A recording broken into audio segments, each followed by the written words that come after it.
नित्यानन्देश्वर समारम्भा नित्यानन्देश्वरि मध्यमाम् अस्मदाचार्यपर्यन्ताम् वन्दे गुरुपरम्पराम्।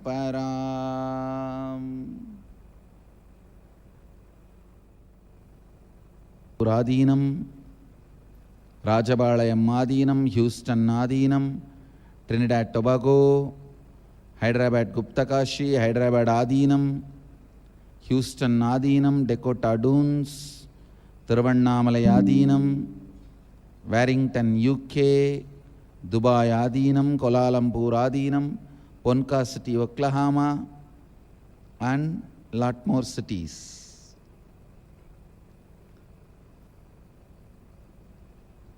Lot more cities are joining. I welcome all of you with my love and respects.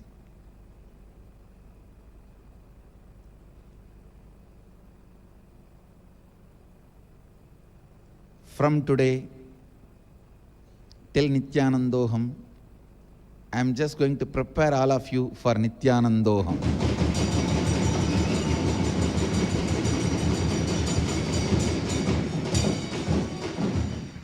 So every day satsang will be under the topic Nithyanandoham Chalo.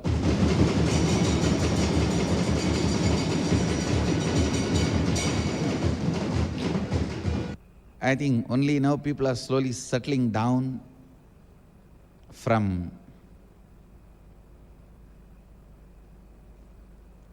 the glimpses of Nithyanandoham.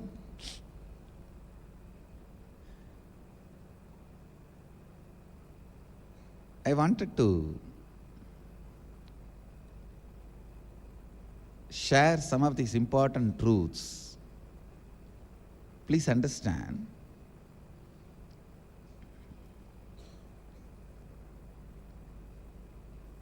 working on your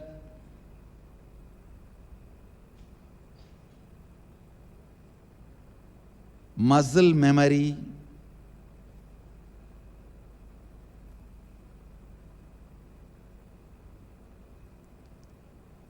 listen, working on your muscle memory awakens your possibilities, not powers. Please understand. There is a difference between circus and magic. In the young age, you may not know the difference because both are shows. In circus, the possibilities of the human muscles and human body is awakened.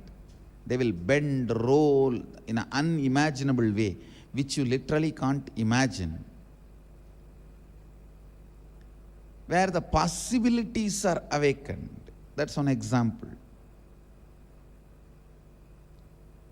See, even living with less food or no food, or ability to eat whatever you want and digest, all these are not powers, they are only possibilities.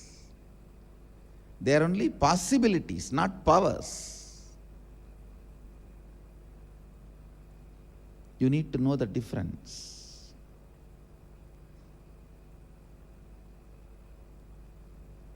Physical possibilities, physiological possibilities. If you are able to sleep as long as you want, are able to be without sleep as long as you want, are able to sleep whenever you want and be without sleep whenever you don't want, all these are possibilities. All the memories recorded in your muscles, like your day-to-day activity, from brushing the teeth, taking bath. I have seen yogis who never brushed the teeth or took bath for years. You won't find not even one small smell around them. I literally lived around them. No 1, 2, 3. I have seen yogis. But even all this is only possibility, not power. Understand? Anything which you can directly express it by your own practice without the conscious intervention, without the need of the conscious energy entering into you, without the need of the enlightenment energy entering into you, is possibility. Whatever you do in the level of possibility, many circus people will be doing it. Guinness record holders will be doing it. That does not mean they become enlightened or they become spiritually aware of themselves or they have developed the spiritual cognition. No. They may not have, but it is not must. Understand? The spiritual possibilities need to be awakened. Spiritual possibilities need to be worked. Spiritual possibilities need to be strengthened. In the level of muscle memory, your ordinary possibilities are awakened.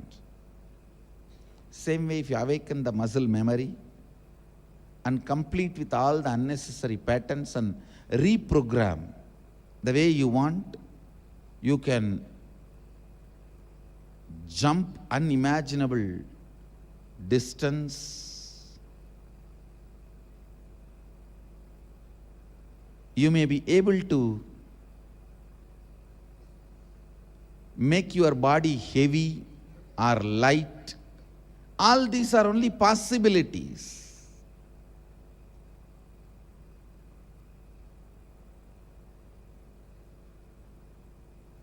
You can be without tiredness and boredom about life. All these are possibilities. But that does not require a spiritual energy. Understand?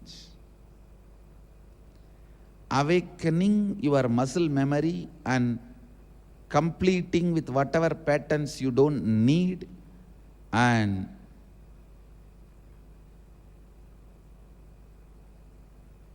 reprogramming the way you want awakens the multiple possibilities, because all your day-to-day activities get recorded in your muscle memory. All the knowledge, ideas, concepts required for you to run your day-to-day life gets recorded in your muscles. And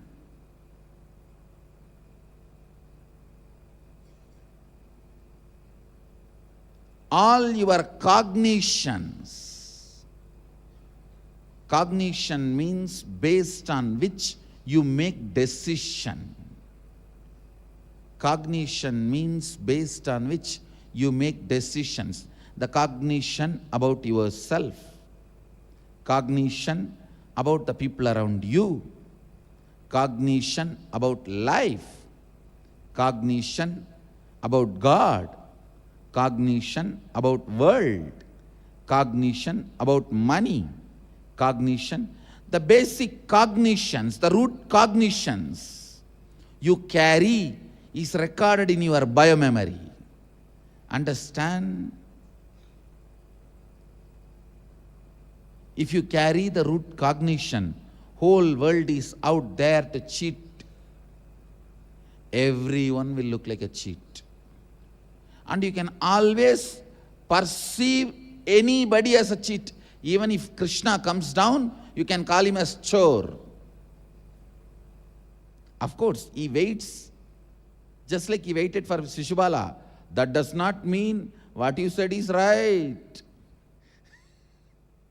Understand? He waits, counts, just like how he waited and counted for Shishubala.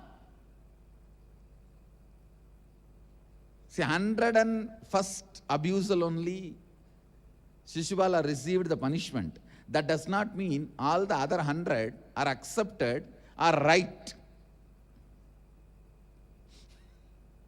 He waited for his own reasons.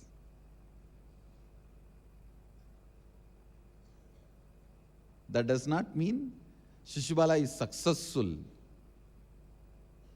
Shishubala is right.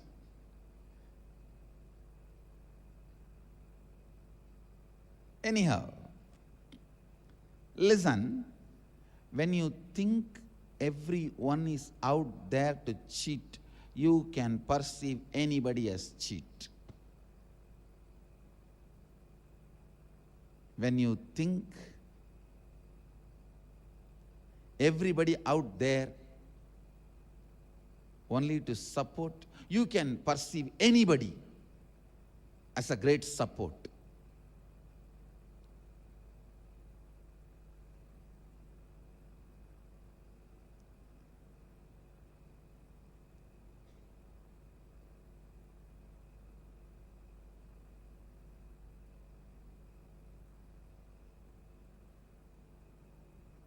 I tell you, the cognitions you carry, the cognitions you carry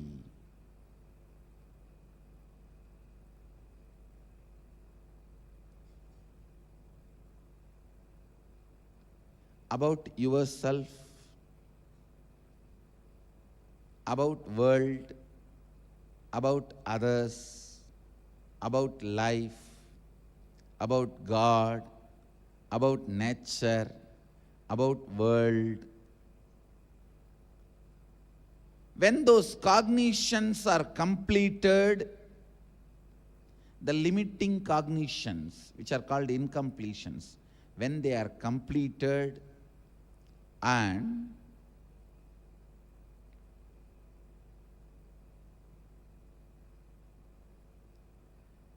the powerful cognitions are awakened, that expresses powers. Understand?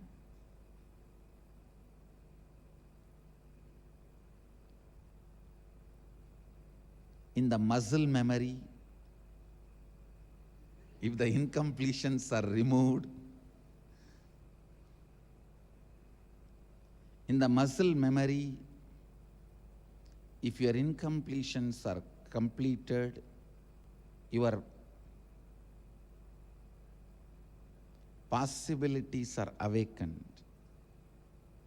In the biomemory, if your cognitions are completed, your powers are awakened. Understand, when your small inner image, the inner image which was built accidentally,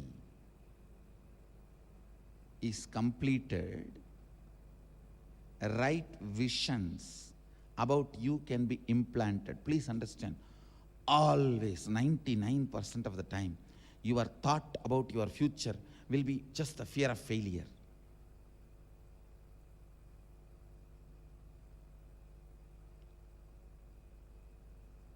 Your plan, your vision about the future should be celebrating what you want as reality. That is only going to infuse energy, intensity for you to run.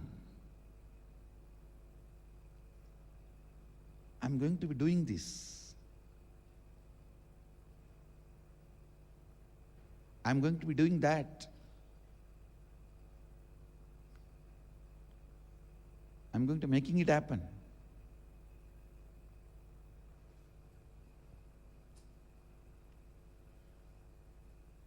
Understand, possibilities. Possibilities are different, the powers are different.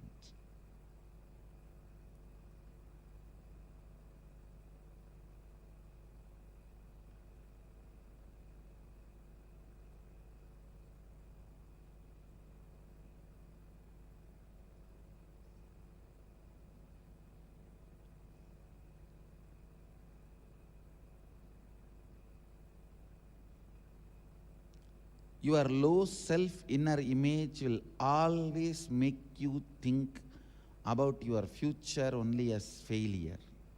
When you complete with your lower self inner image, you will start having a vision. Means you just know, I am living to make what I want into reality. Understand that. That only is going to inspire you, make you do what you want.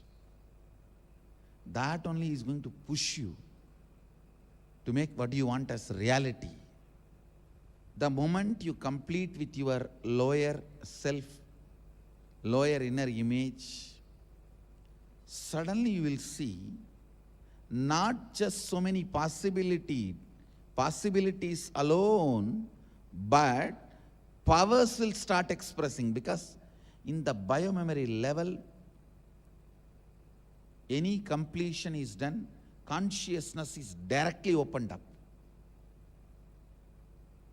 For example, in the muscle memory level, if you stop eating, that does not mean your consciousness will be awakened. Of course, in the Nirahara Samyama, I use awakening your consciousness for your Nirahara. That is different. Don't compare Nirahara Samyama. Any man ordinarily, there are many people in the platforms, because of poverty, they master the art, the body automatically masters. Only once a day they eat, but they survive. And whatever they get in the roadside, they eat, but they digest. That does not mean they are spiritually awakened. The possibility in muscle memory is awakened. And I have seen people sleeping in the platforms, railway platforms, and the city area platforms. It's not that they are spiritually awakened, but their possibility of muscle memory is awakened. Listen, when your biomemory is completed, naturally, directly, it works on consciousness. Multiple powers are expressed. Actually, you just need to complete with the cognition given to you in the young age accidentally that you can't read through third eye. Just you need to complete with that cognition. You will simply open your third eye and start reading. You will simply start doing it. So many things, so many powers will start expressing the moment your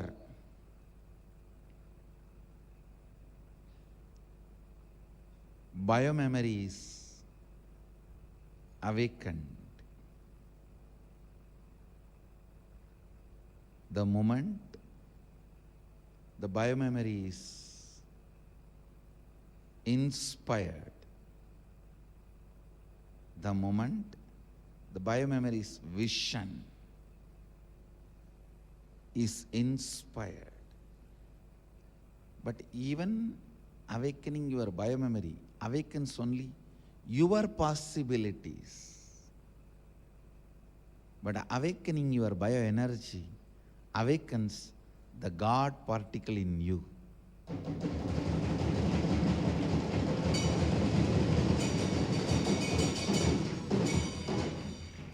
Nithyanandoham is all about the God particle in you.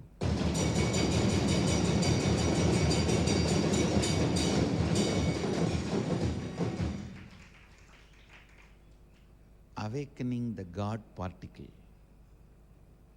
reminding the God particle it is God.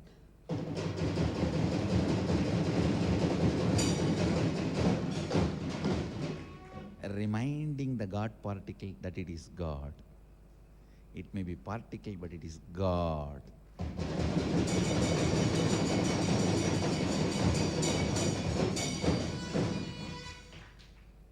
Listen.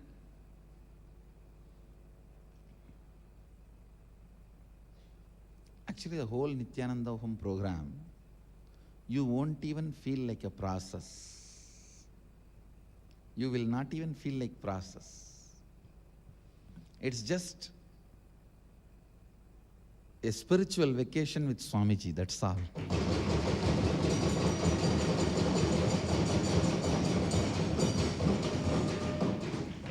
Because even to awaken your biomemory, you need to sit in a mandala, in a specific posture. You don't need to control your mind, but you need to be available in the specific mandala, and the specific way, in a specific dress, attire, and all that, so that I can awaken your biomemory. Here, nothing is required. You just need to be available, that's all. That is why the Nithyanandam I have declared that you don't even have to wear the uniform, the white and white or any, it's your freedom. No dress code.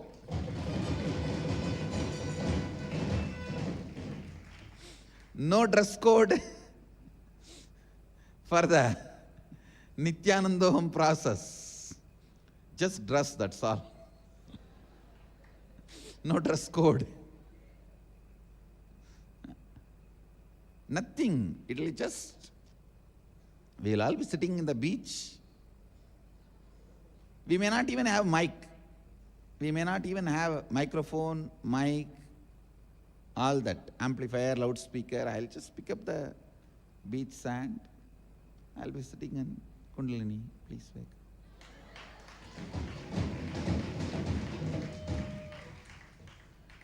And you will all be surfing on the beach sand. Rolling on the beach sand.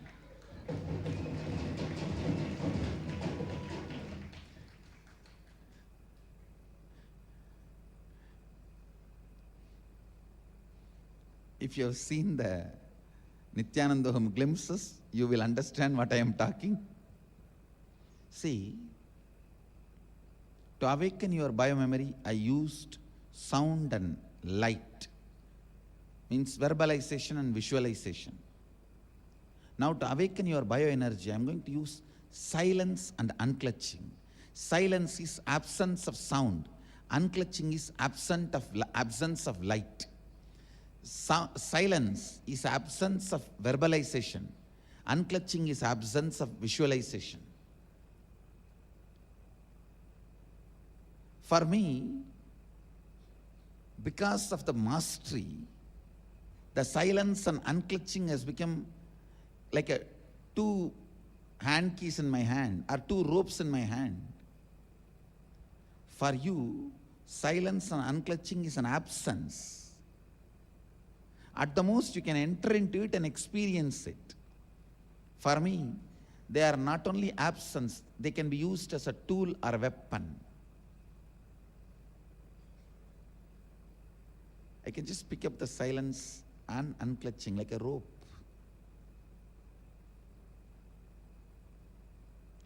To awaken anybody. I'm going to use the power of silence and power of unclutching to awaken the God particle in you.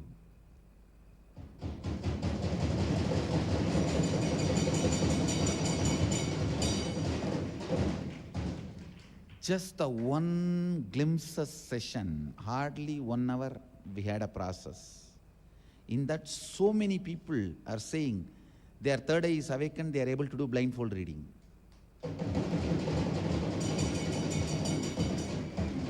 I'm getting messages in the Facebook and everywhere.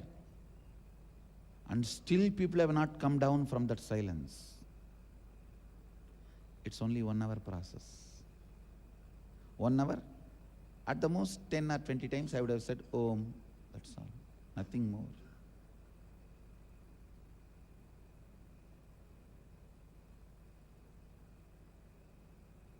Nothing more.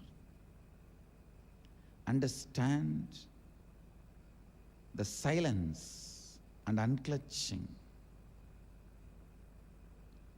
The power of silence and unclutching. Actually, Mahadeva's Damaru is not only power of sound, it is power of silence also. His Agni is not only power of visualization, it is power of unclutching also. He can create any visualization and he can just unclutch from anything. He can create and he can be without it. He can create any sound and he can create any silence. That's a Damaru. Just like sound is a power, silence is also power. Just like visualization is a power, unclutching is also a power. Understand, ordinary people and enlightened beings can use power and sound, but only an incarnation can use silence and unclutching.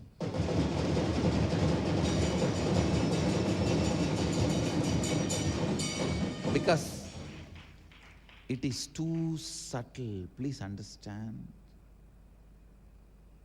You should have a mind which does not pollute when it picks up the silence. See, when you pick up the silence, silence should not be polluted. You should have that kind of a mind. Only then you can use silence.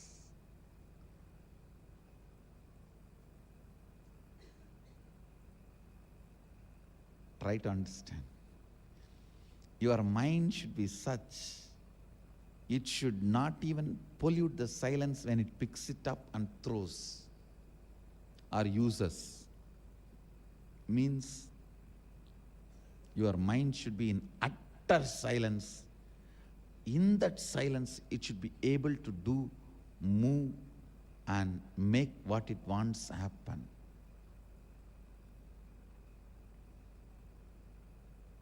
Same way unclutching. You should be in such an unclutched space. The visualization.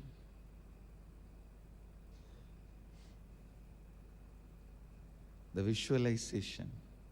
Any visualization, just you can unclutch. And your mind should be so pure, it doesn't even pollute unclutching when it is picking up the unclutching. Even if you visualize unclutching, it is polluted. Even if you think about silence, silence is polluted. The moment you use the word silence, it is no more silence. The moment you use the word unclutching, it is no more unclutching.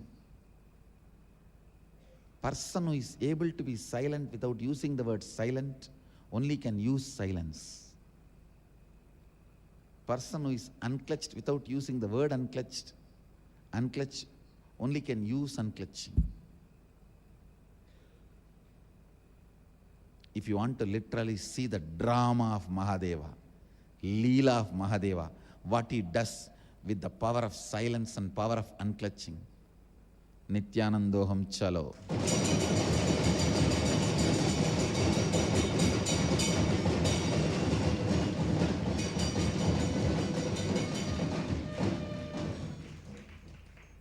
Nithyanandoham chalo.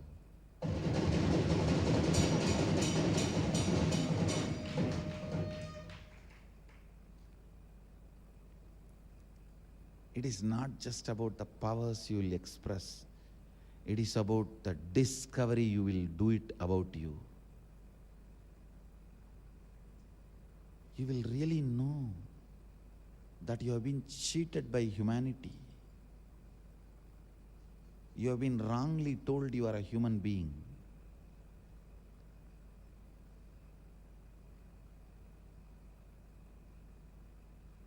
You have been wrongly introduced to you about you.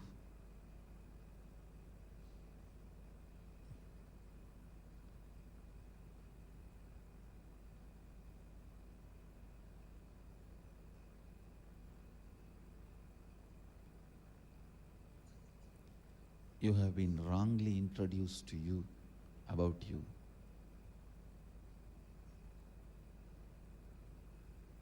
Understand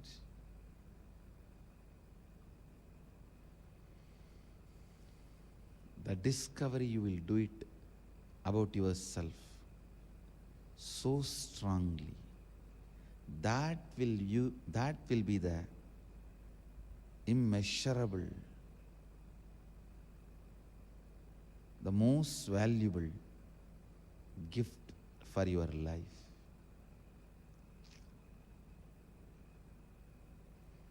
The way you wake up to you, the way the God particle wakes up to itself,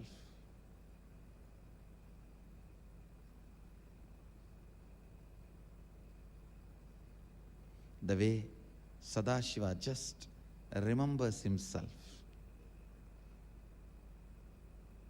and his own existence. See, it's just like you had a nightmare, you saw somebody chasing you, 10 tigers, 5 elephants, 2, 3 snakes, and you wake up and you remember this identity. Wow, you are not in danger, you are safe.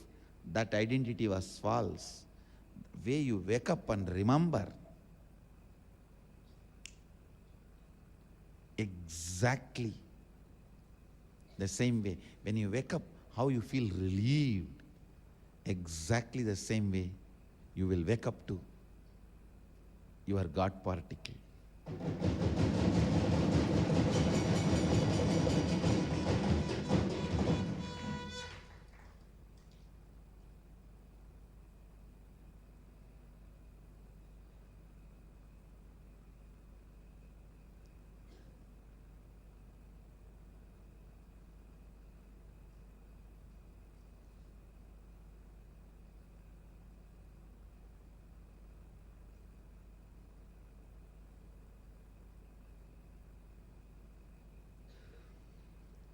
Understand,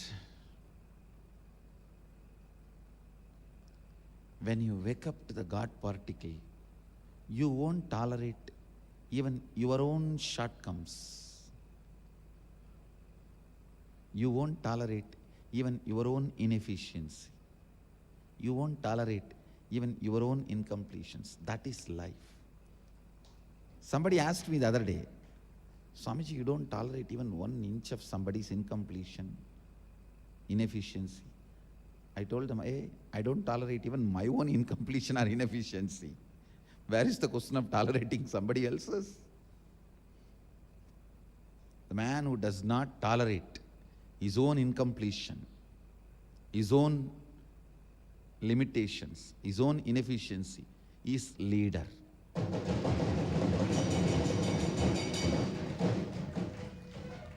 The man who tolerates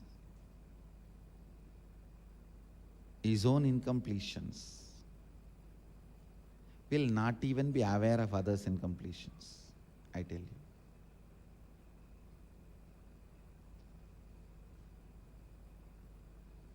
So every day, you can send any questions you have about Nithyanandoham or these great truths I am revealing. I'll continue to answer. And I also, too many requests and pressure that people wanted to spend 1 day with me in the island.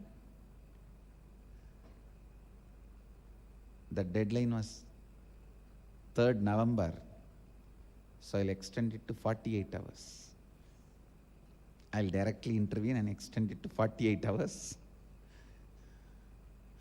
48 hours more, you have time.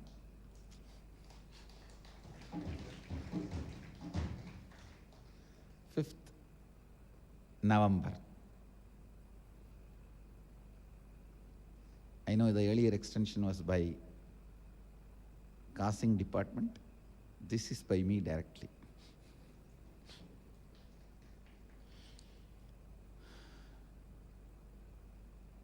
And I bless you all, let you all radiate with integrity, authenticity, responsibility, enriching, causing, living Advaita, the eternal bliss.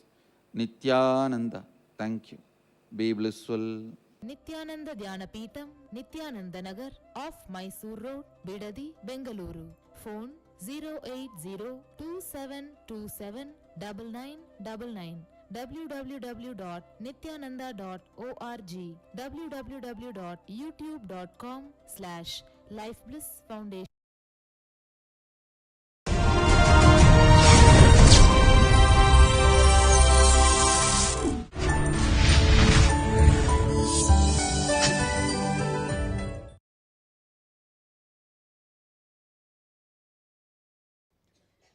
Nithyanandeshwara Samarambam Nithyanandeshwari Madhyamam Asmadacharya Paryantam Vande Guru Paramparam.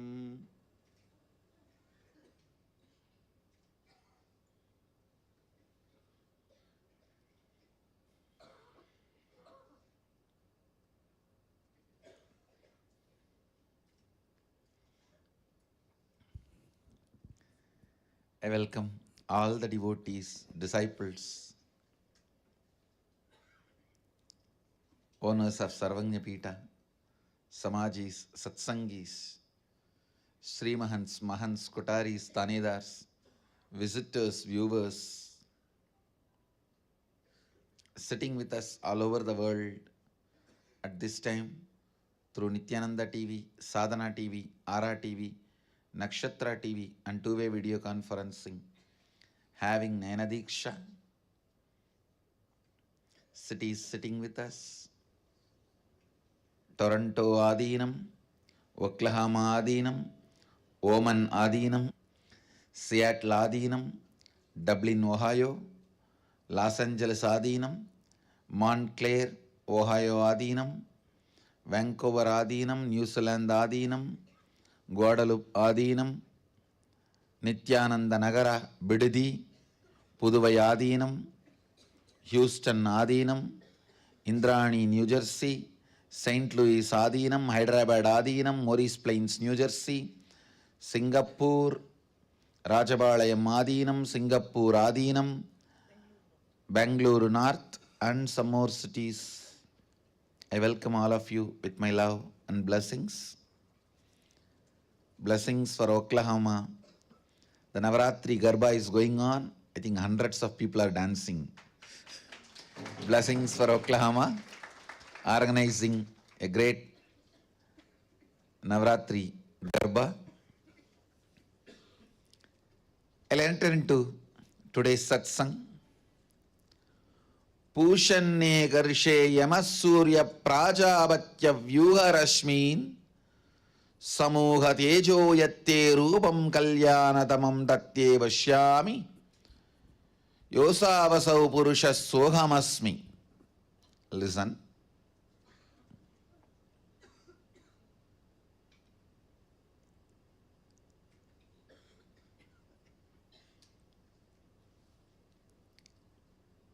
I'll try to explain the science of prayer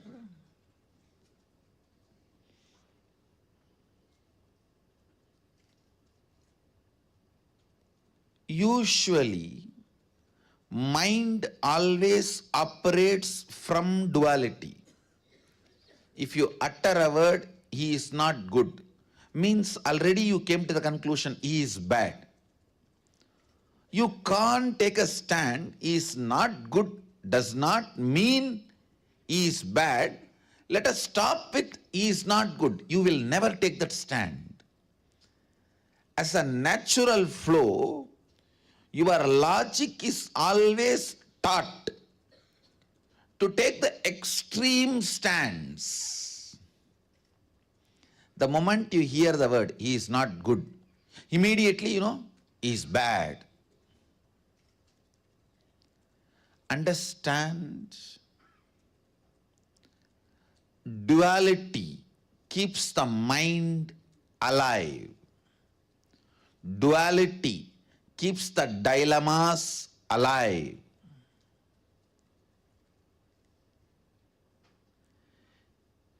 Your mind is so brilliant, it can even use religion to keep itself alive.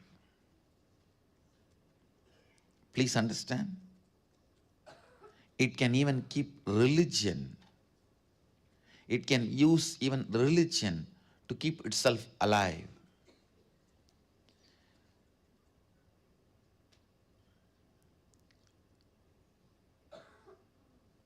Prayer is one of the most misunderstood, abused concepts.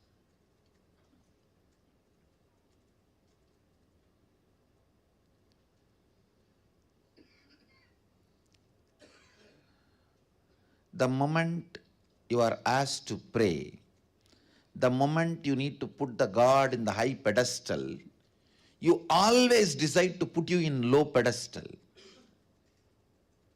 And in some stupid traditions, it is even celebrated as humbleness. No. Understand, humbleness is not thinking less of you, it is thinking less about you.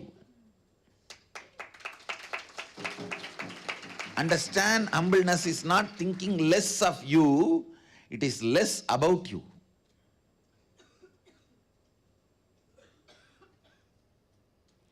Humbleness is not the image you have about yourself. It has nothing to do with the image you have about yourself. It has something to do with how many times you remember yourself. Stupid, one of the most stupid mistake humanity has committed, putting yourself down and thinking only then you can put your God up. No, understand? Putting your God up does not really requires putting yourself down. Putting yourself down does not necessarily make you to put your God up. This is one of the very important truth you need to know. Please understand. I feel so blessed. The Vedic tradition, the Hindu tradition,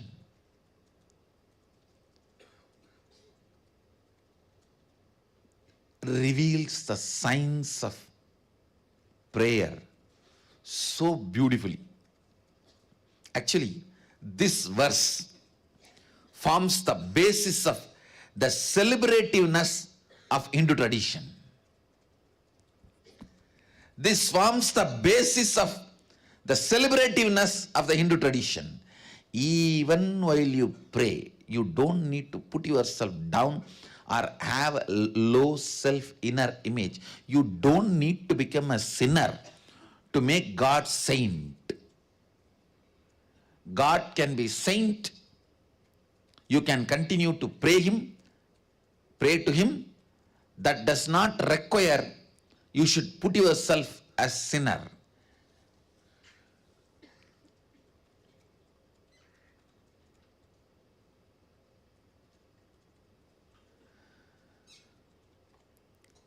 In any form,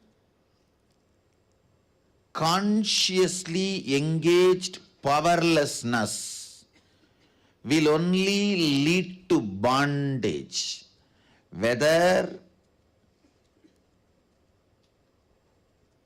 during the period of your study or during the period of assimilation and cognition of the truths about your life, or during the periods you practice your profession, or during the periods you build your relationships, career, every part of life, or during the period you pray or you meditate, every part of life, entertained powerlessness only will bring tremendous bondage to you, suffering to you. understand, even in front of God, you don't need to feel powerless to pray to Him, to ask Him. What a mature tradition.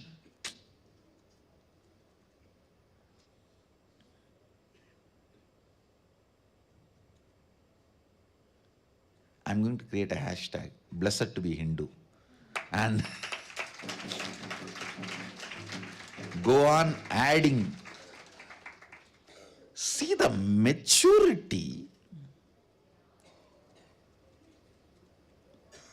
The duality keeps your mind alive.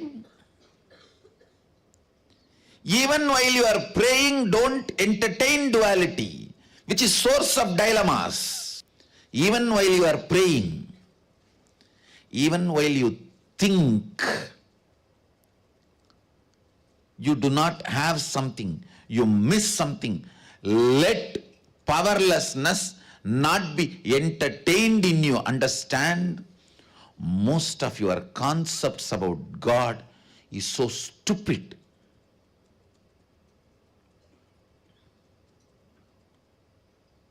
It affects the concepts you carry about you. Understand, if you have no business with God and you have a stupid concept, it's okay. But when you are doing business with Him and you have a stupid concept about Him, is something seriously wrong.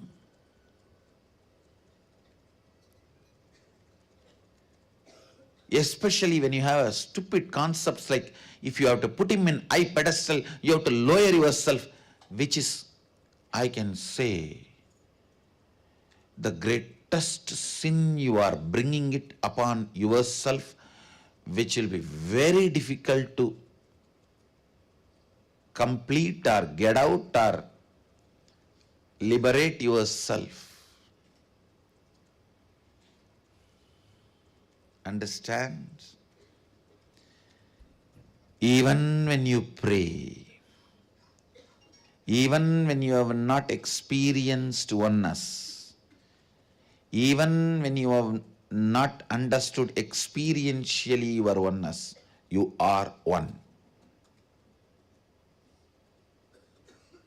Sohamasmi. I think this should be the word written in all temples. This verse should be written in all temples in golden letters, at least in all our temples, all our devotees' puja room. Because this gives you the right context and concept about God. Even while you are praying, putting Him in the high pedestal does not require putting you in lower pedestal. This duality, entertained duality, will make you so powerless, you will never be able to get out of it, because you will always feel the guilt. If you become powerful and raise, you will feel you are doing something against God, which is not true. The duality of the logic or inefficiency of the language. See, the language always will have the inefficiency and restrictions of the originators of the language. Blessed to know Sanskrit. One more hashtag. No, really, because that's a language where originators does not have any restriction in their inner space.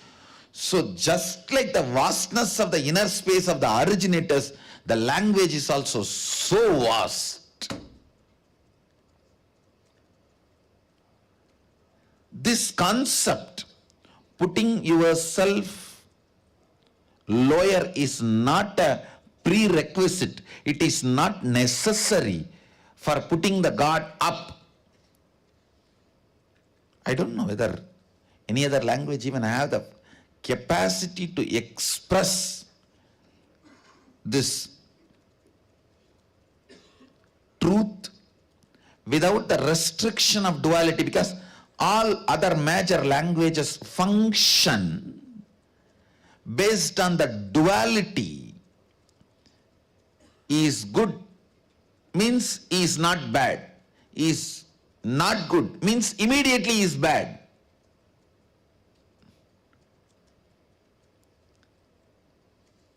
The language which functions based on duality cannot always reveal the truths because it has its own restrictions. Blessed to be Hindu, blessed to know Sanskrit to understand Hinduism in its original form.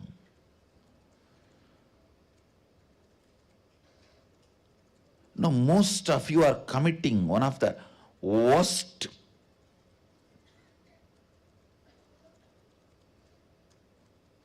sin. You are building a self-torturing pattern in the name of prayer.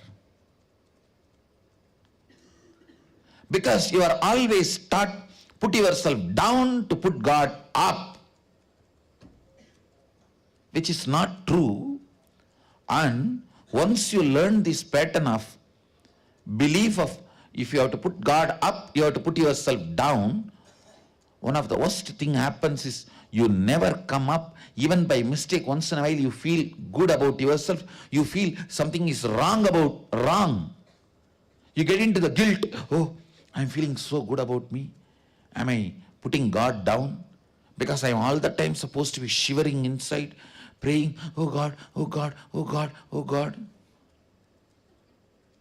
No, that is one of the most dangerous belief systems you build.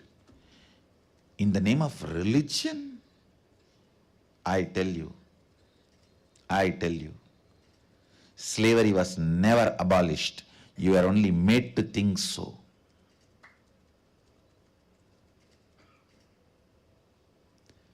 The rains have gone from one hand to different hand. The different hand is brilliant enough to make you believe slavery has been abolished.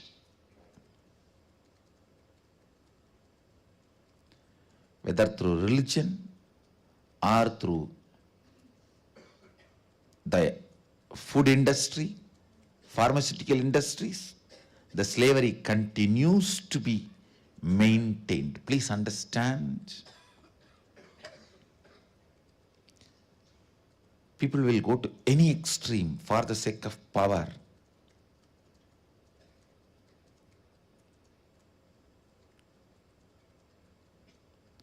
I understood this truth when I read about different revelations by the insiders of the corporate companies and big money wallas.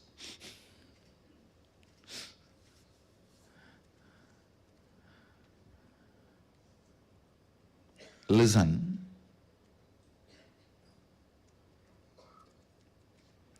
Sometimes religion is also used as a controlling mechanism. Don't get caught in that net.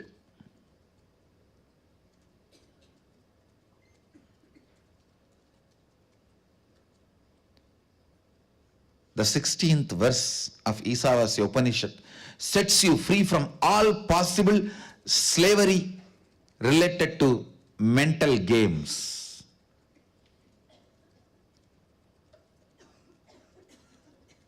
There are many traditions where lowering yourself more and more is appreciated, respected, worshipped. The more lower inner image you build, more you are respected, worshipped, recognized. If that is what you want, get a pig or buffalo and put it on the throne and do worship. It has lowest inner image. Because without any shyness, it can go and put its mouth on anything.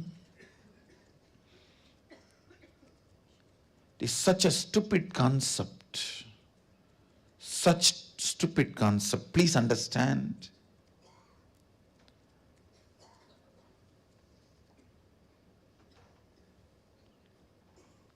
to put God above, you don't need to put yourself down.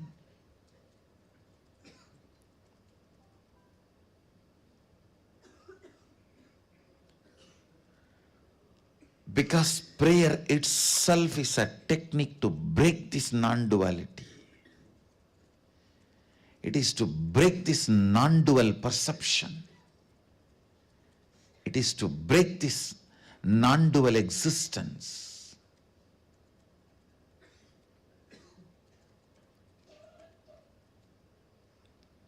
Lower inner image. Understand? The lower inner image.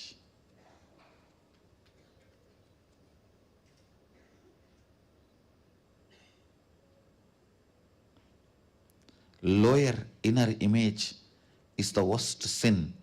If you are consciously asked to build that, it is like you build your own cage where you will be locked. Can there be more stupidity than this?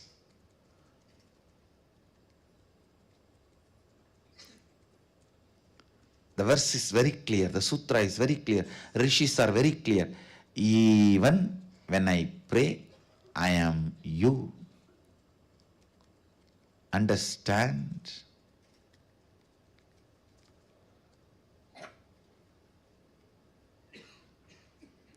Even when I pray, I am you. Sohamasmi. It's not that only after realization. Even while I have not realized my oneness with you, even though I am a devotee praying to you, I know the truth, I am one with you. I tell you, in all our temples, in our tradition, this verse should be written in golden verse wherever you pray, and prayer should be taught based on this verse. This is the definition of prayer. Even while you pray, remember, God is above, true. But you don't need to be below.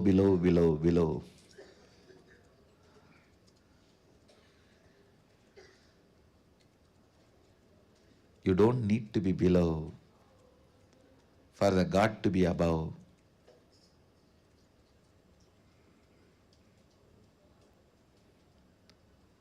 Sohamasmi Pushanneka Rishe Yamasurya Prajavatya Vyugarashmin Samuha Tejo Yatte Rupam Kalyanadamam Tate Vashyami Yo Asavasau Purusha Sohamasmi. Understand? Maybe Vakyartha Sadas need to be done about non-dual prayer. Advaita Prarthana. Even during the Prarthana, being in the state of Advaita.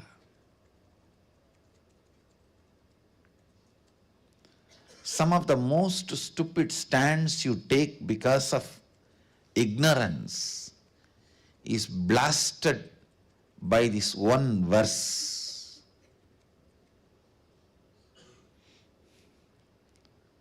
Listen.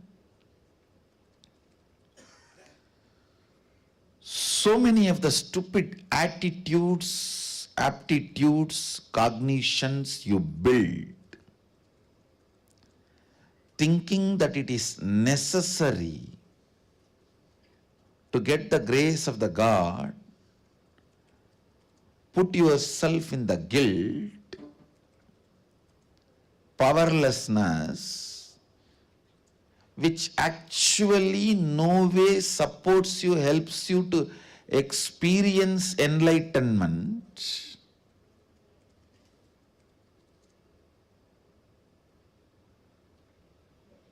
Or the higher consciousness.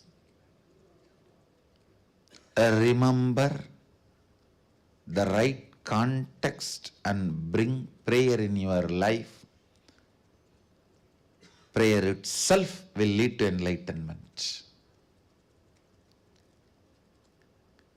Prayerfulness itself will lead to enlightenment. Pushanne karshe yama surya prajavatya vyugarashmin samoha tejo yatte rupam kalyanatamam datte bashyami yo asavasau purusha sohamasmi. Sohamasmi. Even while you are praying, you are one with Him. Let the Advaitic cognition be brought even during the prayer. Most of your religious stupidity, please understand, I am using the word religious stupidity. The stupidity you accumulate in the name of religion, the superstitiousness you bring it in the name of religion will disappear. Sohamasmi.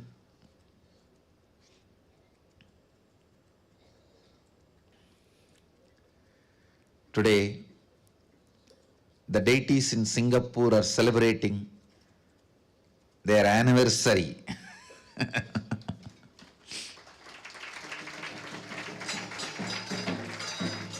Of course, the ashram is old, the center is old, the deities, great. And with this, I bless you all.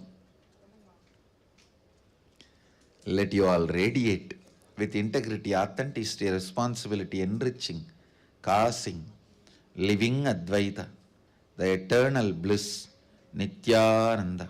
Thank you. Be blissful. Nithyananda Dhyana Peetham, Nithyananda Nagar, off Mysore Road, Bidadi, Bengaluru. Phone 08027279999. www.nithyananda.org. www.youtube.com/lifeblissfoundation.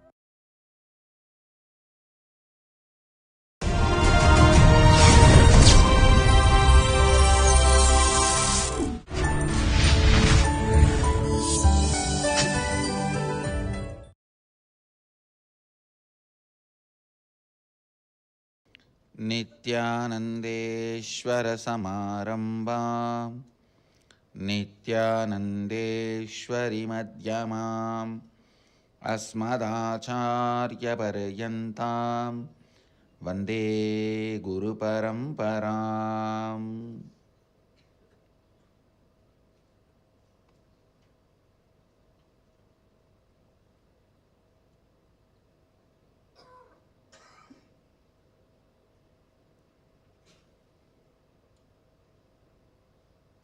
I welcome all of you with my love and respects. I welcome all the visitors, viewers, devotees, disciples, samajis, satsangis, owners of Sarvanyapita, Sri Mahants, Kotaris, Tanidars, everyone sitting with us all over the world, this time through Nithyananda TV and Sadhana TV, Ara TV, Nakshatra TV, and through two-way video conferencing, having Nayana all over the world. Cities sitting with us in two-way video conferencing, having Nayana Puduvai Adinam, St. Louis Adinam, Hyderabad Guptakashi, Trinidad Tobago, Houston Adinam, Morris Plains, New Jersey, Nithyananda Nagara Bidadi, Bangalore North, Rajabalayam Adinam, Los Angeles Adinam, Guadalupe Rameshwaram, Ohio Adinam, Seattle Adinam, Oklahoma Adinam, Kuala Lumpur Adinam, Vancouver, Canada, Toronto Adinam, Ma Shivananda, San Jose Adinam, and some more cities are joining. I welcome all of you with my love and respects. Today, fourth day of Navaratri and third day of Venkateshwara Brahmotsavam, Devi is gracing in the form of Bhuvaneshwari in Varanasi, Nithyananda Sabha. In Bidadi, Devi is gracing in the form of Annapurani. Bhuvaneshwari is the form in which I myself had the darshan of Devi. I myself experienced Devi. At the age of 10, I had darshan of Devi in this very form. Let's first offer our respects to Devi and Venkateshwara and enter into satsang.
In Bidadi, Venkateshwara is gracing on Simhavahana, Swarana Simha, golden Simha lion vehicle.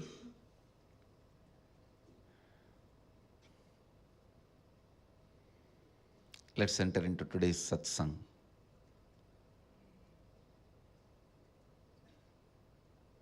At the age of 10, in Arunachaleshwara temple, in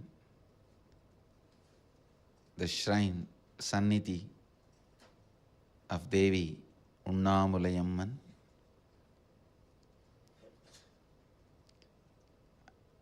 I was standing in one corner.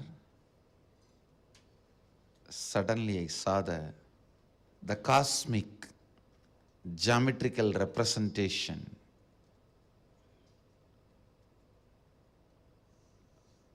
That time I did not know the word, only now, later on I came to know it is Sri Yantra in the golden, shining, absolute energy light form. And then Devi appeared in this very form. She is gracing now with Lakshmi and Saraswati. When I had darshan, I saw only Devi, Bhuvaneshwari. Here she is gracing with Lakshmi and Saraswati. There, when I had darshan, I saw her only this form, the Angusha and Pasha and Abhaya and Varada. It's just too much. Too much.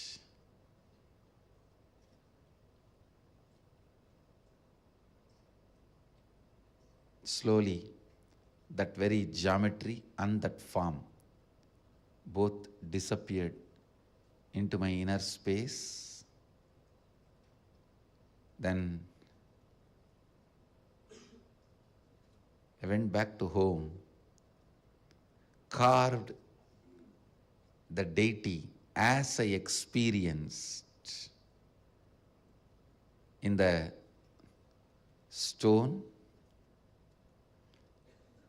carved the Devi the same way I saw in stone and carved that Sri Chakra the same way I saw in copper plate. This happened. You can see the yantra I carved after the darshan at the age of 10.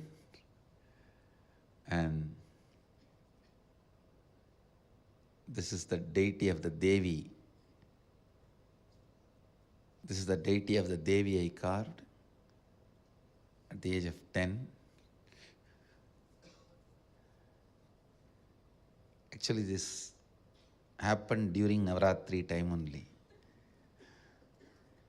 I do not know whether it happened exactly on the 4th day, 5th day and all that, but during the Navaratri time,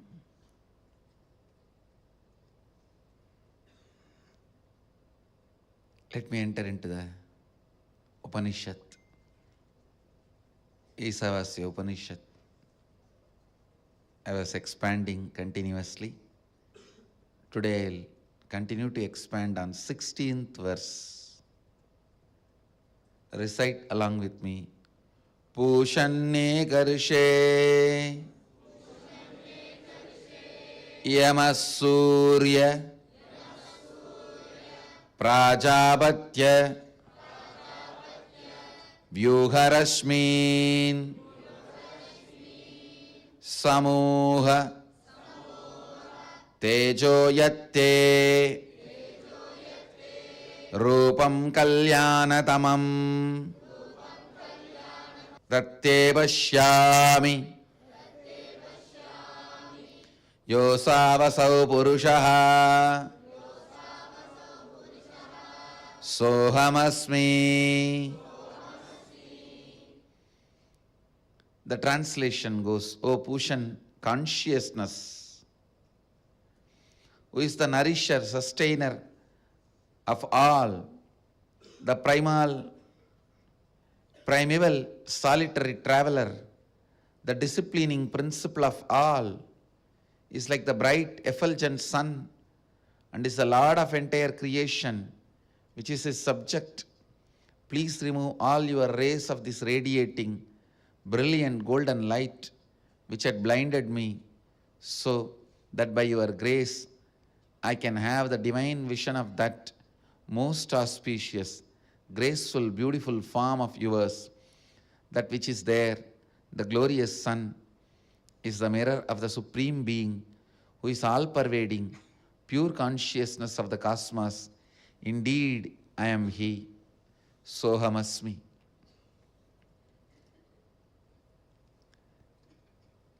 Understand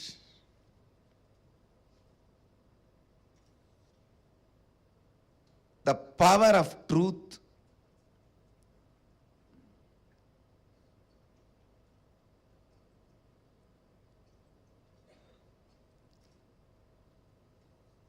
the pristine, pure truth, uncompromised, with no if and but, a clear, straightforward, direct understanding of truth adds so much of powerfulness, energy, ecstasy, excitement, liberation in your inner space. With a deep prayer you can say, I am He. Understand? The prayerfulness does not mean you need to become powerless beggar in front of some supreme energy.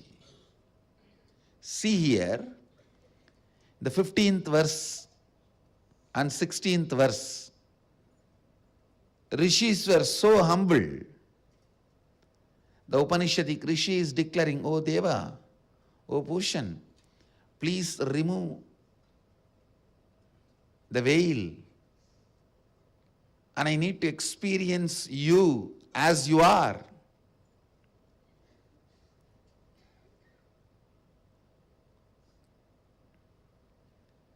Such a deep prayerfulness, even in this verse, it is so clear. Prajabatya vyugarasmin samoga tejo yatte rupam kalyanadamam tatte vashyami. By your grace, let me have the divine vision of you. It's a deep prayer, but ultimately the Rishi knows he is not powerless. Just because he is praying, he is not separate from the whole. It is like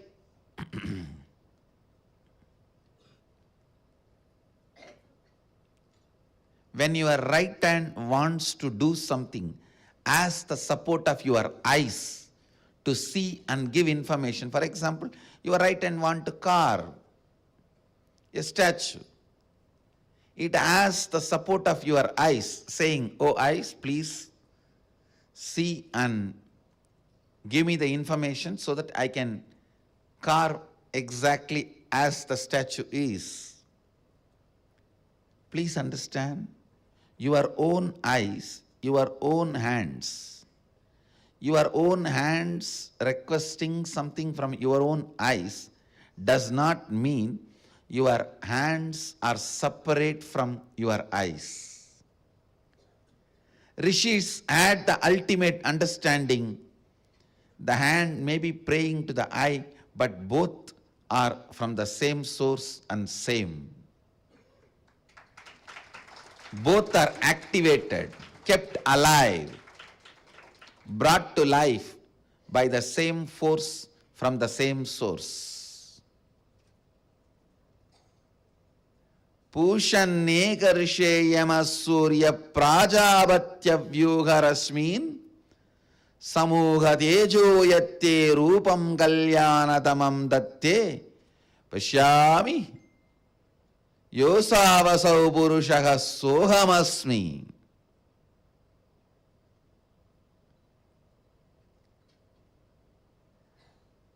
Understand the beauty of the way Sanatana Hindu Dharma teaches prayer. There is no powerlessness, no place for powerlessness. Even when you pray, you are not separate. You are not separate from the source. You are not away from the source.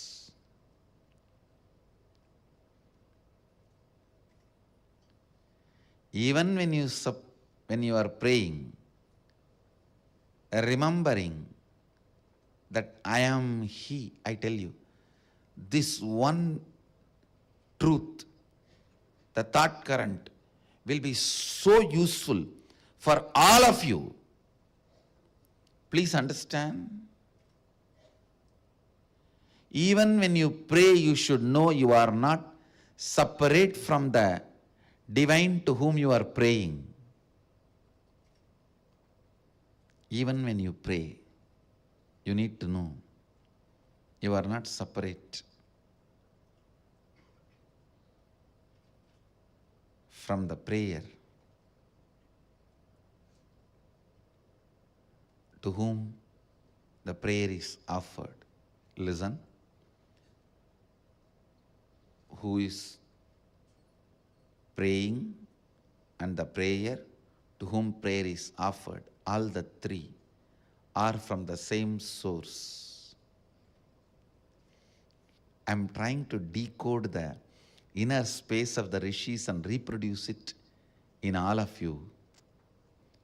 That will give you so much understanding about the concept of prayer in Sanatana Hindu Dharma.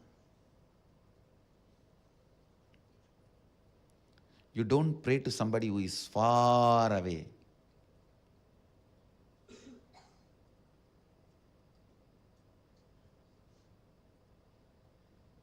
He may be further away or farther away, but not far away. Understand, there's a big difference between these two.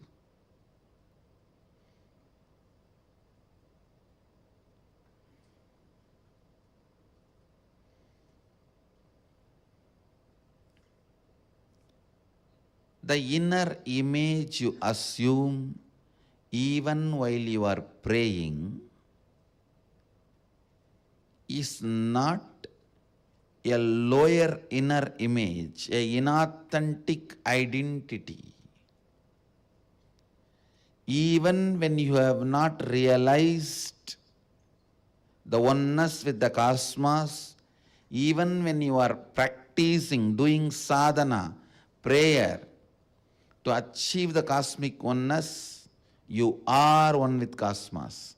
That is reminded as the undercurrent. Never at any point, never at any moment, the separation is recognized in Sanatana Hindu Dharma. Because that is not the truth. That is not the reality. Even when you think you have not achieved the oneness with the cosmos, even when you think you are not become a realized, enlightened, living Advaita,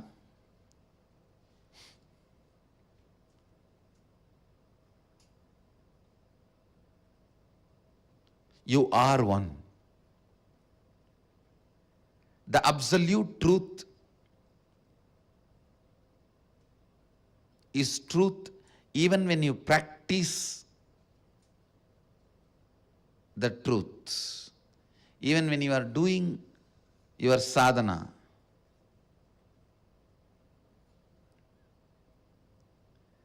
Please understand, this truth need to be remembered. This one thought current need to be understood. This sacred truth need to be realized. This sacred secret need to be revealed to you. It will help you in a big way, even for doing third eye awakening and blindfold reading, which many of you are practicing. Understand?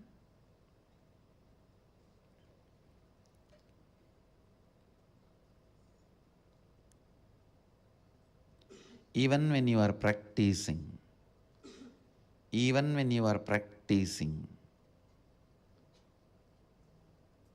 you may not have realized it. You may be only practicing. Even at that time, the truth is absolute. You are living Advaita. You are living the truth.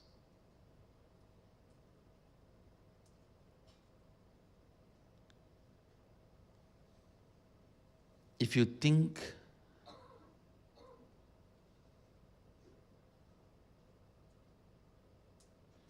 you need to achieve it by your prayer, you are wrong. You only need to remove the obstacles through your prayer. It exists. Nothing new need to be created. It exists.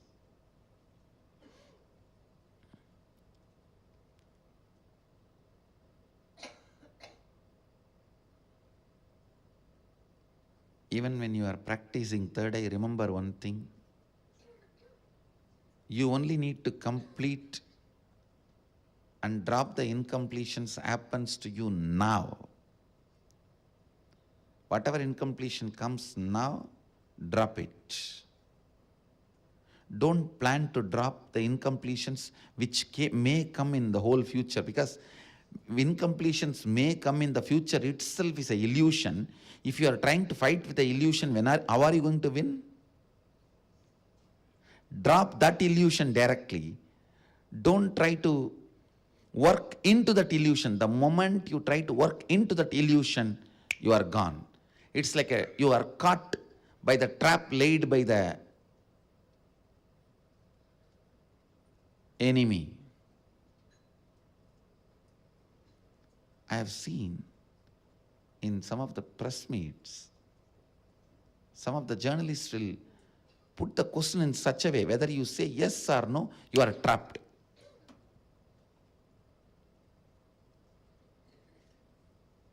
Both the way you are trapped. The moment you engage with that question, you are gone. Over. Same way, the moment you engage with the fear, incompletions may come, what will I do at that time? Over. You are gone. Whether you have the confidence, I can drop it at that time also, or you have the feeling, I may not be able to drop it at the time, in both the way, you are gone. Even if you say, I can drop at that time also, then immediately one part of your mind say, who knows, how many times we tried, never succeeded. Come on. How do you say, for sure, you will be able to drop in future? You are gone, you are caught in the wrong argument. You want to go for your office, but you are caught in the argument in your house about the lunch, what should be cooked. So you are stuck in the dining table, you will not even go to the office. If you are stuck in the argument, in the dining table, about your lunch, what you should take in the office. Finally, what lunch? Even for dinner, you will be sitting in the same dining table. You will never go to the office. But you are, because you are stuck in the wrong space, in the wrong argument. Understand this one example, everyone will immediately understand, connect with it.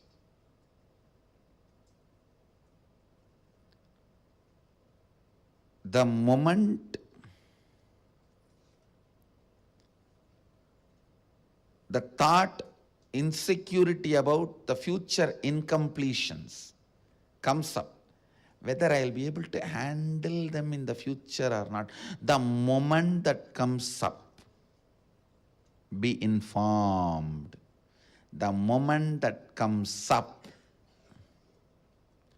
you are getting into the argument with your spouse, which you are never going to win. Understand? Always you enter into the argument with excitement and vengeance of earlier defeat. That time I lost, not now. Now I have all the arguments prepared, equipped, ready.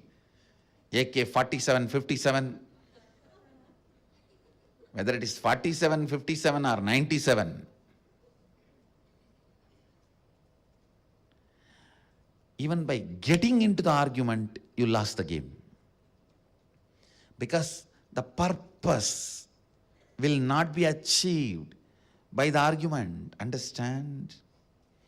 The moment you entertain or cherish the insecurity, will I be able to handle my incompletions comes up in the future? Now I know I can drop it and do the blindfold reading, but will I be able to do the same thing when I go back and try to do demo to my boss?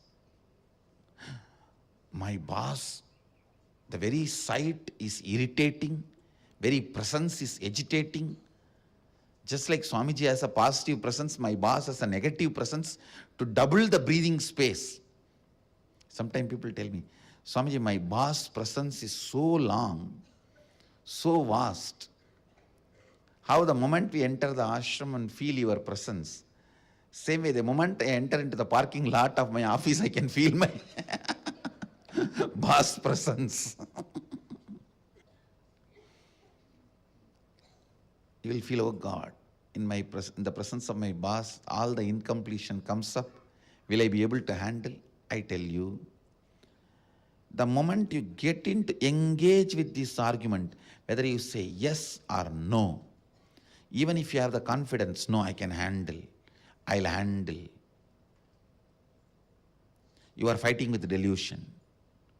And if you think, no, I can't handle, you are losing to the delusion. Whether you fight, whether you win or lose with the delusion, you lost, because the delusion should not be engaged. You should not engage with the delusion. That's the only way you will win the game with the delusion. Remember, if you can drop your incompletions now, the present moment, All the future moments are going to come only as a present moment. You can drop, you can drop, you can drop, you can drop.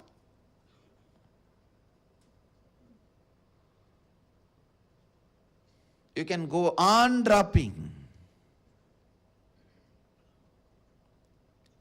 Now listen, I'm going to connect what I said now and the Advaita. Listen to this component. No, don't miss it.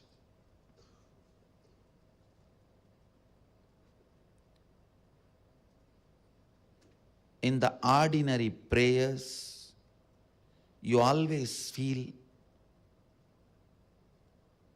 to whom you are praying is different, all powerful, and you weak, powerless. This assumption itself, you will lose the game.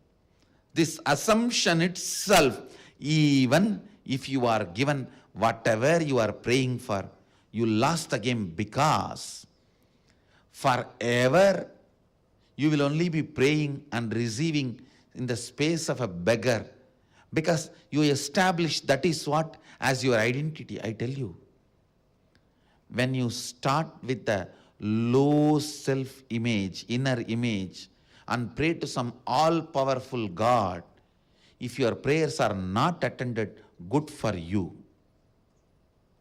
Otherwise, you will be established in that stupid attitude. Yes, even if your prayers are attended, you may have little money, some relationships, health, few things, but forever you are a beggar. And the person who gave always can take it away. So you are always in the insecurity. Understand, the so-called superficial, stupid,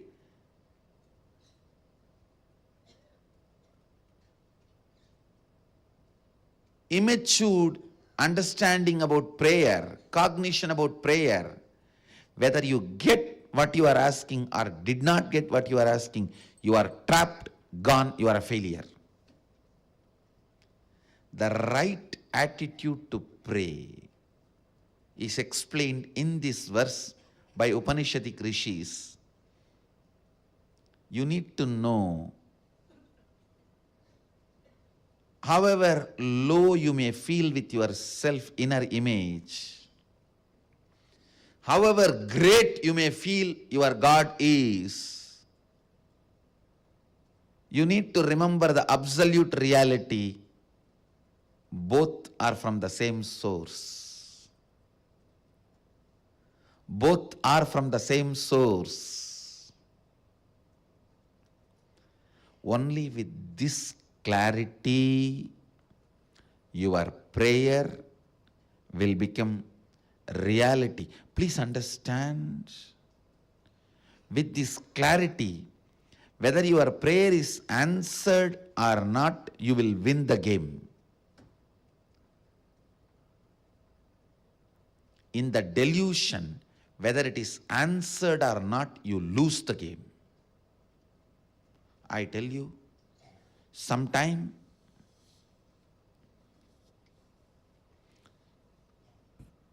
your prayer not getting answered is good for you. Not sometime, most of the time. Because the attitude from which you pray and the perception you have about life is so stupid.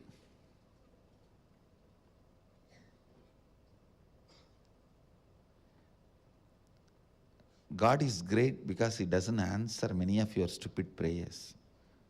Otherwise, your life would have been a worst mess. No, really. It would have been a worst mess.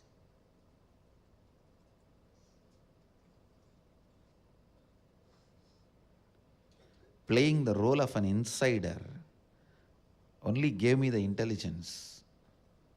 Oh God, if all the prayers of these people attended, what will happen? The mess they will create for themselves and others.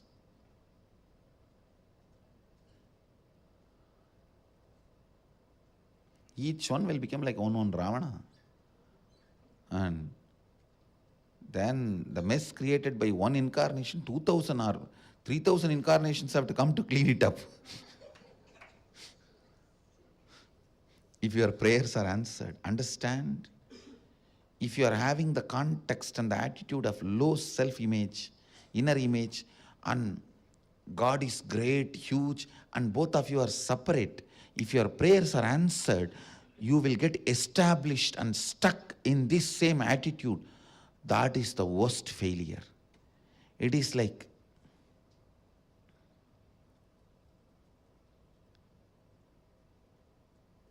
you forget your beautiful glowing skin just for the exchange of receiving a small sari pin.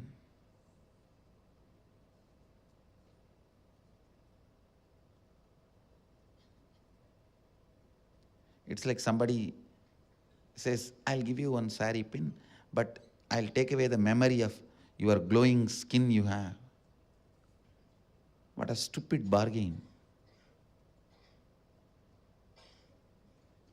I'll give you 2000 rupee, but I'll take away the knowledge you have to earn money for your whole life.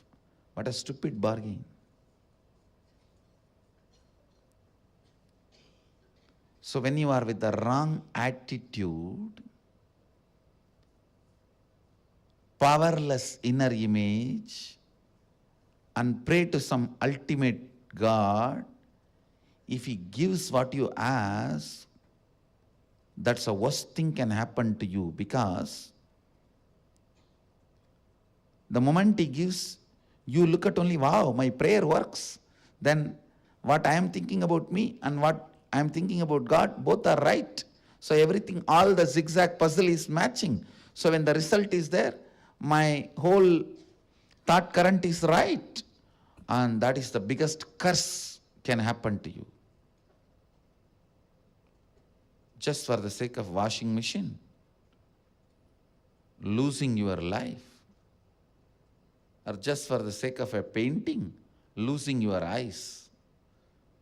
Just to learn few steps dancing, losing both your legs. Absolute stupidity. Even if you are going to be given $1 billion, don't lose your powerful inner image. Powerful, real, true understanding about you. The Advaitic understanding about you. Because if that one is there, what billion, trillions, you can make anything. You can make planets out of your feet dust.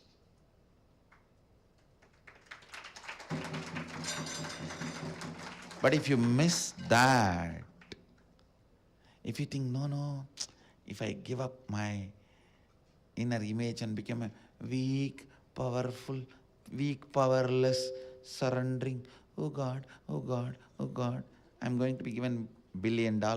Why not let me do that? After all, I'm doing this all the time in front of my boss. Let me do it in front of God. Understand? Boss is okay because you can throw him out after the work. But if you establish this attitude with the God, you can't even throw him out because you will be stuck with that attitude. Even when you pray, be very clear to whom you are praying. And the prayer, who is praying, all the three are from the same source. See the clarity of the rishis. Sohamasmi. Where he is telling this? After intensely praying.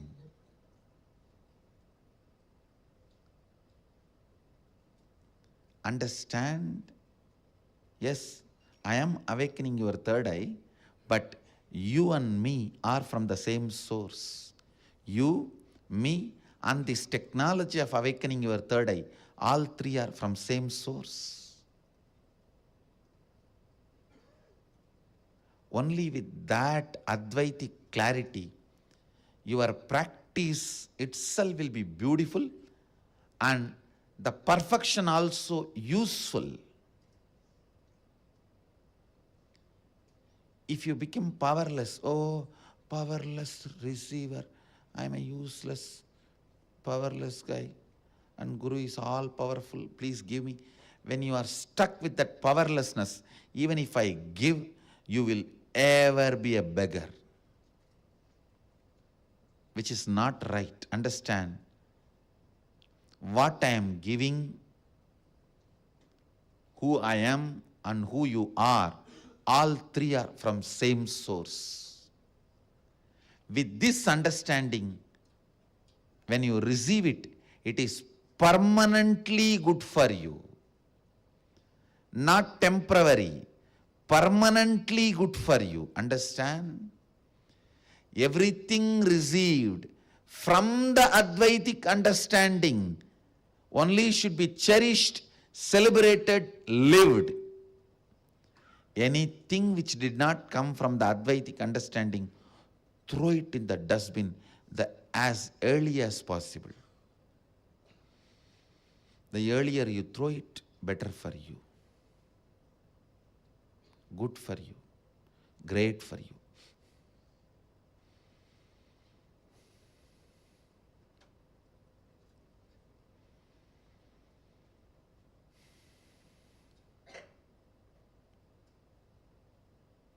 That is why I always insist, even when you receive healing, receive it from an enlightened being. From an enlightened being. Don't go to the stupid Reiki, Pranik, all these stupidopathy healers. There are now tons of stupidopathies.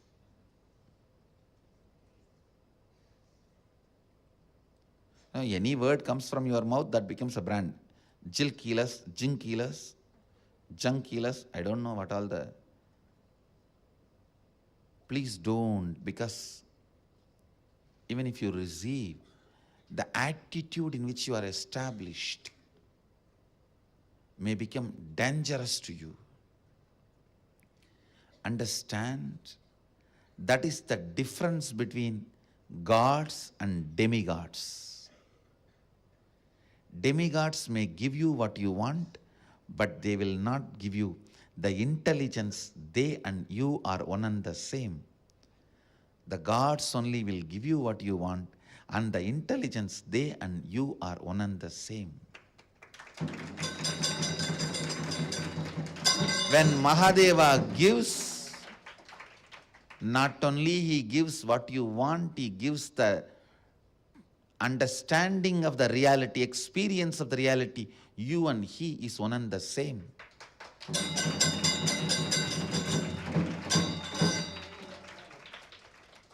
When he gives what you want, along with it, he sends the experience of Shivoham also.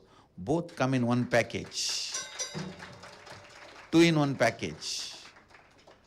When he gives you third eye awakening, not only he gives you the power of third eye, he gives you the clarity of Shivoham. Both are one and the same. Never be a beggar, even in front of God, because anything makes you beggar is not worthy to be entertained in your life. Understand? The real God never makes you beggar.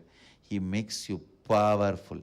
Only when you don't stand up to become powerful, want to continue to be in your cozy blanket of begging, stupid, powerless inner image, he shakes you. He becomes Kala Bhairava.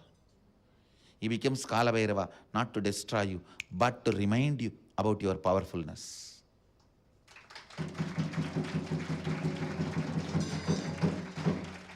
He catches your throat and lifts you, not to kill you, but to make you understand you don't need to breathe only through the nose. You can breathe using the whole body.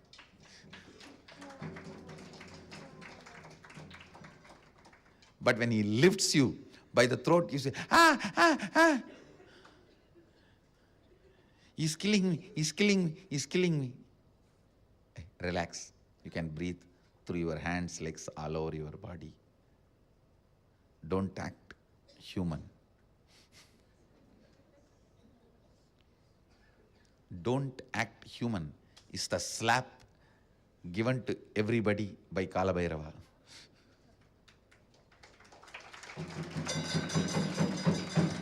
That is why the Kalabhairava Ashtaka beautifully says, Nityam Advitiyam Ishta Daivatam Niranjanam.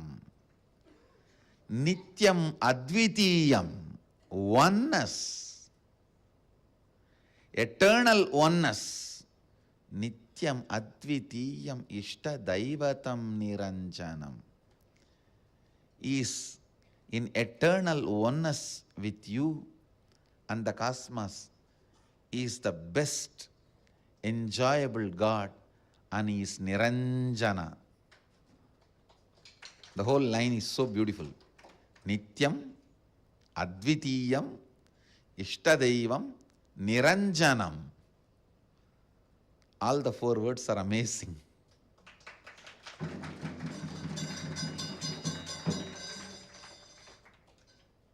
Understand, worship only the gods. Not only you give you what you want, but give you the true reality of you and he is one and the same.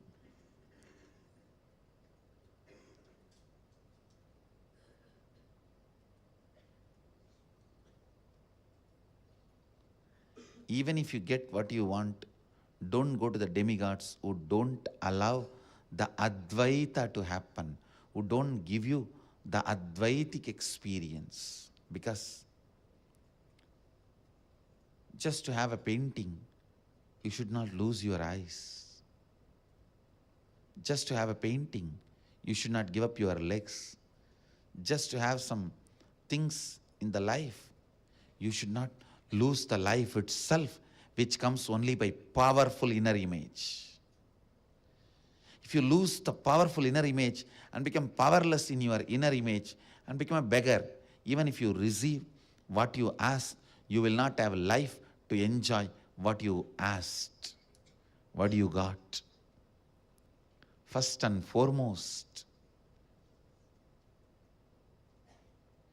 the God should be giving you what you asked and the experience of oneness. I tell you, don't go to the God who doesn't give oneness, Advaita with you. And don't go to Guru who doesn't teach you oneness with him. Be very clear. The real God gives you what you want and the oneness with him. The real Guru gives you what you want and oneness with him.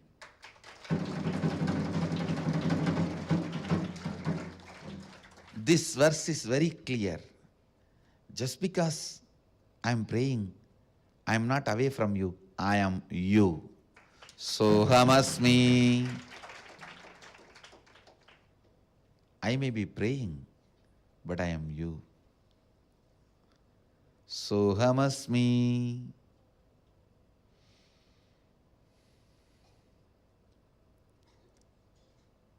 Remember this keyword, Sohamasmi. Today's subject for Vakyartha Sadas. Right attitude for prayer. Reality you need to be established even while praying. Subject today for Vakyartha Sadas.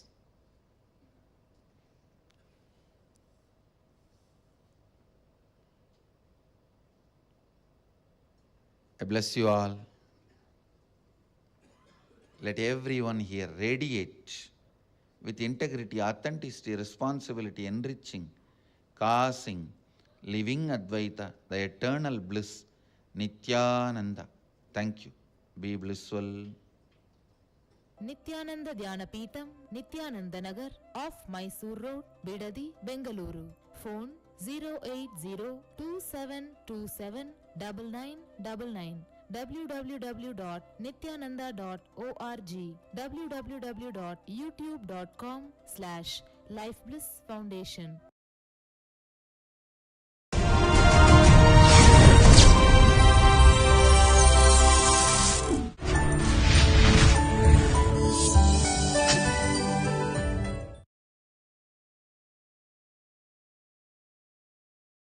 नित्यानन्देश्वर समारम्भां नित्यानन्देश्वरि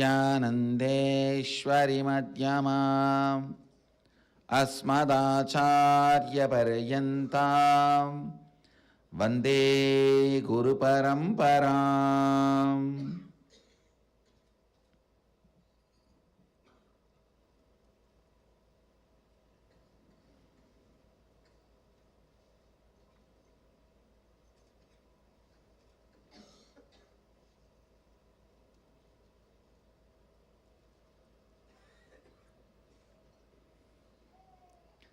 I welcome all the devotees, disciples, Samajis, Satsangis, Shri Mahants, Mahants, Tanedar Kotari, owners of Sarvanya Pita, visitors, viewers, everyone sitting with us through Nithyananda TV, Sadhana TV, Ara TV, Nakshatra TV, and two-way video conferencing, having Nayana Diksha all over the world.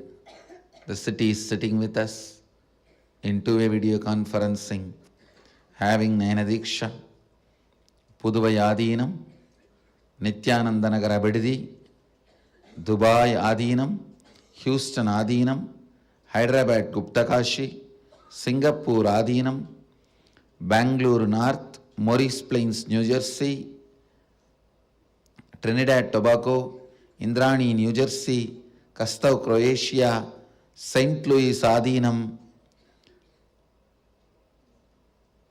Dakota Dunes, Ponca City, Oklahoma, Dublin, Ohio, San Jose Adinam, Kuala Lumpur Adinam, Toronto Adinam, Philadelphia, Oman Adinam, Montclair, Vancouver, Redmond, Washington, China, Oklahoma Adinam, Ohio Adinam, New Zealand Adinam, Los Angeles Adinam, Guadalupe Adinam, Seattle Adinam, and more cities are joining. I welcome all of you with my love and respects.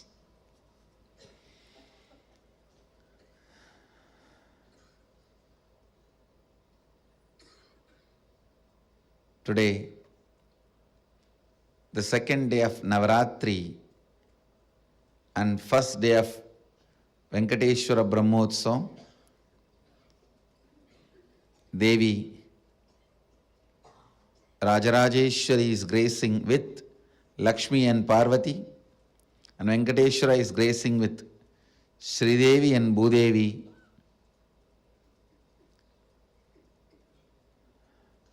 Let's first receive their blessings.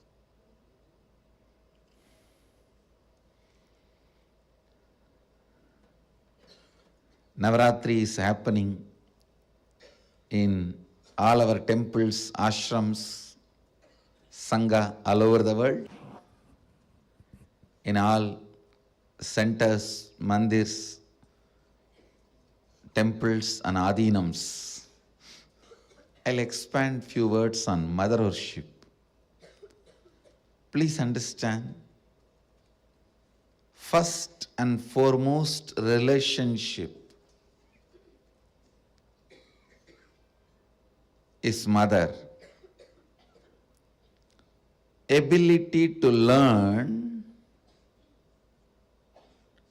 even idea to relate starts with mother.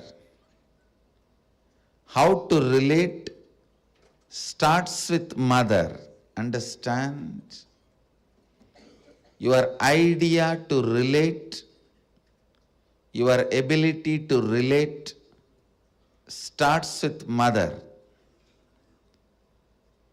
Mother's contribution in your life, either by doing some things or by not doing some things. Please understand, even if she was not there in your life, the impact of that remains forever. Either she is there or not there, Her impact on you remains forever. If she was there, if she is there in a positive way, if she was not there,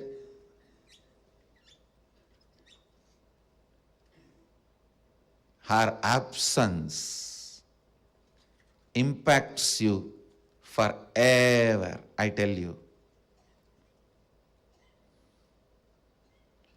Mother is too important way to connect what you think as life.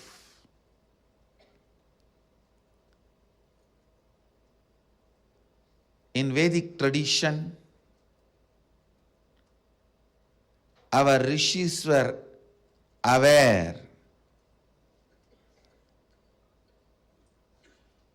Your ability to connect with the mother should be directed to cosmos. It should inspire.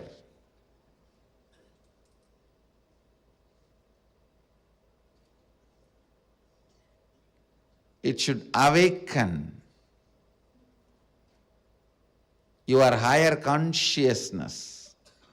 It should inspire your higher consciousness to express through you.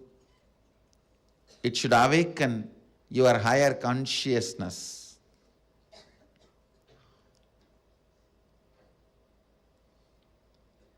Connecting with life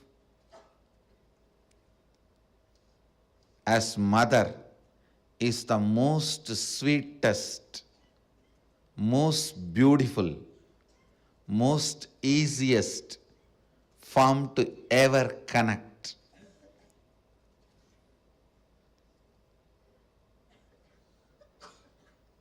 Please understand, my childhood was full of spiritual experiences, amazing spiritual masters,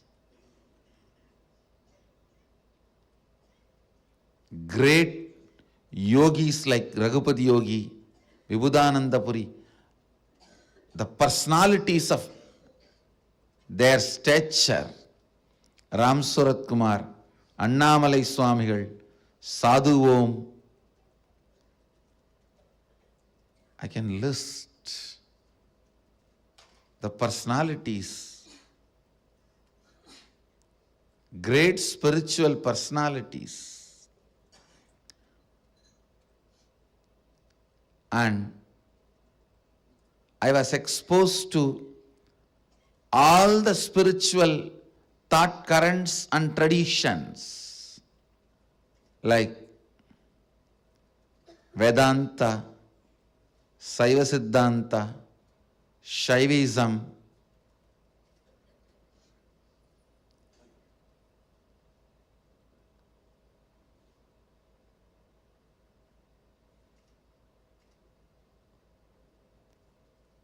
even the thought currents of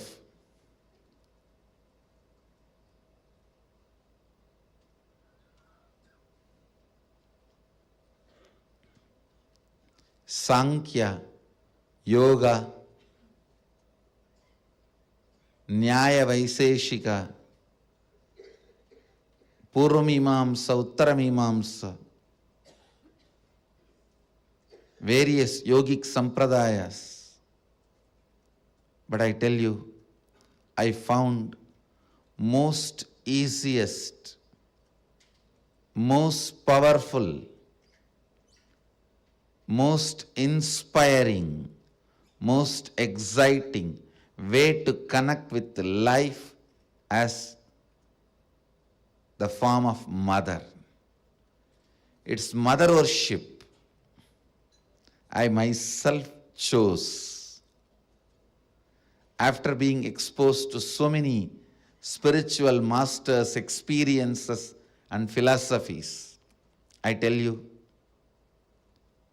if you want tremendous peace and healing in your inner space, choose mother worship.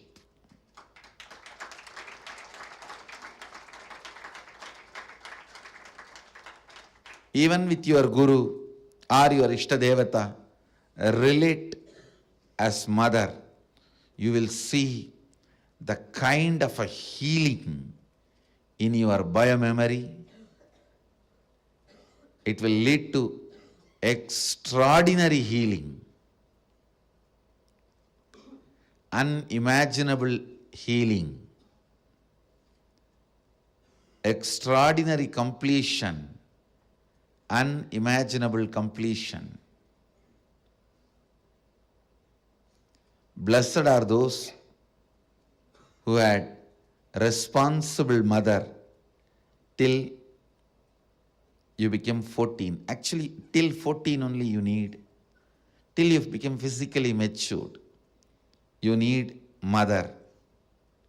Blessed are those who had life around their mother till 14. I tell you, till 14, if you had mother living around you, living with you, then you know how to connect with mother.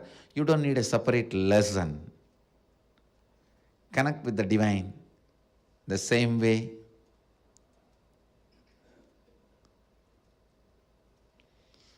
So much completion will happen to you. So much means really, really so much, I tell you.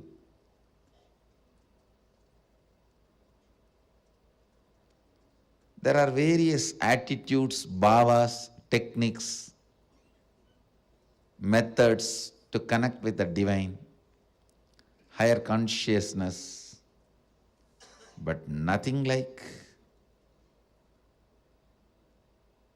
the Matrubhava, connecting with a mother.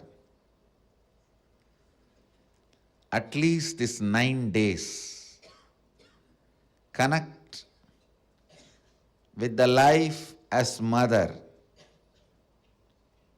the cosmic mother, I tell you.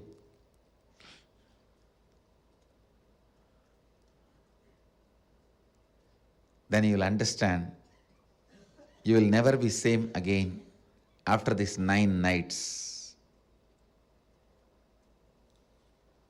These 9 nights, not only you will wake up, you will be awakened.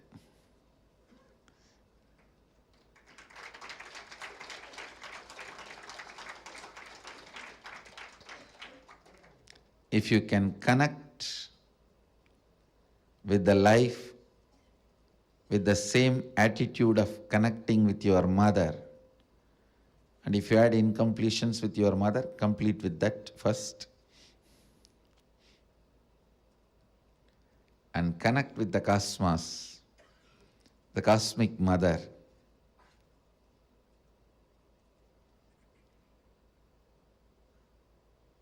You will not just wake up, you will be awakened.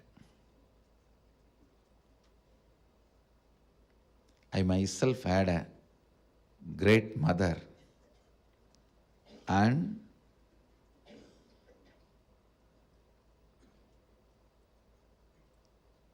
amazing connection with life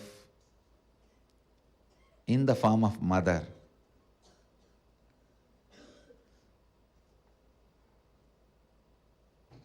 Even though I had darshan of different gods, goddesses,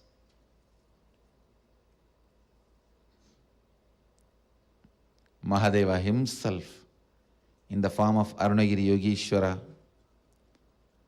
but everything was in the undercurrent, with the undercurrent of mother. Even Arunagiri Yogeshwara, he was so much mother for me than Guru. Even Raghupati Yogi, a old yogi, so much of motherliness I experienced with him than his Gurugiri, than him being a Guru. I tell you, of course, Mata Vibhudananda Puri, she's a woman, an elderly woman. By nature, naturally you will experience her motherhood. But even with Raghupati Yogi, The kind of a motherliness I experienced is amazing. Connect with cosmos, the form of mother. You will experience so much completion, so much motherliness in everything.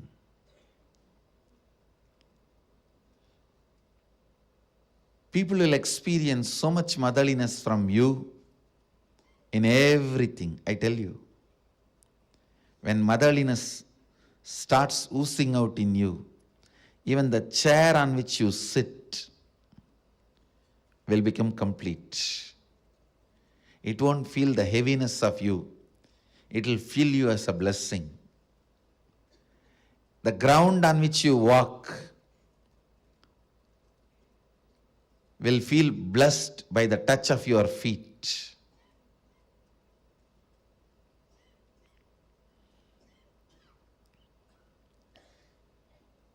The air you breathe will be blessed. People whom you see with your eyes will experience that love and compassion. I tell you, nothing can be compared to receiving the love of motherliness and sharing, radiating the love of motherliness. If you can't radiate, receive and radiate, whoever you may be, you waste your life. You are missing one of the major dimensions of your life. Whether you relate with your Guru or your God, it can be any God, Shiva, Vishnu, Parvati, Durga, Kali,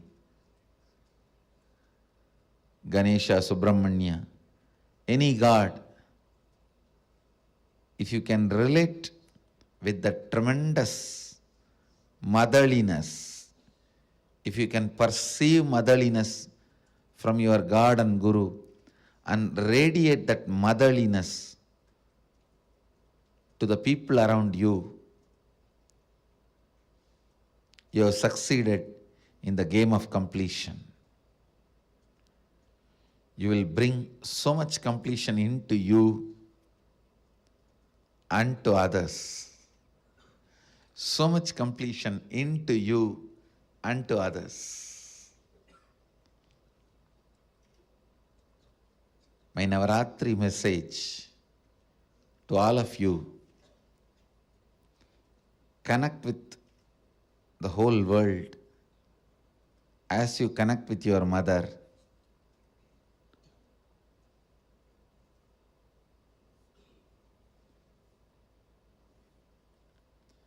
Be a child to life. Be a mother to people you are giving life. Be a child to the life to receive life in you. Be a mother to people to whom you are giving life. That is enough. You will bring so much of healing and completion to the planet Earth, wherever you move, whatever you do, whether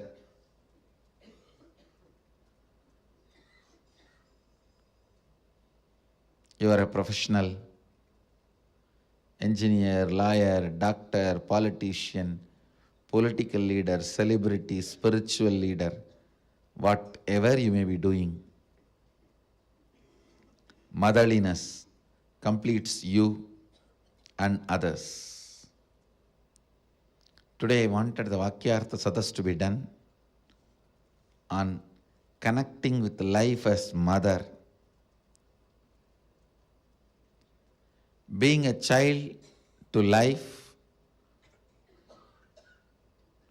and being mother to the people you have to give life. Being a child and being a mother. Have Vakyartha Sadas on this subject and internalize.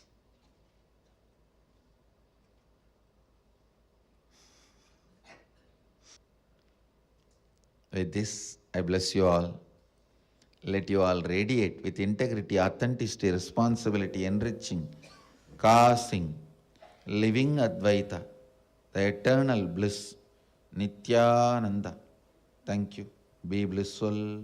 Nithyananda Dhyanapitham, Nithyananda Nagar, off Mysore Road, Bidadi, Bengaluru. Phone 08027279999. www.nithyananda.org, www.youtube.com/lifeblissfoundation.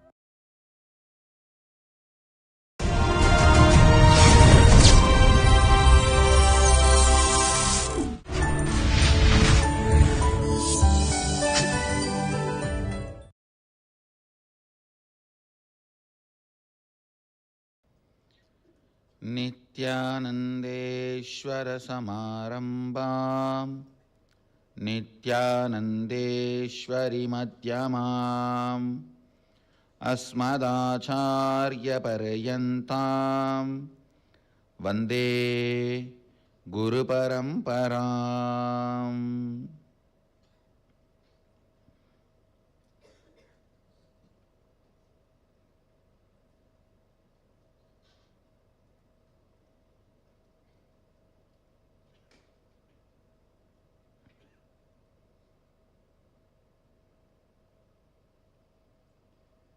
I welcome all the devotees, disciples, Samajis, Satsangis, Sri Mahants, Mahants, Tanedars, Kotari, visitors, viewers, owners of Sarvanyapita, everyone sitting with us through Nithyananda TV, Sadhana TV, Ara TV, Nakshatra TV and two-way video conferencing, and having Nayanadiksha all over the world, and in Nithyananda Sabha in Varanasi. I welcome all of you with my love and respects. Cities sitting with us: Kuala Lumpur Adinam, Los Angeles Adinam, Oklahoma Adinam, Vancouver Canada, Seattle Adinam, San Jose Adinam, Ohio Adinam, New Zealand Adinam, Toronto Adinam, Philadelphia, Montclair, China, Mexico, Dublin, Singapore Adinam, Spain, Trinidad Tobago, Dakota Dunes, Nithyananda Nagara Bidadi, Houston Adinam, St. Louis Manchester, Doncaster, Hyderabad Adinam, Kastav Croatia, Rajabalayam Adinam. I welcome all of you with my love and respects.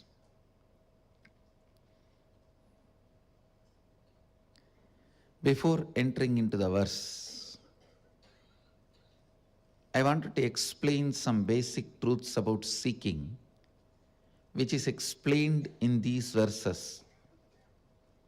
See, if I explain the basic concepts, the truth expressed in this verse will become more experiential for all of you.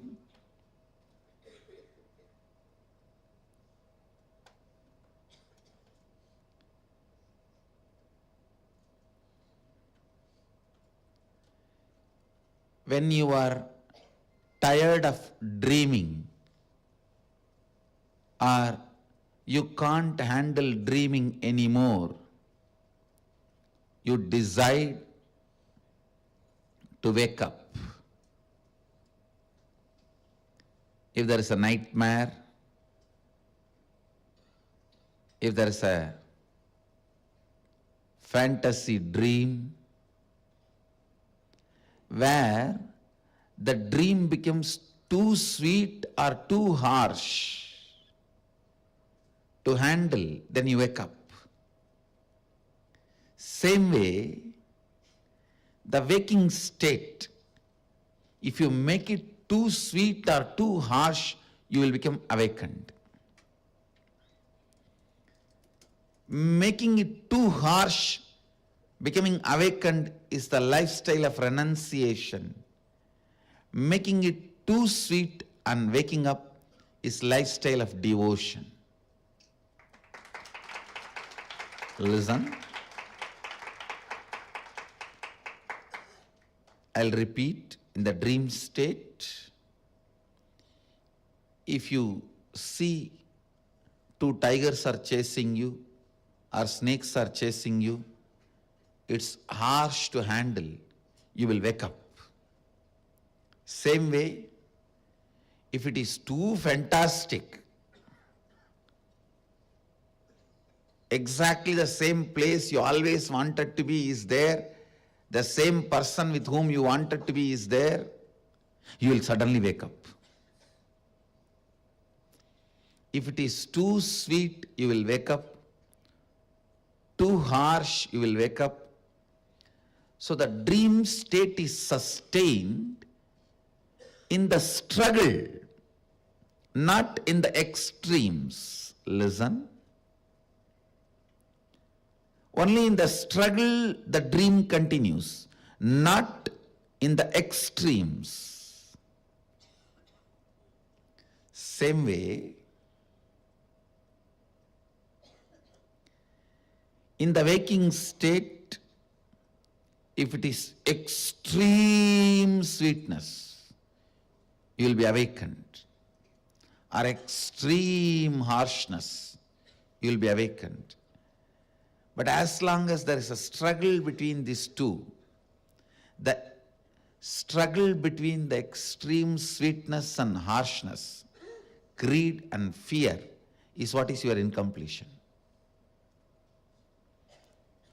As long as there is a struggle, you will continue to maintain this waking state.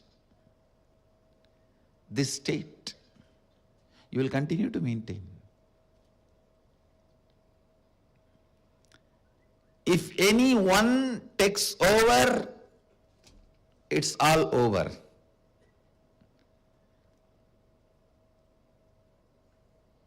Allowing the lifestyle of extreme harshness and awakening, getting awakened, is the lifestyle of renunciation.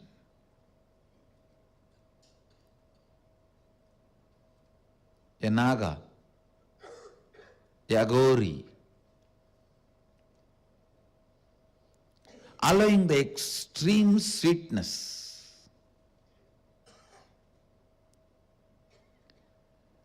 and awakening is the lifestyle of devotion, a Shaivite. Using both the process and getting awakened is a lifestyle of Nithyanandite. I use all available possible methods, process, kriyas to help you into awakening. Whether it is nightmare or fantasy dream, you will wake up. You will wake up. You will wake up. Understand?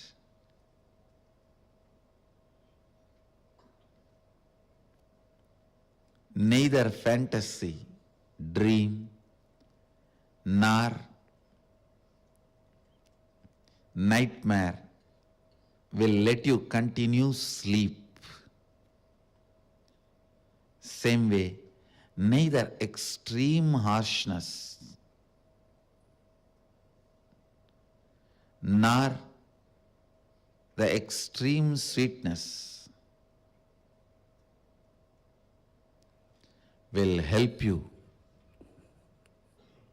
to continue your waking state. It will lead to awakening. It will lead to awakening.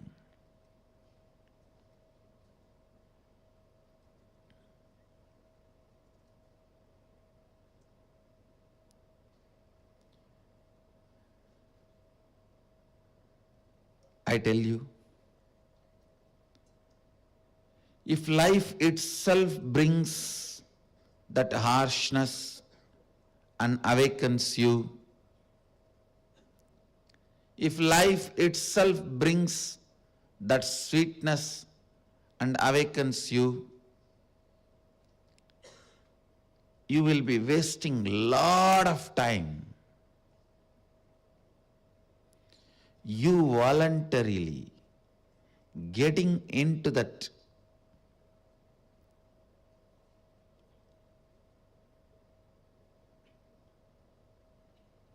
state, cooperating for your awakening is what I call seeking.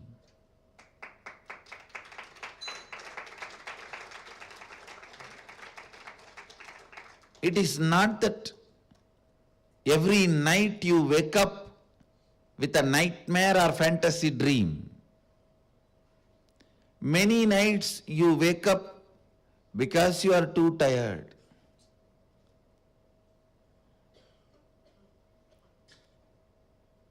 Understand?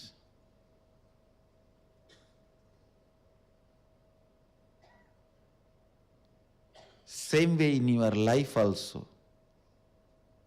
It is not that all the time you can get the extreme harsh dream, harsh reality, or extreme pleasant reality.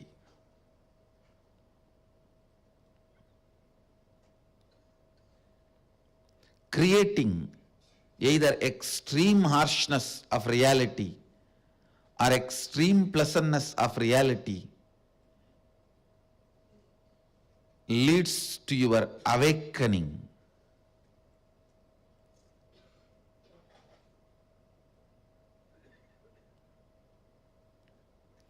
Cooperating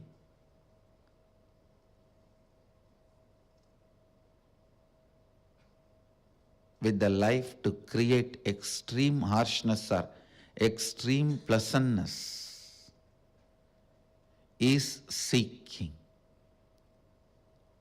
Either with the concept of Shiva, you can make every moment of your life extremely pleasant. You know, this is the place Sadashiva walked. This is the very air he breathed. This is the very forest he and Devi spent so much of time.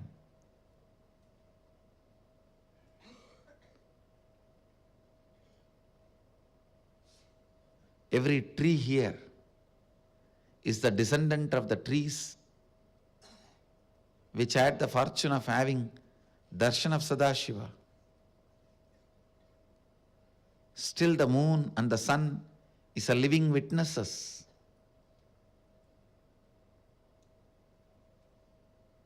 You can go on cherishing this and get into the extreme pleasantness that will lead to awakening.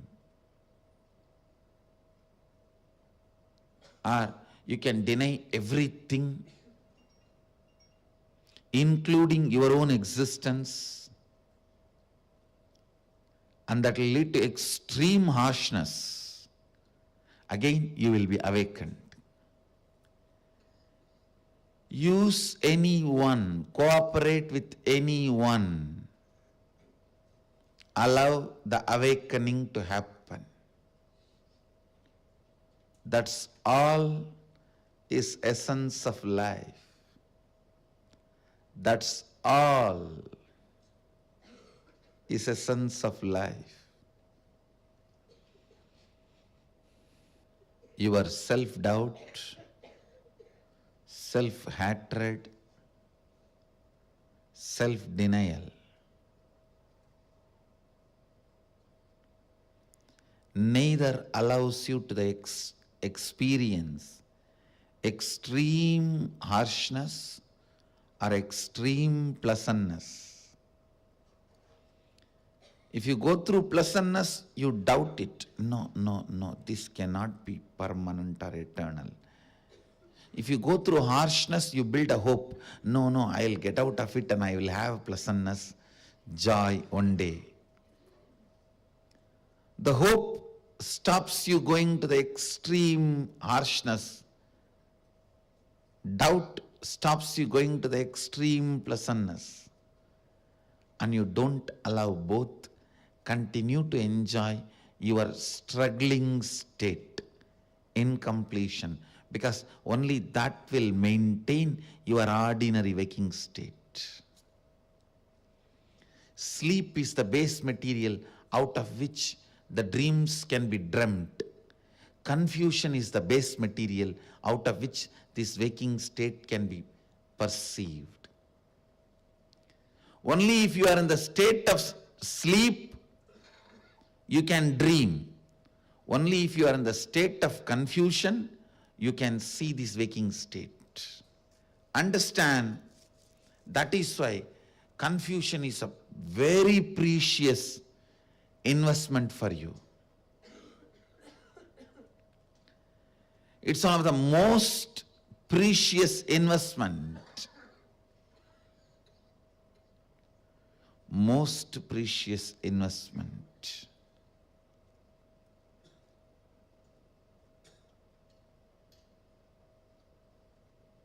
But I tell you, let confusion not become your most precious investment.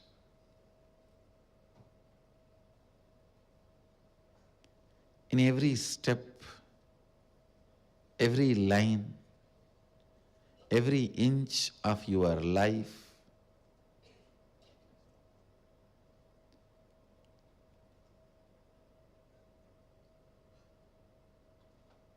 if confusion becomes your basic stand, basic foundation, then imagine the amount of time you are wasting, energy you are destroying.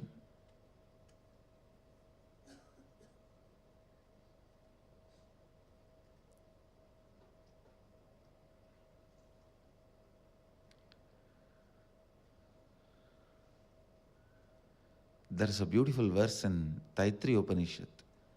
Anandam brahmeti navyajanat. Bliss is God, don't waste it. You may think, what do they mean by don't waste it? Don't waste it by attributing it to your confusion.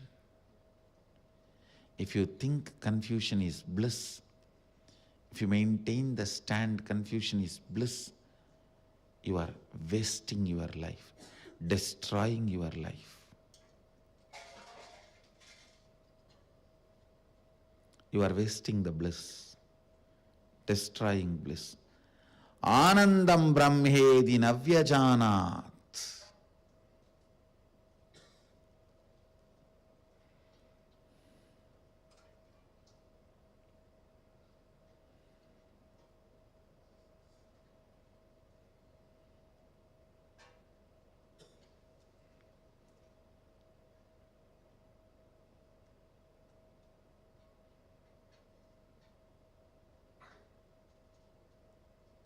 See, your day-to-day habits get recorded in your muscle memory. Your lifestyle patterns, like what you feel about you, all that gets recorded in your biomemory.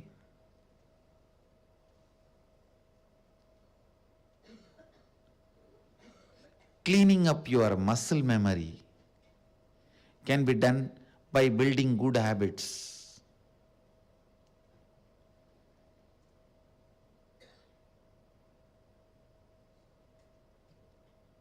But cleaning up your biomemory, what do you feel about you consciously, can be done only by awakening the seeking. Awakening the seeking.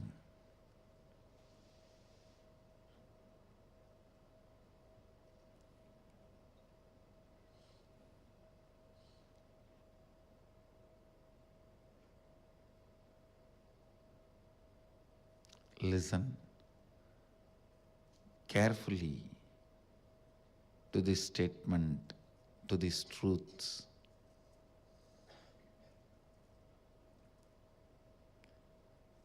Seeking either leads you to extreme pleasantness or extreme harshness of the reality. In both ways, it awakens you. Whether you get into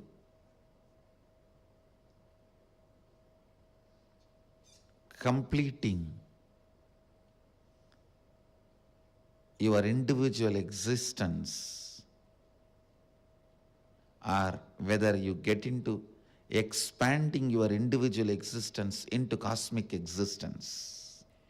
If your individual existence becoming cosmic existence by devotion, it is called upasana. If your individual existence becomes nothing by allowing the cosmic existence, it is called vipassana. In both extremes, you are awakened.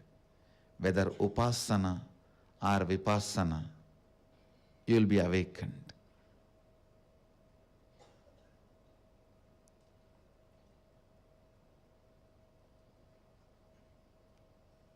But go to any one extreme, only then you will be awakened. Don't continue to play in the field of confusion.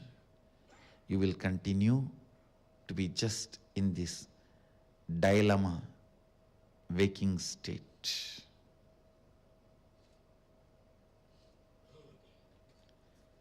Dilemma destroys your dignity, takes away your respect for yourself.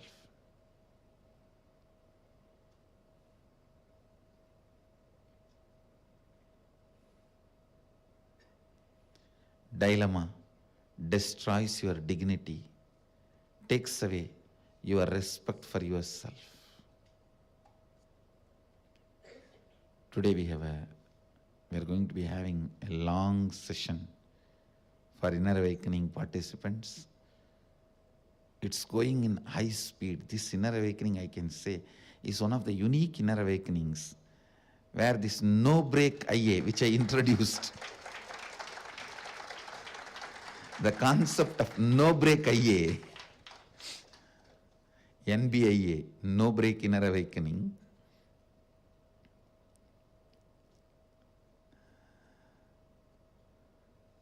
they are completing with all the inner awakening processes, and then Shivoham process and third eye awakening practice,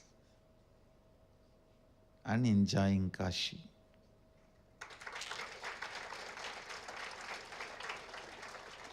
Today we are going to be working with the world and my world, which is going to be quite a enjoying process, a joyful process. So today's satsang's essence, upasana or vipassana. The subject for Vakyartha Sadas, understanding upasana and understanding vipassana, how both leads to awakening. With this, I bless you all, let you all radiate with integrity, authenticity, responsibility, enriching, causing living Advaita, the eternal bliss, Nithyananda. Thank you. Be blissful. Nithyananda Dhyana Peetham, Nithyananda Nagar, off Mysore Road, Bidadi, Bengaluru. Phone 08027279999. www.nithyananda.org, www.youtube.com/lifeblissfoundation.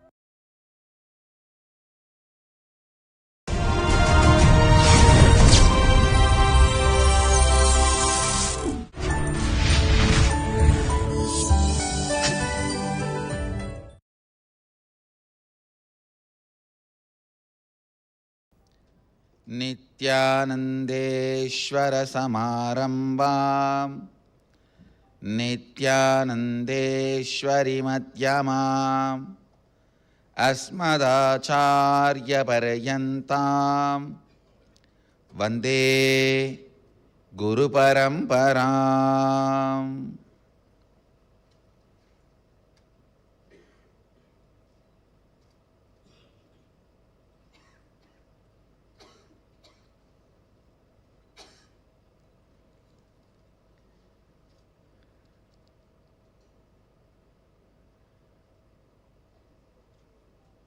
I welcome all of you with my love and respects.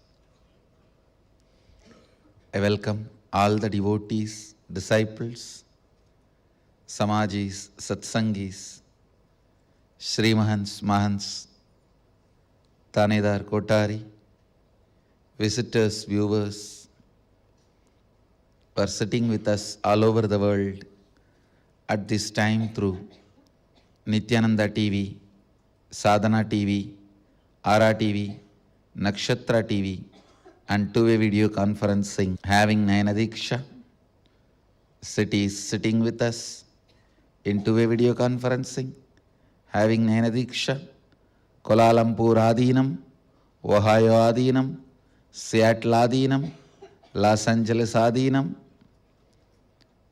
New York Adinam, Guadalupe Adinam, San Jose Adinam, New Zealand Adinam, Montclair, California, New Jersey Omkareshwar, Philadelphia, Dublin, Ohio, Vancouver Bhuvaneshwar, Toronto Adinam, London Adinam, Nirbeda and Baladara in Phillip Island, Hyderabad Adinam, Hong Kong, Ponca City, Oklahoma, Salem Adinam, Puduvai Adinam, San Diego Tirualavai, Chidambarananda, Dubai Adinam, Nithyananda Nagara Bididi, Indrani, New Jersey, San Antonio, Maris Plains, New Jersey, Singapore Adinam, Houston Adinam, Trinidad Tobago, Tobago, and some more cities, Charlotte Adinam, Hong Kong, Rajapalayam Adinam. I welcome all of you with my love and respects.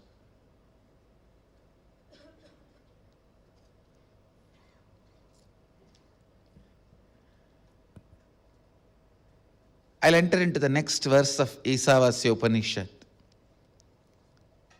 the 16th verse. Recite along with me.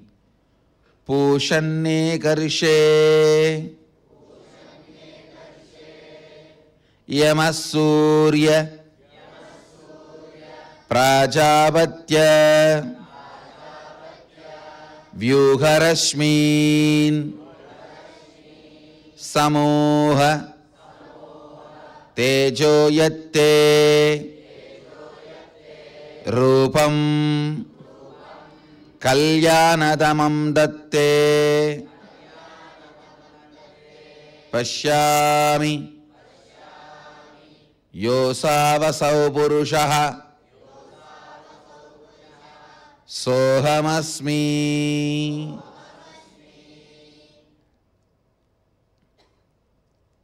One of the most beautiful verse of this Upanishad. The translation goes, O Pushan, consciousness, who is the nourisher, sustainer of all, the primeval, solitary traveler, the disciplining principle of all, is like the bright, effulgent sun and is the Lord of entire creation, which is his subject. Please remove all your rays of this radiating, brilliant golden light which had blinded me, so that by your grace I can have the divine vision of that most auspicious, graceful, beautiful form of yours, that which is there, the glorious sun, is the mirror of the Supreme Being, who is all-pervading pure consciousness of the cosmos. Indeed, I am He, that being Sohamasmi. Just in the earlier verse, Rishis explain seeking. Now they are declaring realization. In the next verse, they are declaring the realization. Now the sacred secret they wanted to reveal to all of us: the moment authentic seeking is awakened, simply realization happens. Understand? The moment authentic seeking is awakened, simply realization happens. You need to understand deeper and deeper about seeking. Seeking is nothing but your identity, your image about you, the inner image, getting matured, ripened. Please understand. If your taste is growing, if your taste is getting matured, if your taste is evolving, you are living. Whether you live or not, whether you are alive or not, whether you are living or not, is not decided by the number of incidents happening in your life or the number of days you pass in your life.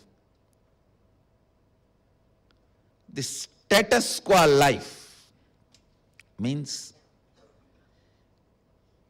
every day when you wake up, every day when you go for your work, every day when you come back, every day when you go to bed, your mental state,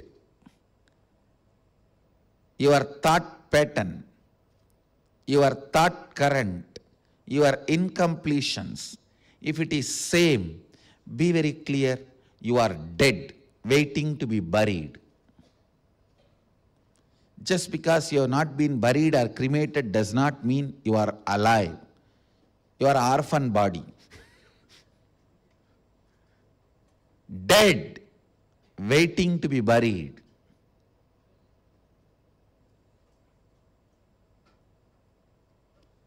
The status quo life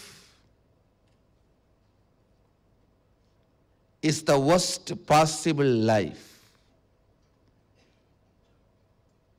Every day, if you approach your experiences, good, bad, right, wrong, consciously, so much of reinvention of you will happen. Please understand.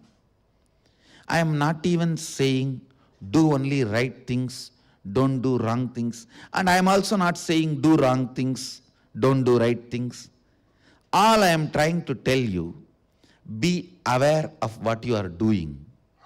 That itself will mature your taste so much. In any field, a person whose taste is matured achieves. In the life, when your taste is matured, you become seeker.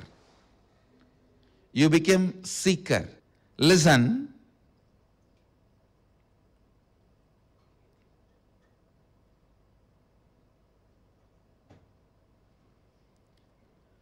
Your taste getting matured is what I define as seeking.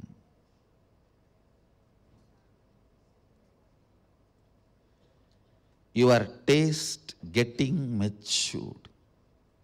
Listen. If you live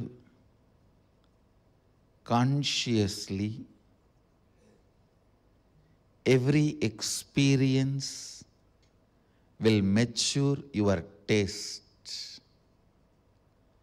Every experience will awaken your taste. Man whose taste is not getting matured, his life is waste. Now, really, I am telling you. Your identity about you,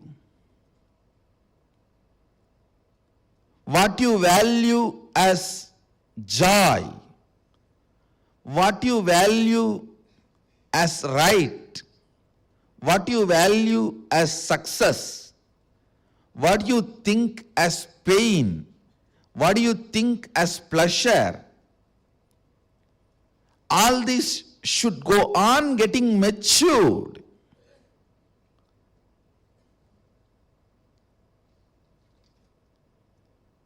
You can't become 70 and still interested in puppy love.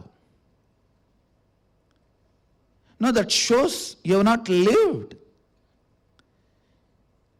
If you are 17 and interested in puppy love, okay.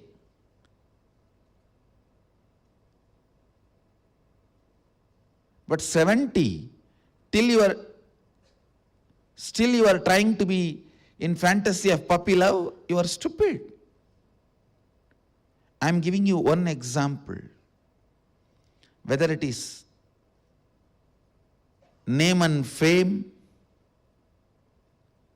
money, pleasure, luxury, or right, wrong, the ideas you cherish about what should be your career achievement, the concepts you cherish about how you should be contributing to you and to others, the truths, how you should relate with others, what should be the strategy for you to relate with others in your life or human beings. All this should go on getting matured. See, when you are 20 or 30, you try to grab everything. Is tolerable. After all, you think you have a huge life in front of you and you want to grab as much as you can from everyone. But by the time you are 40, you should know it is time to grasp, not grab. The taste should get matured. Your concepts about you, even your confusion should get matured. Understand? I am not against getting confused. I am against getting into the same confusion again and again. I am not against you getting confused, but I am against you getting into the same confusion again and again. If it is same confusion, it is just status quo, wasting life, destroying life. If it's the same problem, status quo. Status quo life is hell. Understand? Status quo life is hell. Peace is not status quo life. Peace is state quo life. Understand? Peace is not status quo life. Peace is state quo life. If the state from which you are operating is same, then you have peace, not if your life is in status quo. That is not peace, that is dead. That is dead. One of the biggest confusion human beings entertain is thinking status quo as a state quo. No. I don't know whether this word state quo exists in English or not. I am contributing it. Come on.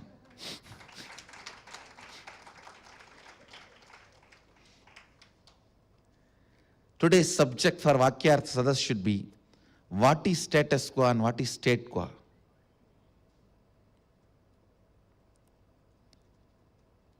Status quo means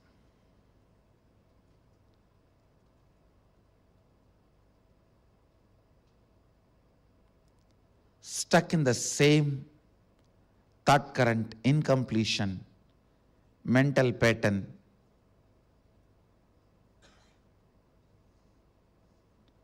suffering, taste, identity,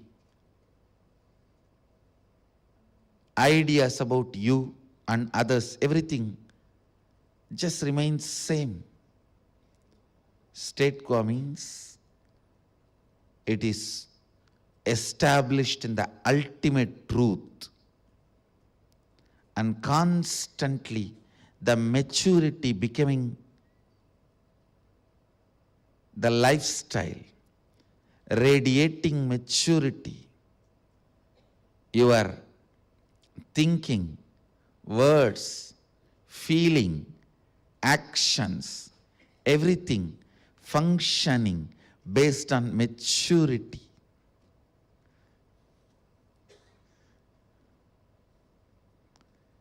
Everything functioning based on maturity.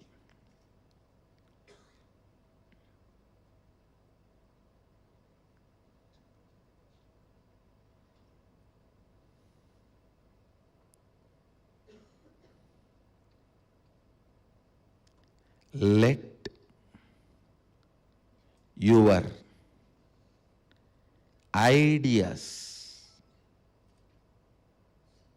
let your concepts, your concept about world, your concept about life, your concept about dharma, your concept about karma, your concept about give and take, right and wrong, everything should get matured, should get updated by your experience, your internalizing, your internalizing.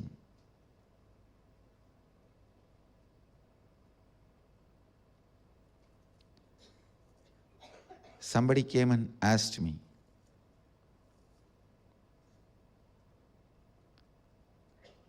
Swamiji, last year I went to that pilgrimage and all those temples. This year also, should I go? I told him, have your idea, context, why you should go, as it evolved, got matured. He thought for a few minutes and said, I don't think so. I said, then work on making that matured. Why you should go? The idea should get matured. Why you should go? The idea should get matured.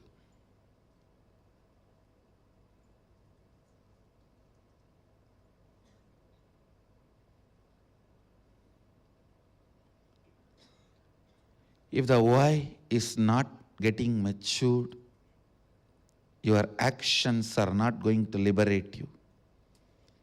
In Viveka Chudamani, very beautifully, Bhagavan Adi Shankaracharya describes Kalpagala Varyandam, even one Brahma's lifetime. If you are doing rituals also, without getting the context, without getting the context matured, it won't lead to liberation. Understand? Even for one kalpa, one Brahma's age, some millions of years, I can tell you exact calculation also. It runs into millions of years. Even those millions of years, if you are doing rituals, worship, all that, without getting your context matured, it won't lead to enlightenment, liberation. It won't lead to mukti. Understand? Context getting matured.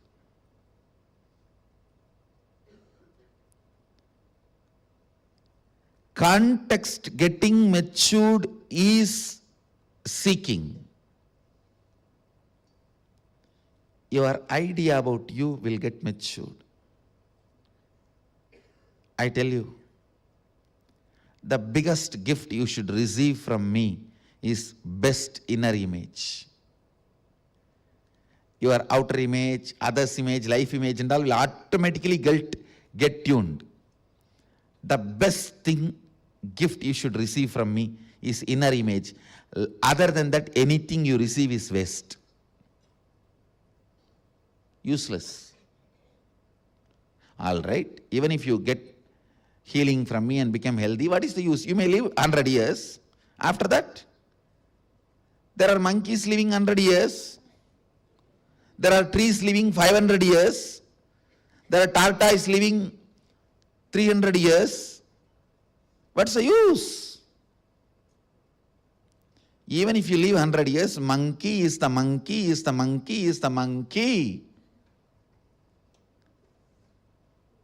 That's of no use.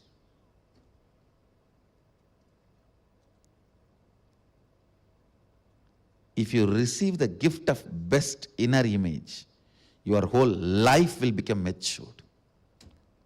I tell you. Whole life will become matured. That is seeking.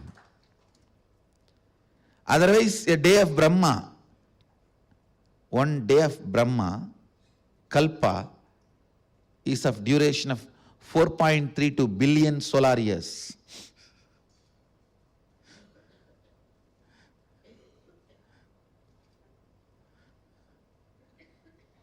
How many billion solar years you may do ritual without getting your context matured? It won't lead to liberation.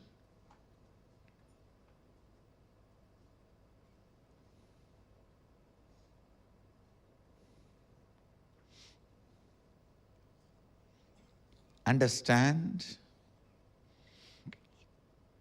Having right inner image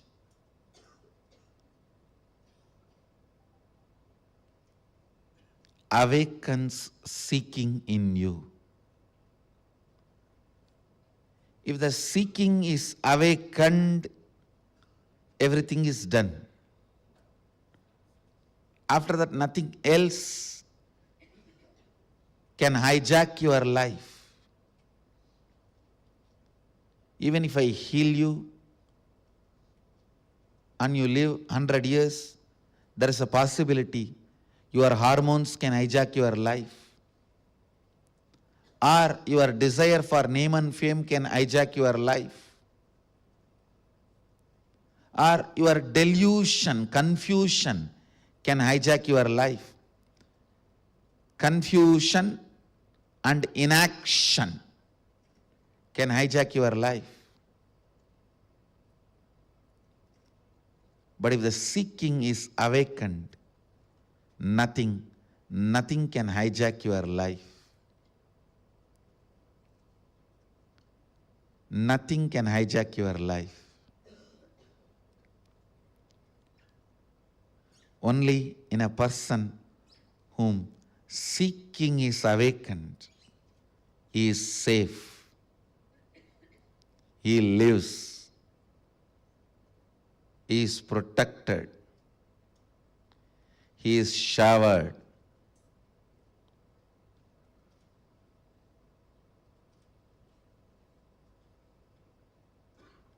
If seeking is not awakened in you, life is not worthy of living. Seeking is nothing but remembering your own higher possibility. When you strongly remember, you just wake up from your lower slumbers. I tell you, completion is nothing but remembering your higher possibilities and breaking your lower possibilities, your lower karma patterns, your lower understandings, your lower ideas.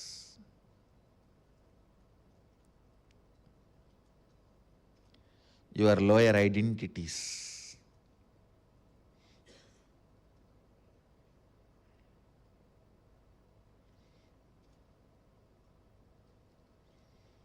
Fifteenth verse, Upanishadic rishis express seeking. In 16th verse, they declare enlightenment. Then understand the kind of authenticity they have in their seeking. The authenticity and maturity which is there in their seeking.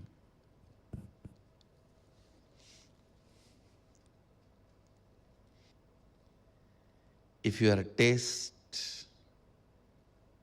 for life grows and grows and grows,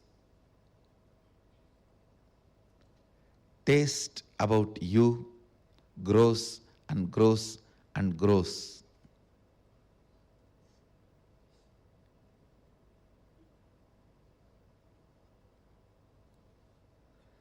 When your taste about you gets matured, your taste about world, your taste about God, everything will get matured.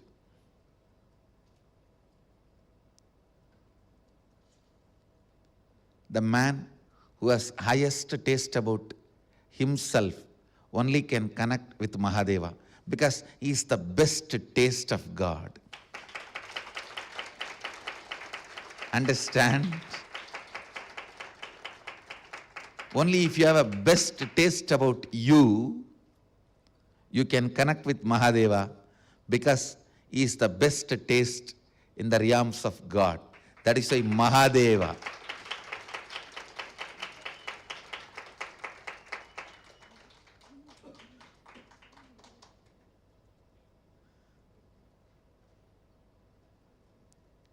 Life is all about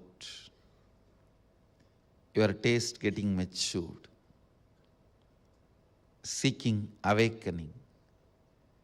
Even the story described behind me, where Mahadeva using his Trishul and kicking Yama, Lord of Death, away from his disciple Markandeya, devotee Markandeya.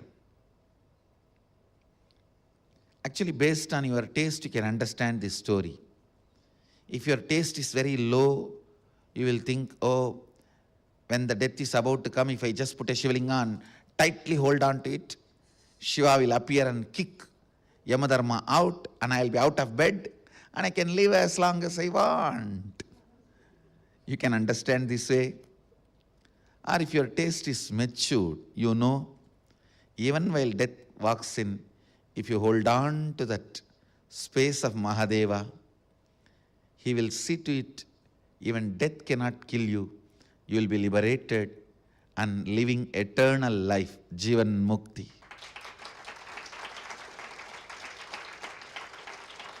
It is based on the maturity, the taste you have about you, you will understand this story.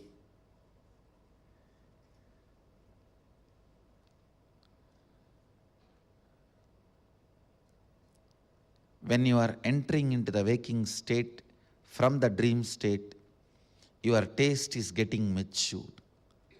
Enough, you wandered in the dreams. Now you want to live a more matured life.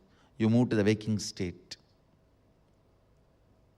From here, if you move to the awakened state, that is the ultimate taste. Your taste getting into the ultimate maturity.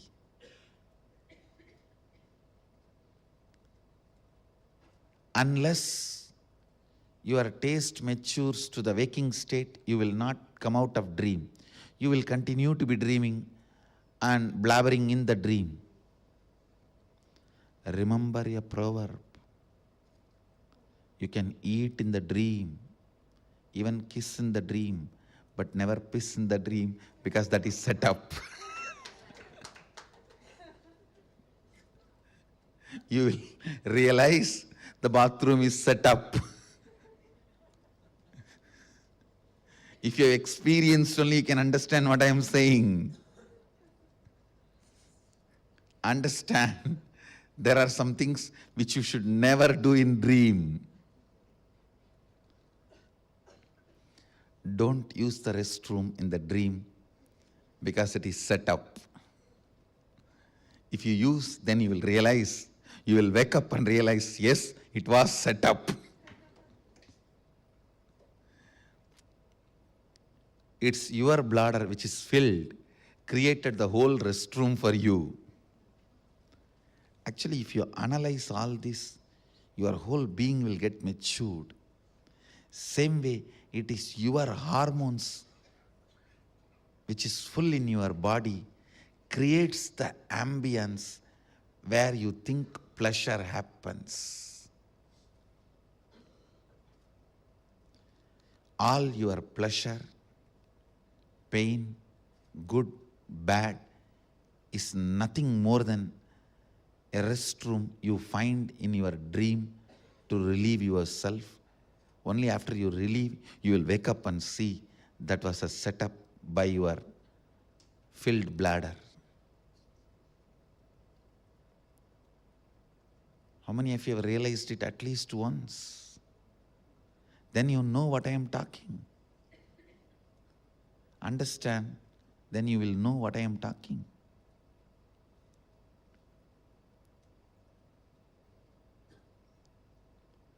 No, it's a truth. It's a truth.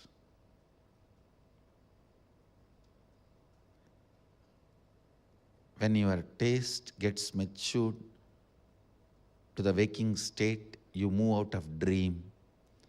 When your taste gets matured to have the awakened state, you will move out of waking state. Your taste getting matured to the awakened state is what I call seeking. Seeking. Everything else is waste of life. Everything else is just stupidity.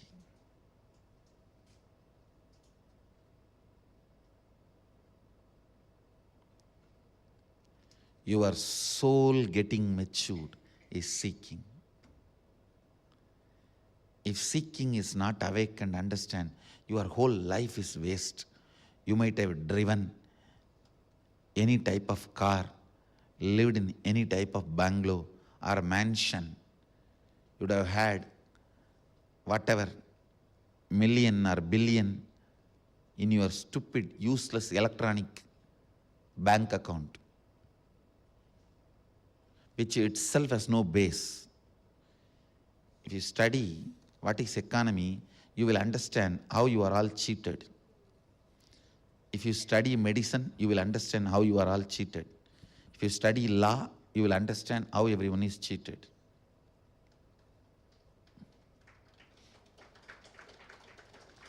If you study law, you will understand how everyone is legally cheated. If you study medicine, you will understand how everyone is medically cheated. No, really.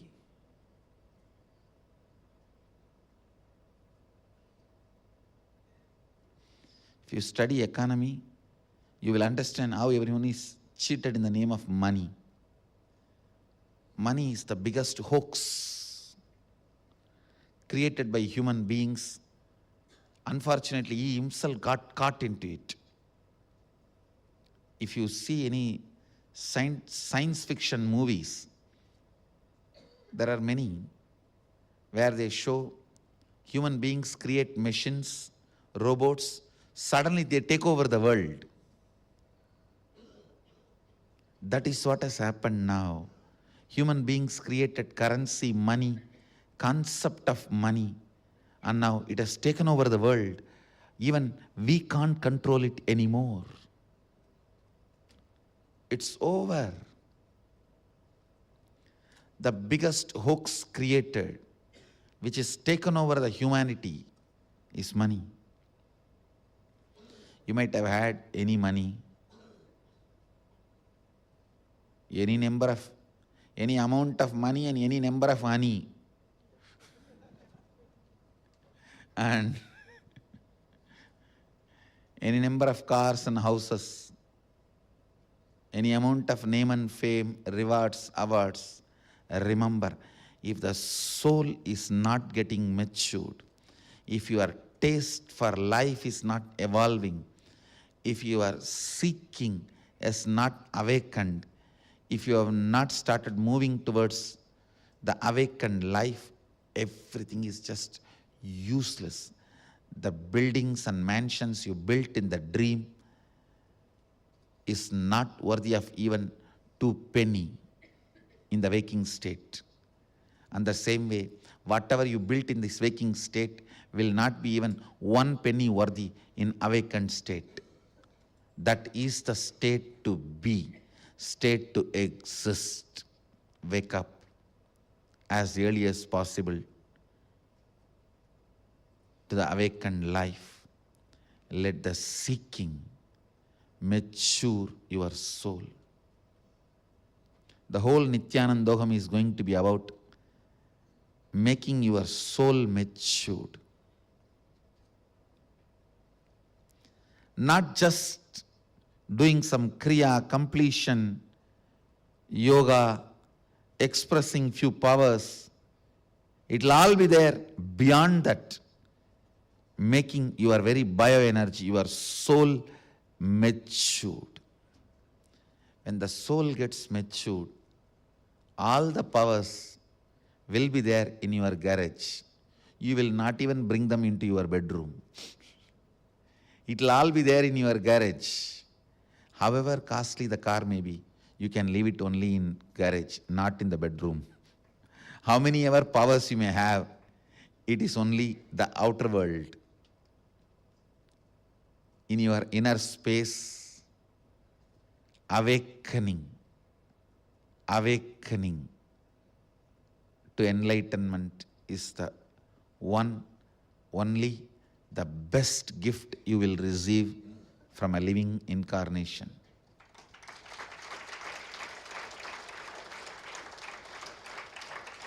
Come to Nithyanandam to receive the gift.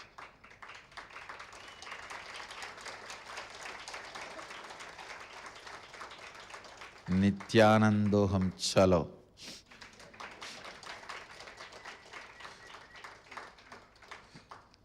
Soul getting matured. Soul getting evolved. You seeking the state of awakening is the essence of life. That is the essence of life. Blessings. Ma Shakti Rupa Houston. Birthday blessings. With all the auspiciousness, you will be with me, I will be with you. Blessings. Ma Sneha Sangama. San Diego. Birthday blessings. With all the auspiciousness, you will be with me, I will be with you. Blessings. I bless you all. Let you all radiate with integrity, authenticity, responsibility, enriching, causing, living Advaita, the eternal bliss Nithyananda. Thank you. Be blissful. Nithyananda Dhyanapitham, Nithyananda Nagar, off Mysore Road, Bidadi, Bengaluru. Phone 08027279999. www.nithyananda.org. www.youtube.com/lifeblissfoundation.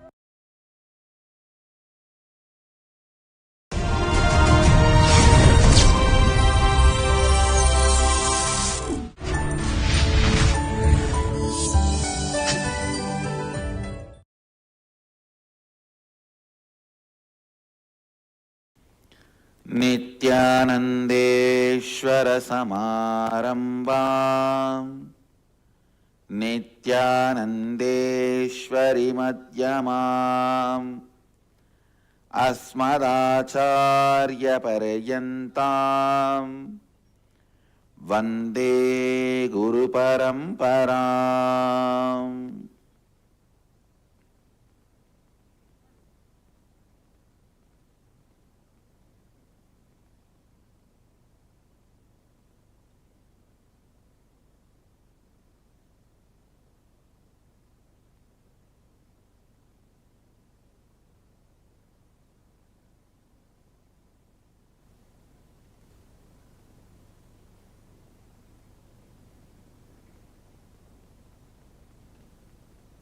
I welcome all of you with my love and respects. I welcome all the IA participants, devotees, disciples, owners of Sarvanyapita, Samajis, Satsangis, visitors, viewers, everyone sitting with us through Nithyananda TV and Sadhana TV, Ara TV, Nakshatra TV, two-way video conferencing, having Nayana Diksha, and Kashivasis who are here. Cities sitting with us in two-way video conferencing, having Nayana Diksha, Puduvai Adinam, Trinidad Tobago, Nithyananda Nagara Bidadi, Hyderabad Adinam, Houston Adinam, Dakota Dunes, Hyderabad Guptakashi, Singapore Adinam, Morris Plains, New Jersey, Indrani, New Jersey, Austria, Spain, Kajang, Malaysia, Rajapalayam Adinam, Warrington, UK, Asturias, Spain, Bangalore North, Kajang, Malaysia, Salem Adinam, Kuala Lumpur Adinam, Seattle Adinam, Oklahoma Adinam, Ohio Adinam, Guadalupe Adinam, Mexico, Los Angeles Adinam, Toronto Adinam, Dublin, Ohio, Vancouver, San Jose Adinam, Oman Adinam, Montclair, Phoenix Adinam, and some more cities are joining. I welcome all of you with my love and respects.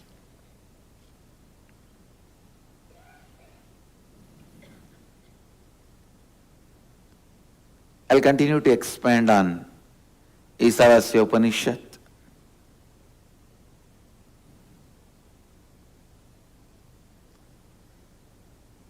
Please recite along with me. Hiranmayena Patrena Satyasyabihitam mukham Tattvam Pushannabhavrunu Satyadharmaya Drishtaye. I'll read out the translation. The truthful, effulgent, eternal being is the ultimate sustainer, nourisher, and protector of all that exists. You are the embodiment of the imperishable truth and reality. Your divine face of truth is concealed by the blinding, dazzling, upturned part, which has golden orb of effulgence. This radiant golden part conceals your glorious face of truth from my view. O Pushan, O Sun, O complete one, do reveal yourself by removing that glaring veil, for I, on the path of truth, I am eager to have your divine vision.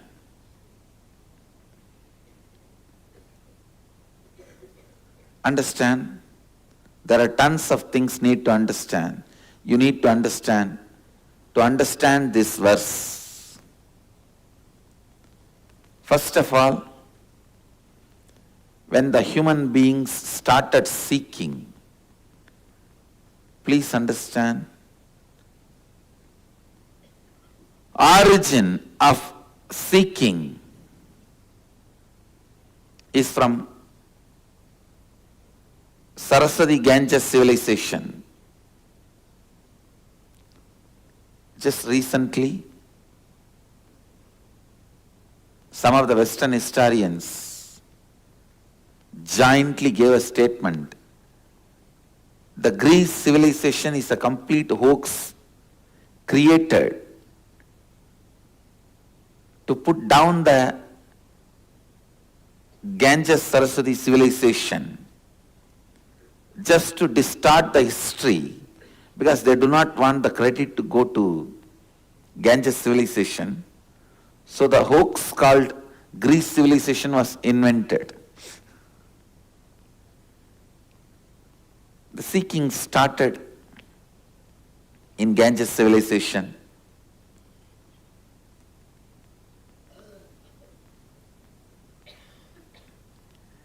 Understand when the seeking started how human beings responded,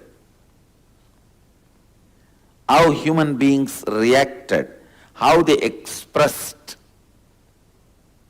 When the seeking started expressing in them, when the experience of seeking started in them, first thing you need to understand, we worshipped nature also, we worshipped through deities also, but we are not just nature worshippers. That's why I am using a new word, natural worshippers. We were naturally worshippers, but not just nature worshippers. Because the Upanishad is very clear. The first Upanishad itself shows the maturity. The Rishi is not saying here, oh sun, please give me the blessing. He says, no. Oh, the energy behind the sun, which is covered by your shining form, which we can all see, please you reveal yourself. And he is very clear, your shining face is covering your original truth. Please remove that and show your original truths. Even the glaring sun could not mesmerize the rishis from the seeking of the ultimate truth. Even in front of the glaring sun, they are saying, no, you may be glaring, but you are only a veil. There is something behind you. We want to see that. Let that be revealed.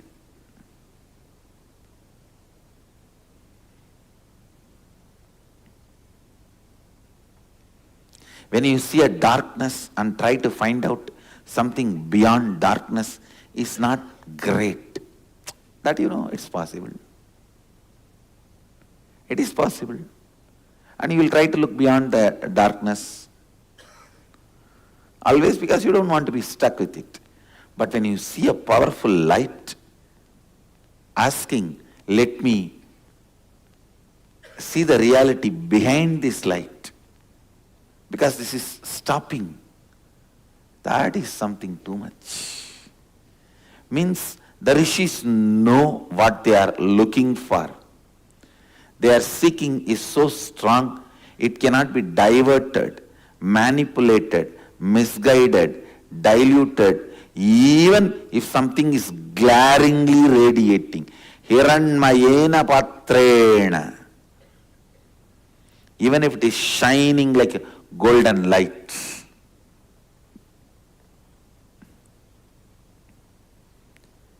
Hiranmayena patrena. Satyasya vihitam mukham. Tatvam bhushanabhavrunu. Satyadharmaya drishtaye. Sometimes even what you understand as glory is used as covering. Understand?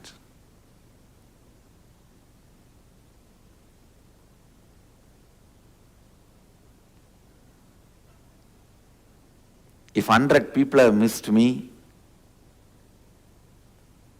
seeing some defects which they think is defect, I can say, million people have missed me, seeing something which is glory as per their understanding in me. Understand this statement. Not only the concept of defect as per the society is used by me to veil myself, even the concept of glory is used by me to veil my reality, to veil myself from people.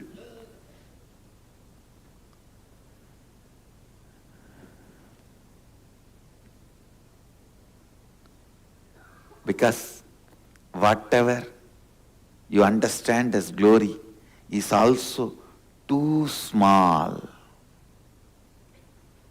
Too small.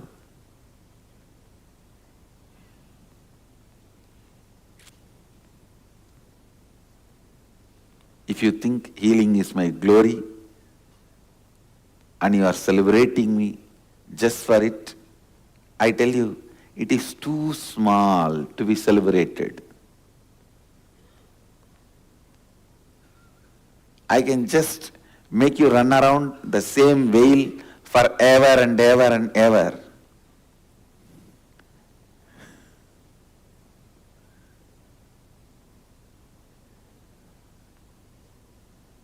Whether it is defects or glory, if you are standing with it, you are lost. Try to find out the man behind the defects or the man behind the glory. Whether you perceive glory or defect, try to find the person behind. You will catch the truth.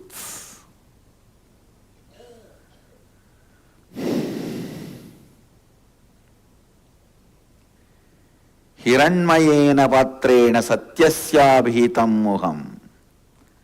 The truthful, effulgent, eternal being is the ultimate sustainer, nourisher, and protector of all that exists. You are the embodiment of imperishable truth and reality. Understand?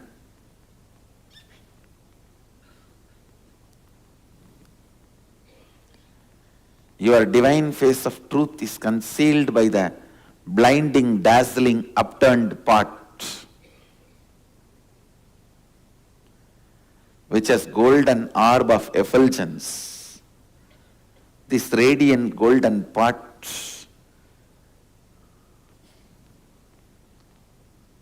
actually Upanishadic Rishi is beautifully describing his seeking.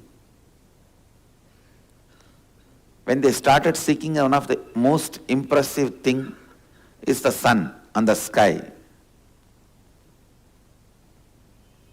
But they did not stop with the sun. They started looking, what is it that is behind this sun, which is making this sun radiate? If they started with the sun or stopped with the sun, I can say Vedic tradition is nature worshippers. But that is not truth. That's not the truth. They are starting with the truth behind the nature.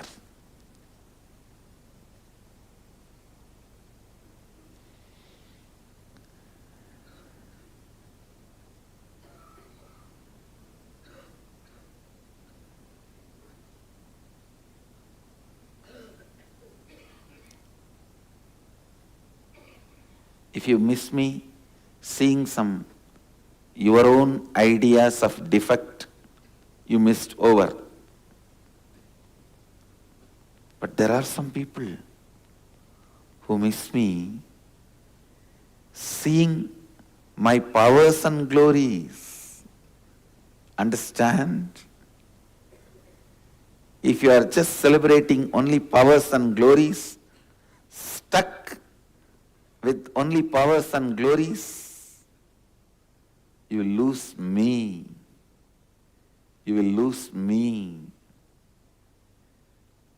The powers and glories are not enough.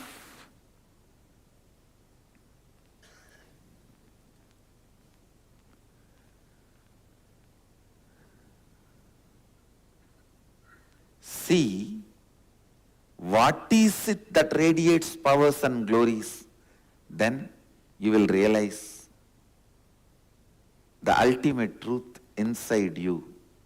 Understand? You catching the truth of Shivoham, living Advaita, is the only result that shows you realized who is me. Please understand.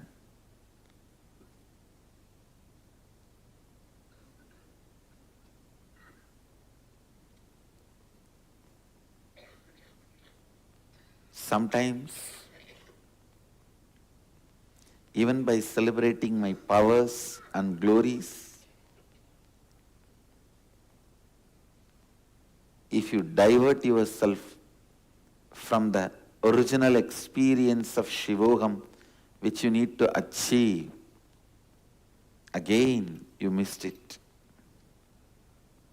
Of course,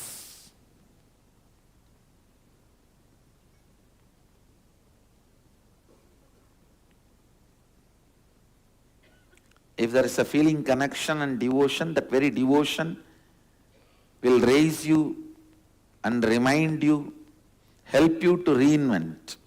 But the devotion or celebrating the glory and powers should not make you lose your attention from the true reality, from the truth.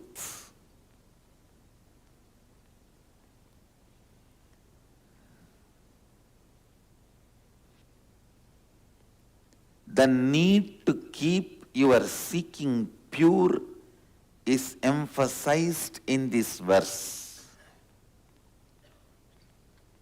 Power of seeking and the need to keep your seeking pure. Power of seeking and the need to keep your seeking pure is emphasized in this verse. Hiranmayena patrena satyasya vihitam mukham tatvam bhushanna bhavrunu satya dharmaya drishtaye. The beauty is, he is praying to the same sun. O sun, your glory is veiling. Please remove that glaring veil and reveal yourself. They know there is something glorious and they know there is something behind this glory. The rishis wanted what is that is behind this glory. They are not lost in the very glory itself. They are not lost in the shining skin. They are not lost in that shining, glaring effulgence. They are not lost in the golden orb of effulgence.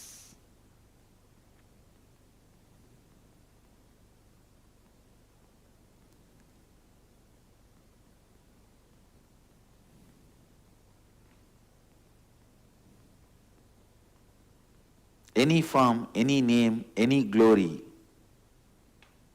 any powers, they are not ready to be lost or satisfied. They are digging deep. They are looking deep. They are going into the next. They are going into the source, origin.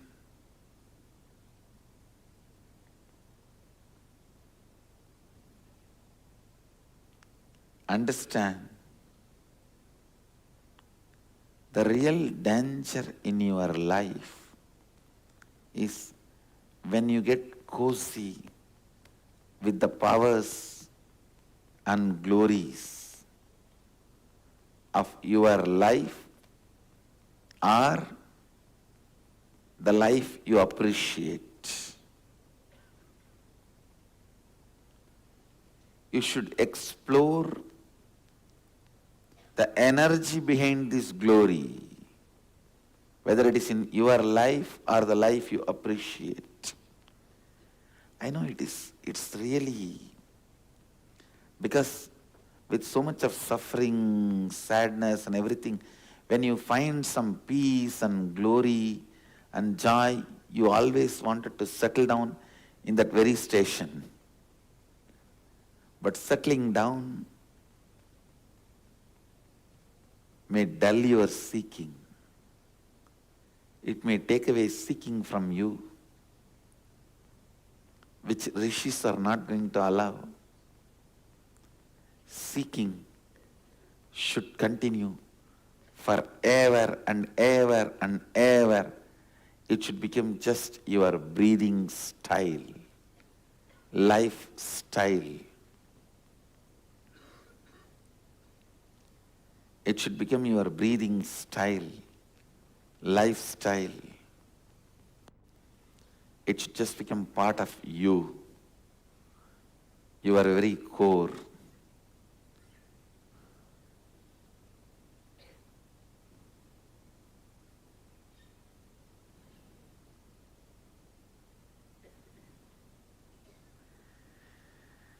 Hiranmayena patrena satyasya bhitam mukham tattvam bhushanna vavrunu satyadharmaya drishtaye.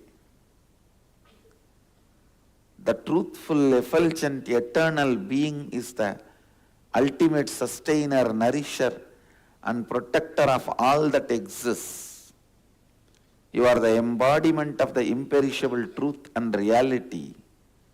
Your divine face of truth is concealed by blinding, dazzling, upturned pot which has golden orb of effulgence.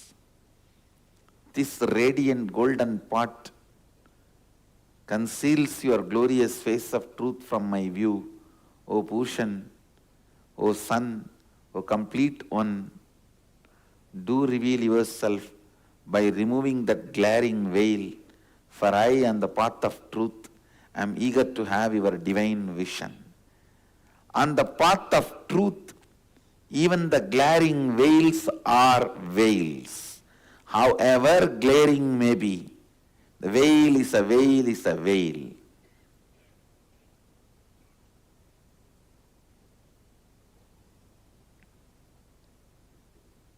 If you have traveled in the path of seeking, you will understand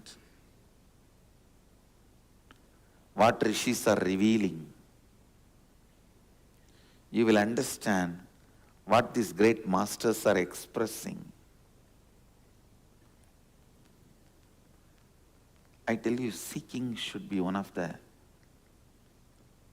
first, foremost, and last quality a man should develop. Constantly seeking the ultimate truth. Whether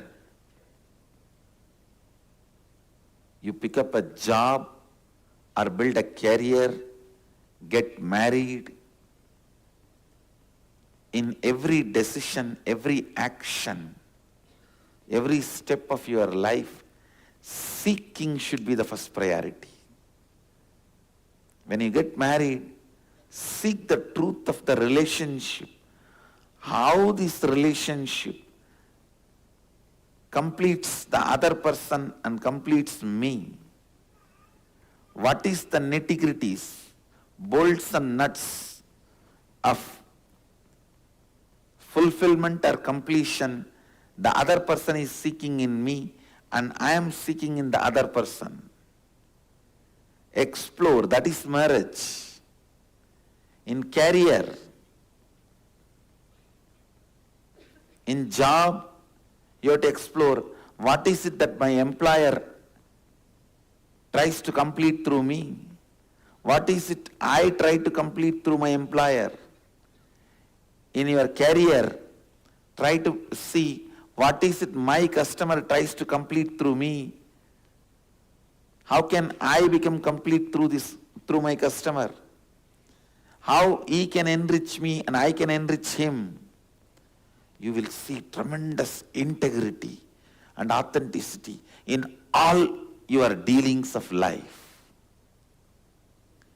When the seeking becomes the source of inspiration, whether in your business or in your career, in your job, in your relationship, tremendous authenticity will start radiating without even you practicing it. Tremendous integrity will start radiating, I tell you. If authenticity is awakened, even if you are in relationship, you are better than any sannyasi. If authenticity is not invoked, even if you are a so-called sannyasi, you are worse than any person having any number of relationships. It is the invoking of the authenticity. It is the level of authenticity that decides you,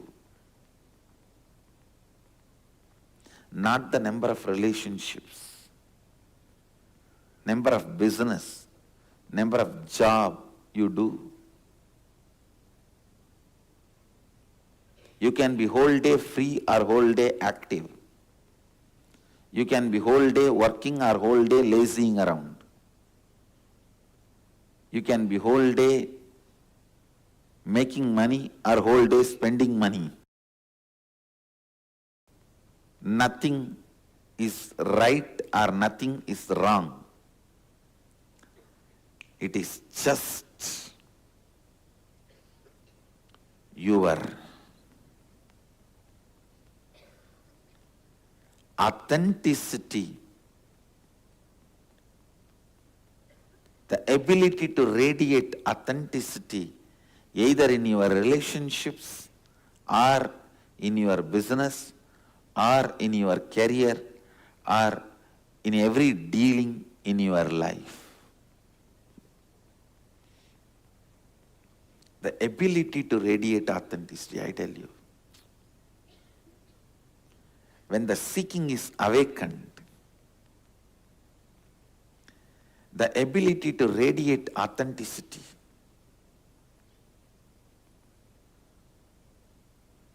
the joy of radiating authenticity,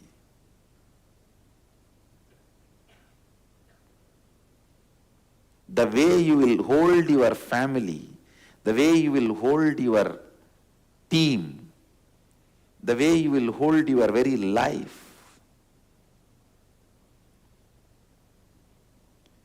especially enriches and causes of our Sangha. Understand very clearly, When you connect somebody with me, their whole life is enriched. Remember, the level of authenticity, integrity, responsibility, and the energy, intensity started radiating in you by connecting with the Master. You will see that is going to happen to the next person whom you are trying to enrich. That will only give you the strength and responsibility to make that person connected. Whether you are enriching somebody with the spiritual truths or causing them to attend a program, whatever, if you yourself are in the space of seeking, the state of seeking, you will understand by enriching what I can add to him. I can just simply transform that being.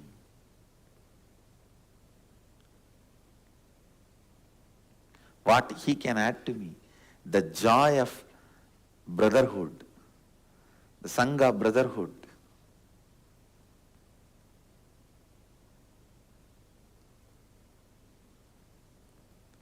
When you know what he can add to you and you can add to him,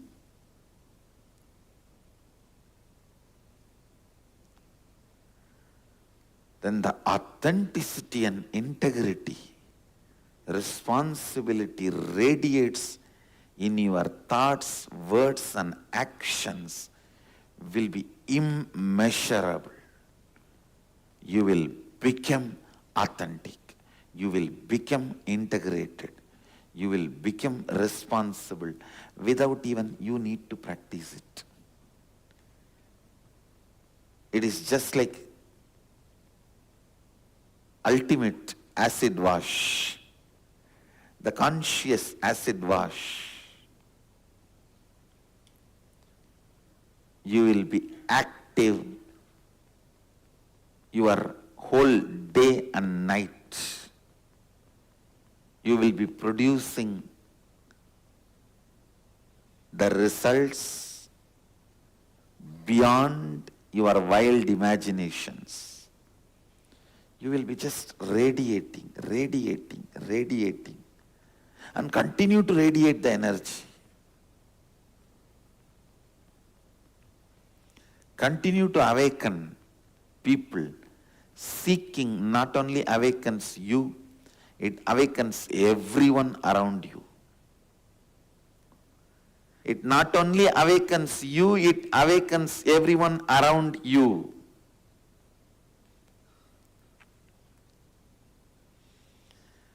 Not only it awakens you, it awakens everyone around you.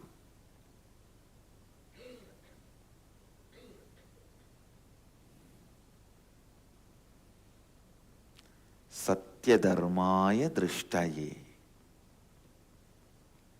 hiranmayena patrena satyasya vihitam mukham tattvam bhushannabavrunu satyadharmaya drishtaye. The truthful, effulgent, eternal being is the ultimate sustainer, nourisher and protector of all that exists.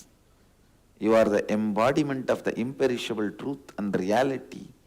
Your divine face of truth is concealed by the blinding, dazzling, upturned pot, which has golden orb of effulgence. This radiant golden pot conceals your glorious face of truth from my view, O Bhushan, O Sun, O complete one. Do reveal yourself by removing that glaring veil, for I, on the path of truth, am eager to have your divine vision. This is the first prayer uttered on the planet Earth. Because this is the first Upanishad uttered on the planet Earth. So this is the first prayer uttered on the planet Earth. seeking.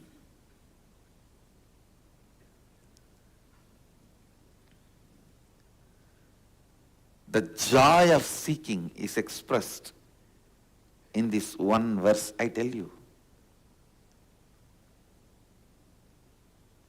Actually, the seeking, when it expresses through your head, it comes out as a knowledge to you. When it expresses through your heart, it comes out as a devotion to you.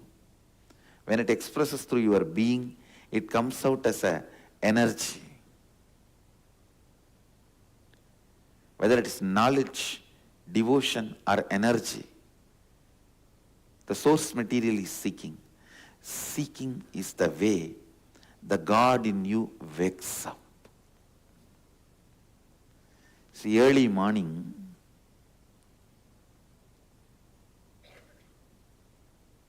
when you remember the person, you, who is in the waking state, that is the way you get out of the person who is in the dream state. So there is one you, the dreamer you, and waking you. When you remember the waking you, the dreaming you,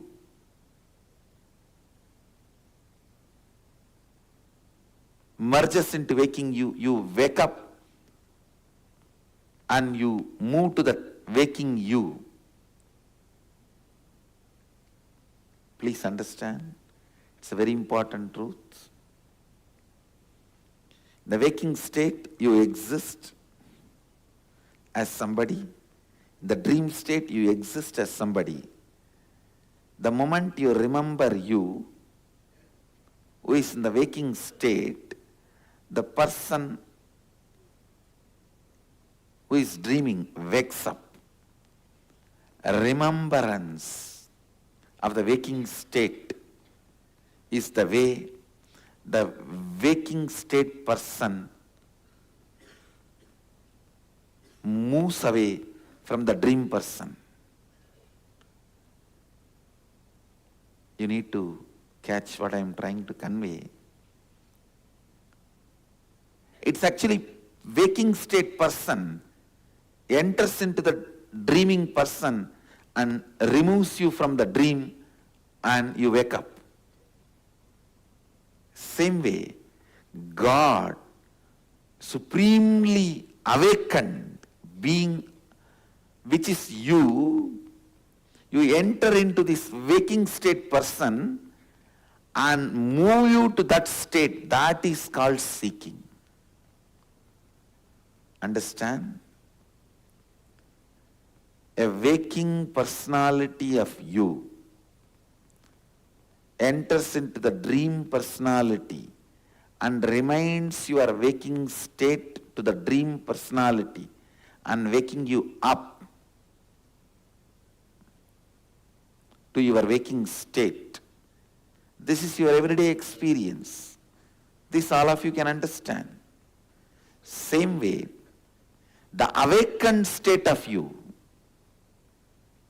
have four states: deep sleep, dream state, waking state, awakened state. The waking state, you enter into dream state and wake you up.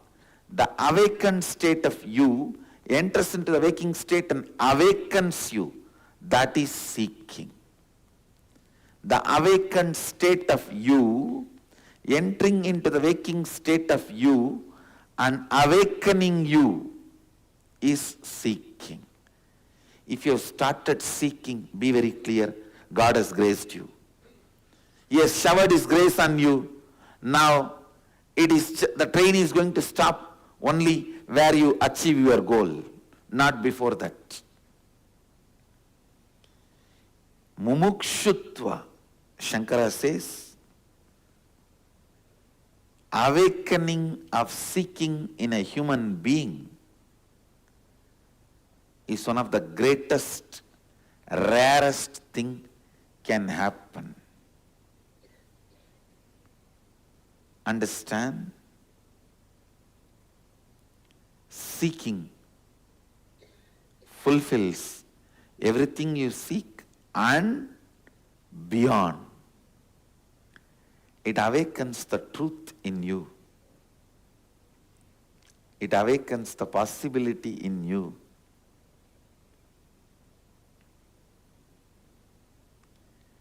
Hiranmayena patrena satyasya vikitam mukam Tatvam bhushanna bhavrunu satyadharmaya drishtaye.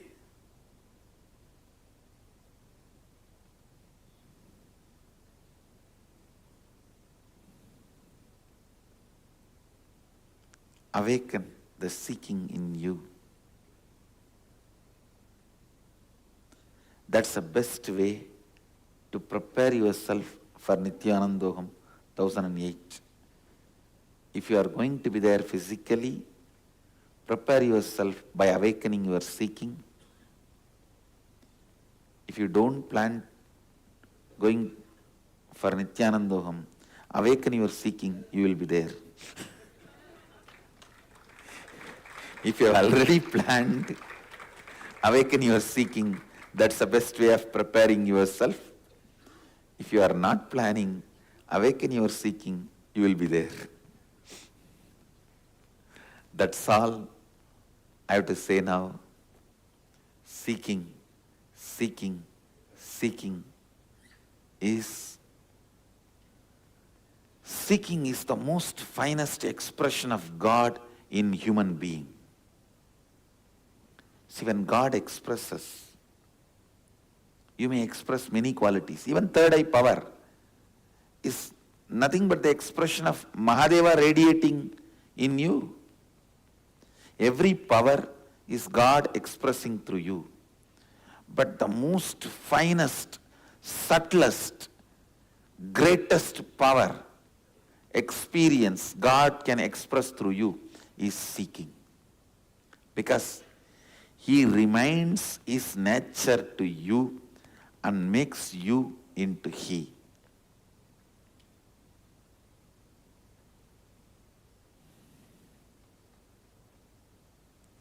Makes you into He.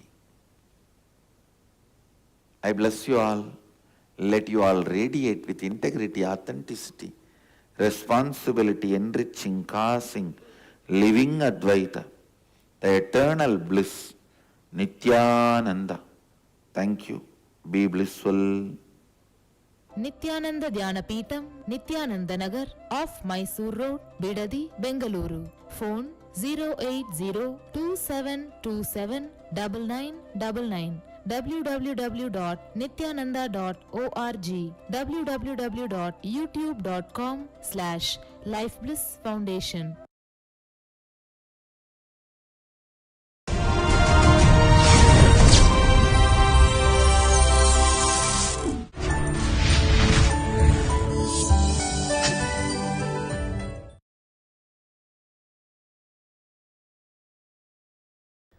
Nithyanandeshwara samarambam Nithyanandeshwari madhyamam Asmadacharya paryantam Vande Guru Paramparam.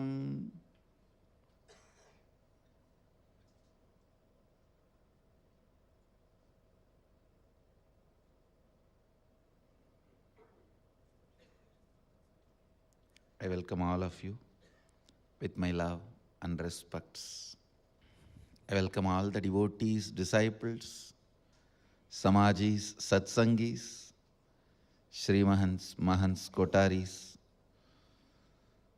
Tanidars, owners of Sarvanyapita, visitors, viewers, Kashivashis,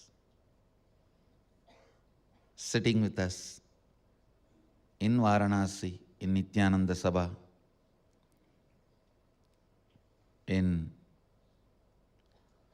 through Nithyananda TV, Sadhana TV, Ara TV, Nakshatra TV, and two-way video conferencing, having Nayana Diksha. City is sitting with us. Los Angeles Adinam, Toronto Adinam, Kuala Lumpur Adinam, Seattle Adinam, Ohio Adinam, Oklahoma Adinam, Guadalupe Adinam, Philadelphia, San Jose Adinam, Oman Adinam, Puduvai Adinam, Houston Adinam, Dakota Dunes, Morris Plains, New Jersey, Bangalore North, Hyderabad Guptakashi, Singapore Adinam, Rajabalayam Adinam, Ponca City, Oklahoma, and more cities are joining. I welcome all of you with my love and respects.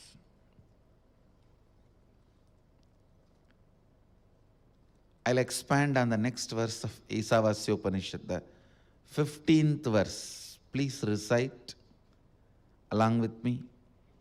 Hiranmayena Patrena Satyasyabihitam Mukham Tattvam Pushannabavrunu Satyadharmaya drishtaye.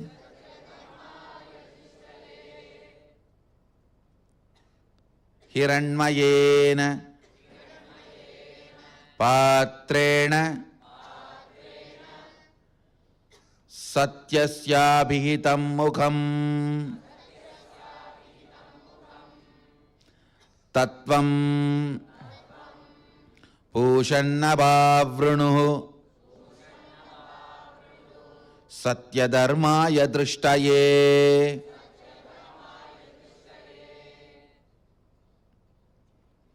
The translation goes, the truthful, effulgent, eternal being is the ultimate sustainer, nourisher, and protector of all that exists. You are the embodiment of the imperishable truth and reality. Your divine face of truth is concealed by the blinding, dazzling, and upturned pot which has golden orb of effulgence. This radiant golden pot conceals your glorious face of truth from my view. O Pushan, O Sun, O complete one, do reveal yourself by removing that glaring veil, for I, on the path of truth, am eager to have your divine vision. Hiranmayena Patrena Satyasya Vihitam Mukham Tattvam Bhusham Apavrunu Satyadharmaya Drishtaye.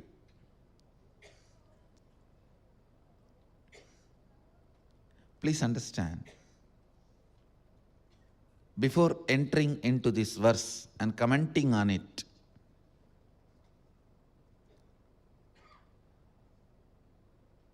I wanted to set the context, the key ideas, the key truths, sacred secrets, masters, the Upanishadic masters are trying to reveal through this Upanishad.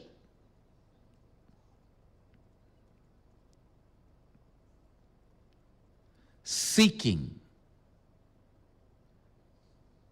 Understand? This whole verse describes necessity, power of seeking.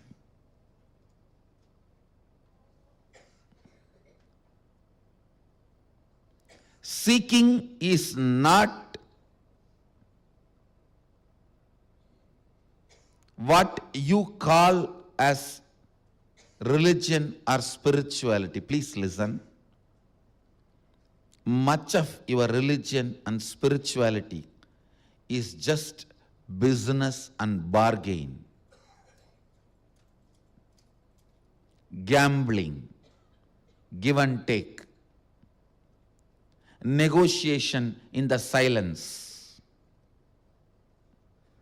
Sometimes vocally, sometimes locally, sometimes silently, but negotiation goes on, goes on, goes on. Sometimes with that rough stuff of heaven and hell, sometimes with the subtle stuff of love and hatred, Sometimes the more subtle feeling connected or feeling rejected, but much of your religion and spirituality is business, bargain, negotiation, gambling. Seeking does not fall under any of this category. Seeking is your innermost coarse pain. By understanding it has not yet expressed its full potential, your innermost coarse suffocation, by understanding it needs to expand, your innermost being's decision to expand, decision to be free. Understand? I am defining seeking. Your innermost coarse decision to be free, your innermost coarse decision to be awakened, your innermost coarse decision not to continue with the status quo.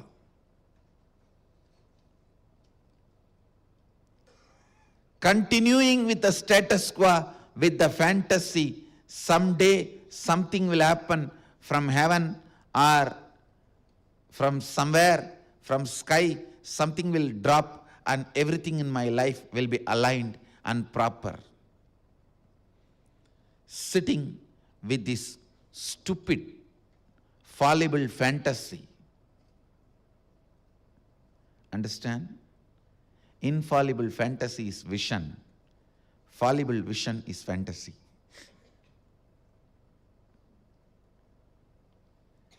When you take the responsibility for your visualization, it is vision. When you don't take responsibility for your thinking, it is fantasy. Much of your inner happening is the game of fantasy, and unfortunately you make that into religion.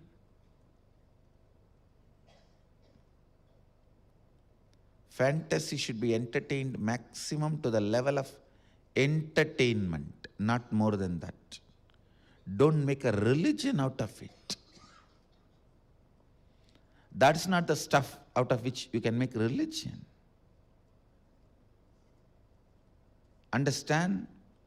This pillar made of fiberglass can be used as a decoration piece, but you can't make the building stand on it. The fiberglass pillar cannot hold the building. It can only be a decoration piece. If you try to make the building stand on it, you are in danger. You are wrong. It is so unfortunate. We go on cherishing fantasy. Listen. Cherishing fantasy and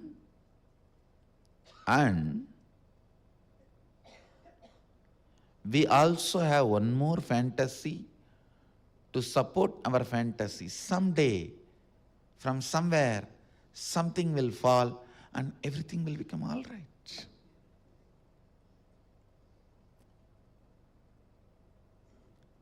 That's what I call status quo living. Yesterday, I gave 3 technical terms: agitational gratification, delayed gratification, light theologians. These are the 3 important keywords you need to remember. Today, listen. Listen very clearly. The status quo living. Just go on postponing, postponing, postponing, with the fantasy someday something will collapse, something will fall, and everything will become all right. See, the worst thing of living the status quo, after some time you even forget you can take decisions. Now I have seen people, I've really seen people, for whole life they are activists, means they get into the stage and give big lectures on cleaning the country,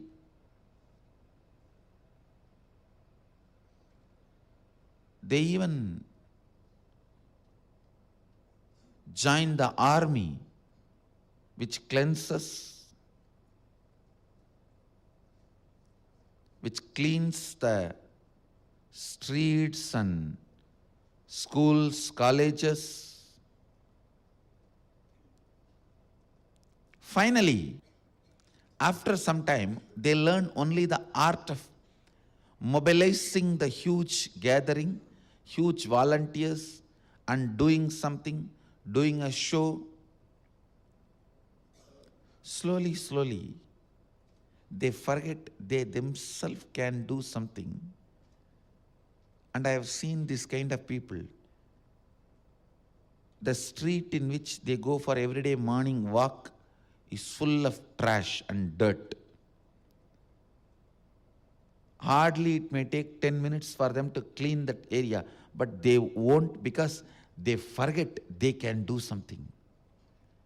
They always think they can only mobilize crowd, and that crowd only can do something. They can mobilize the mob, only that mob can do something. They forget they can do something. Understand, this example is very important. If you look into your life, many times you walk 3 kilometers to go and give lecture about cleanliness, but the house where you are staying or the street where you are walking, if you just bend and spend 10 minutes, that will become clean. You forget that it is possible, and you don't even keep that in your cognition. That is not there as part of you.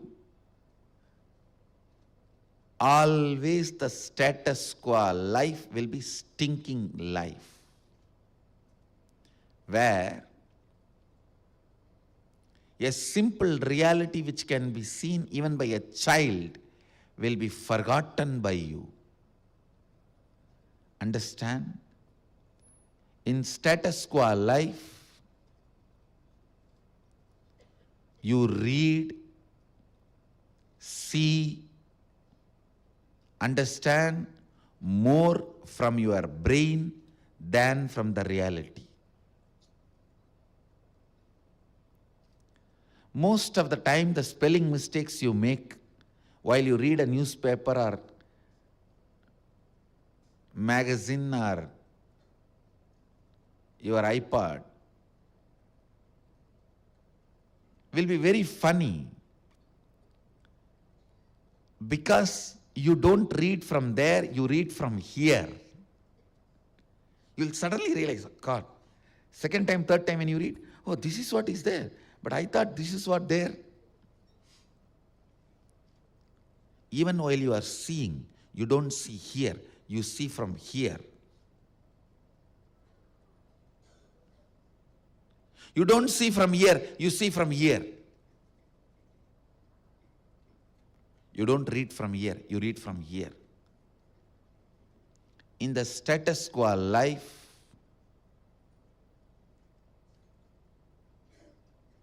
you are almost caught in the cobweb of thinking, which is a very suffocating karma pattern, mental pattern, which does not let you relate with the reality. Seeking is the decision to melt you and reinvent you. Melt you and mold you as you want. I tell you, greatest blessing in the life is not even God's grace, but seeking for God's grace. I really tell you, it is not even enlightenment, seeking the enlightenment. Seeking. Actually, seeking is the time you can enjoy the glory of enlightenment, because after you become enlightened, you are that. What is there separately to enjoy? Seeking is the real honeymoon. Seeking is the real time and space where you can reinvent yourself, where you can melt, go on melting, melting, melting, melting. An ordinary human being, from the birth to death, he goes on freezing, freezing, freezing, freezing himself. His life is just a hormonal hijack from birth to death.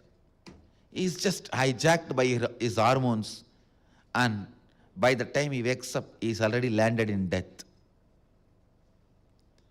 In the birth, he takes off.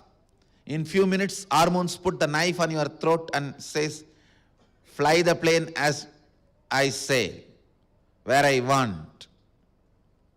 And you are hijacked. When the hormones say, come on, land here. When you land, the land is death. It is just hormones hijacking you. So-called normal life is hormonal hijack.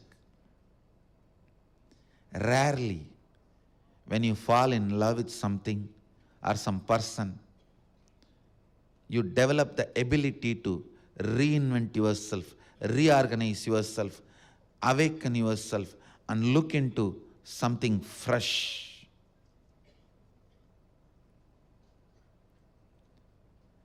But it is only during the seeking, when you fall in love with the highest possibility. I can say when you raise in love, not fall in love. Raise in love with the highest possibility. Only when the seeking starts,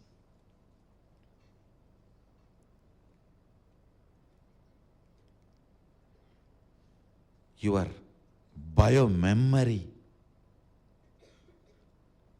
starts reinventing itself. Please understand, if you fall in love with something physical, you will just alter all your physique.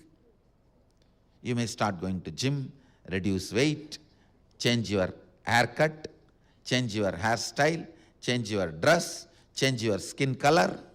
This whole India is suffering with this fair complexion.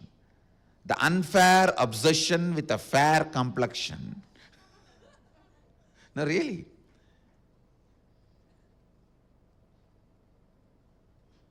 Biggest psychiatric disorder India suffers is the unfair obsession with a fair complexion. Largest fairness cream market in the world. Do you know that? Still these stupid fellows are associating white and beauty. This is the only country where fairness and beauty is associated, and English and intelligence is associated. You tell anything in few English words, people think you are intelligent. No, really. In India, get down anywhere and just say, I'm suffering from fever, so whatever you read in the school, the leave letter, or the first essay you memorized in your school, you repeat that, people will tell, oh, some big babu has come to our place. The language and intelligence is associated. The fairness and beauty is associated. Unfair obsession this country having with the fairness. Funny.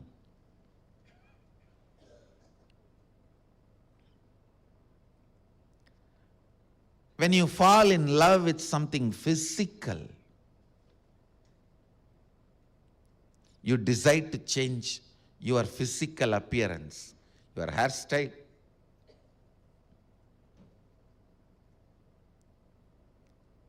If you are from lower middle class, you change your hairstyle and dress.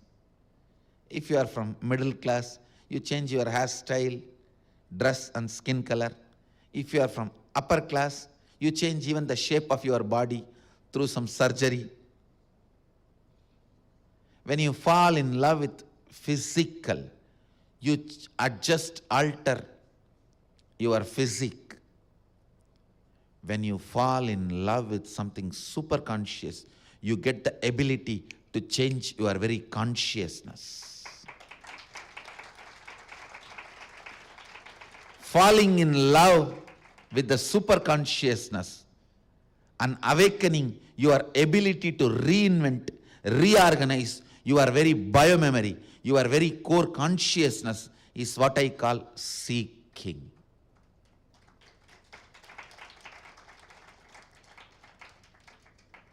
In whichever you feel connected, you try to adjust yourself to that. When you fall in love with something physical, you try to alter your physical appearance.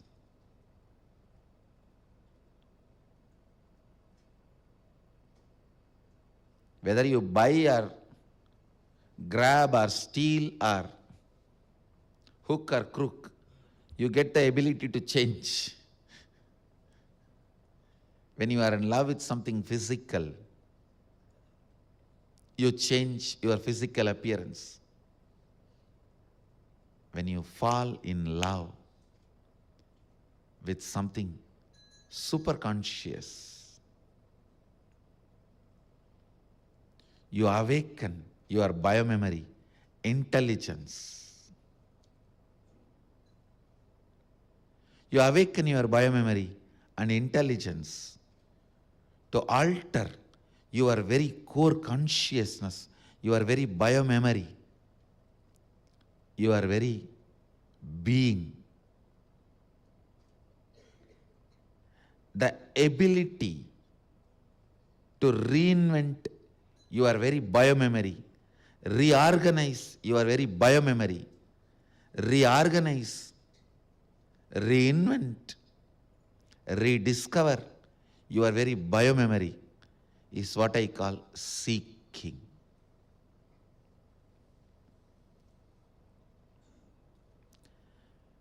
When you start seeking the higher possibilities, your body gets rearranged, your mind gets reorganized, your intellect gets reinvented, your biomemory gets rejuvenated, your consciousness gets recognized. Recognizing.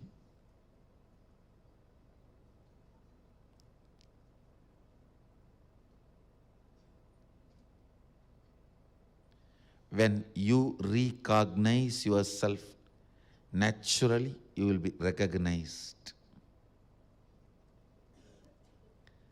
When you recognize yourself, world will also recognize you, that is recognizing you.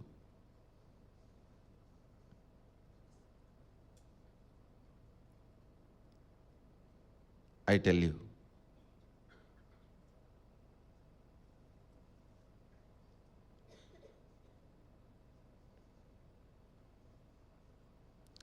seeking the higher possibilities, physical or mental or conscious, seeking the higher possibilities, seeking the highest possibility is the key truth, the sacred secret. This 15th verse of Isavasya Upanishad is trying to express.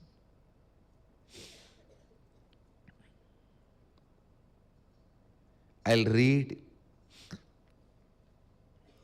the 15th verse translation once more and then expand. Listen. The truthful, effulgent, eternal being is the ultimate sustainer, nourisher, and protector of all that exists. You are the embodiment of the imperishable truth and reality. Your divine face of truth is concealed by the blinding, dazzling, upturned pot, which has golden orb of effulgence. This radiant golden pot conceals your glorious face of truth from my view. O Pushan, O Sun, O complete one, do reveal yourself by removing that glaring veil, for I, on the path of truth, am eager to have your divine vision. Human being, when he started seeking, first thing he did, started looking up in the sky.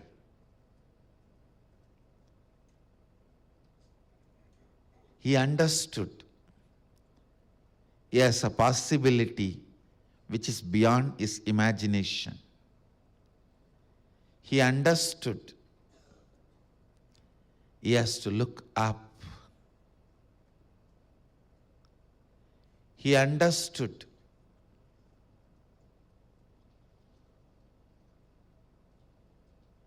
he needs to reach high. The first thing he did is look up. When he looked up,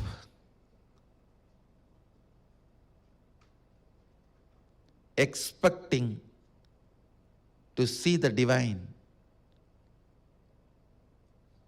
all he saw was the sun, and he knows sun may be symbol, but beyond him is the truth. Understand? Hindus are natural worshippers, not just nature worshippers. Understand? We worshipped nature not with the limited understandings which other indigenous religions have about nature, the tribal religions have about nature. No. That is why I insist we are not just nature worshippers. We worshipped nature, but not just the nature.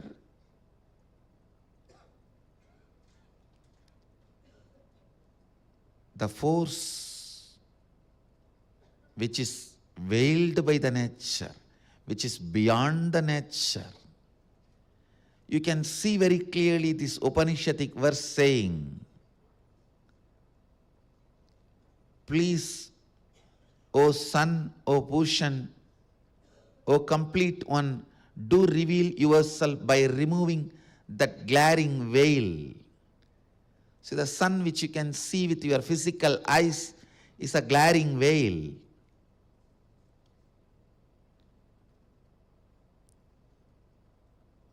We always know only the veil which is dark and which covers, which dulls.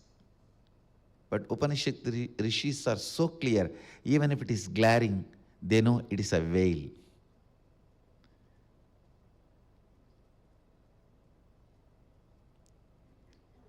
The Upanishadic rishis Say, please remove this glaring veil. On the path of truth, I am eager to see, have your divine vision. Maybe this is the voice of the first seeker on the planet Earth. This is the emotion described by the first seeker on the planet Earth. Or this is the path traveled by the first seeker on the planet Earth. The first apex body of Hinduism, Ananda Akada, follows Isavasya Upanishad and worships sun as their guru. It's based on this verse. This is the oldest Upanishad. Ananda Akada is the oldest Pita, the spiritual seat.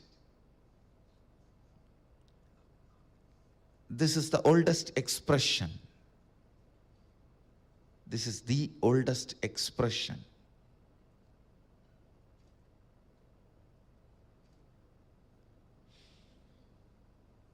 The truthful, effulgent, eternal being is the ultimate sustainer, nourisher, and protector of all that exists. You are the embodiment of imperishable truth and reality. Your divine face of truth is concealed by the blinding, dazzling, upturned part, Hiranmayena Patrena. Satyasya Bihitam Mukam Tattvam Bhushannabavrunu Satya Dharmaya Drishtaye. Seeking.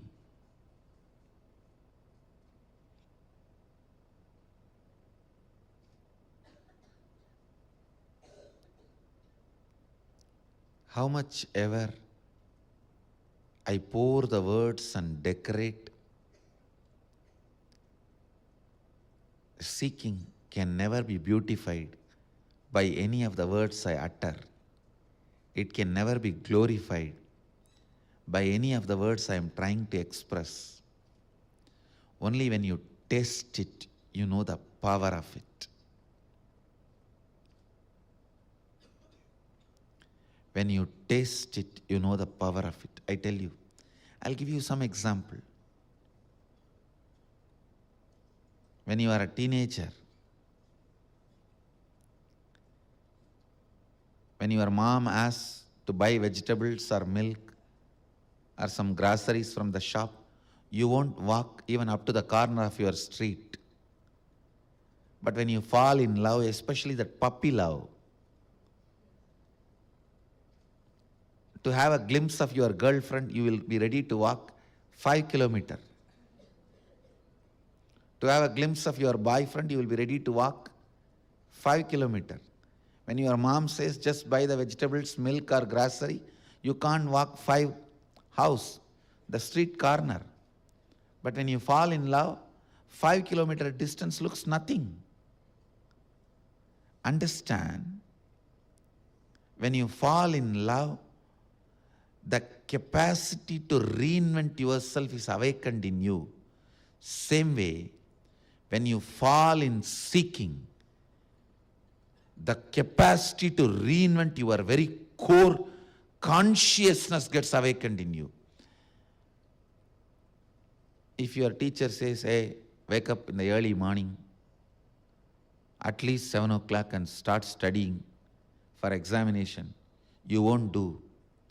But when you fall into seeking, early morning, 3 o'clock, you will be up and alive, reading Upanishads, doing yoga, meditating. I tell you, what puppy love can do to you, seeking can do the same thing to your consciousness, not just to your body mind. In puppy love, the energy you radiate in your body mind, you will radiate tons of it in your very core consciousness in seeking. When the seeking was awakened in you, Even you will be surprised when the seeking gets awakened in you. Even you will be surprised about you. I tell you, when the seeking was awakened in me,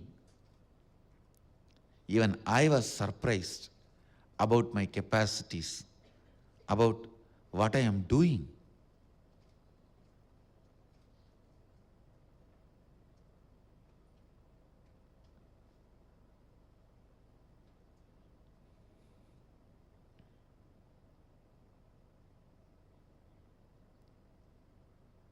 Your very understanding about you will become different when the seeking is awakened in you.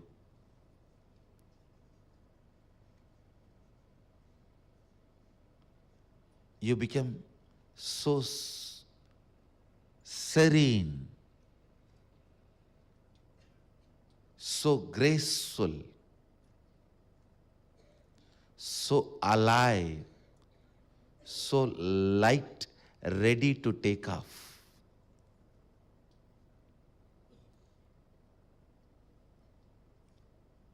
You are no more a hard stone. You just become one with the thin air, ready to go higher, higher, higher and higher.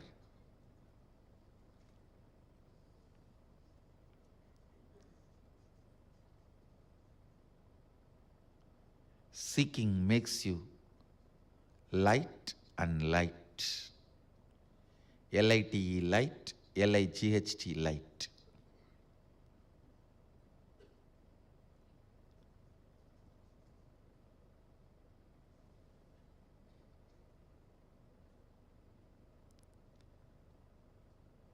Actually, when I am going to work with you on your bioenergy in Nithyanandam 1008, the first thing I am going to do is awaken your seeking.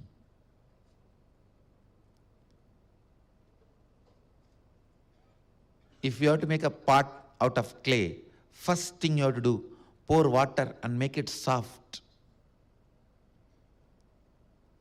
Only then it will stand as you want. Then you can bake it.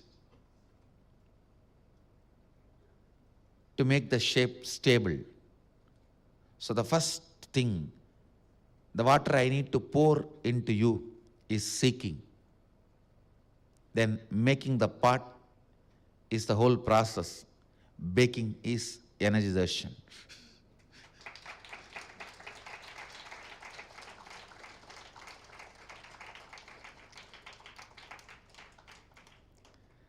First step in the whole Nithyanandam process is pouring my seeking into you.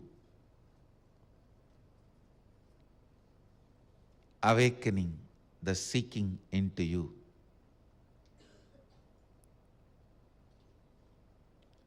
Just to experience seeking, come to Nithyanandam. Just to experience seeking. What happens next, everything is bonus. If you taste seeking, that's enough. You got it. You got it. You really got it.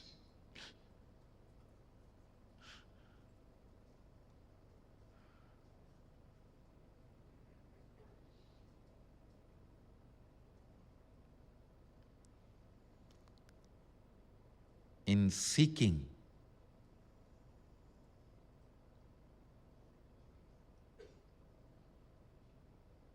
you just see. And you can do anything available, possible for human beings. It is like you can take out your kidney and wash it and put it back, take out the intestine and clean it and put it back, take out the heart and pump little energy into it and put it back. If you can do that, how easy it will be for you to maintain your health. Exactly, you get that capacity relating to your consciousness in seeking. You just know which part need to be corrected, completed, cleansed, altered, and awaken it. Seeking awakens that potential in you. Not just cleansing your liver or kidney or intestine, but the source energy of your liver, kidney, intestine. Seeking just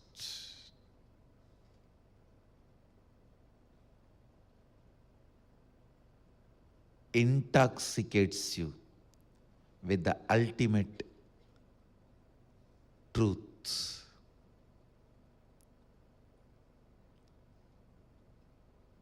Then nothing else is needed. When you are intoxicated with the ultimate truth, nothing else is needed. Life in its fullest form is experienced.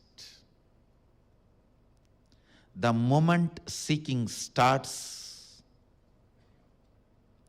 you wake up to cosmos.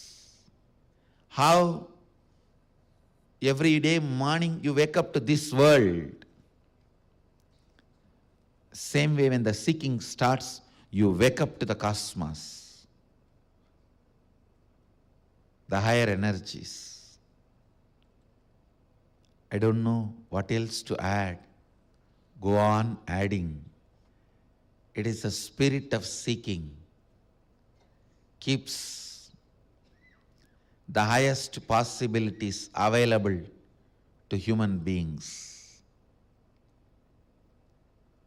The spirit of seeking is much more than enlightenment itself.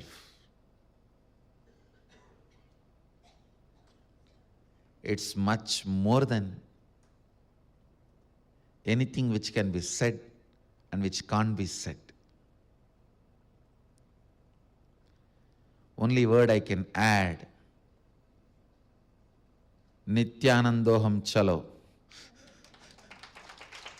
To experience seeking.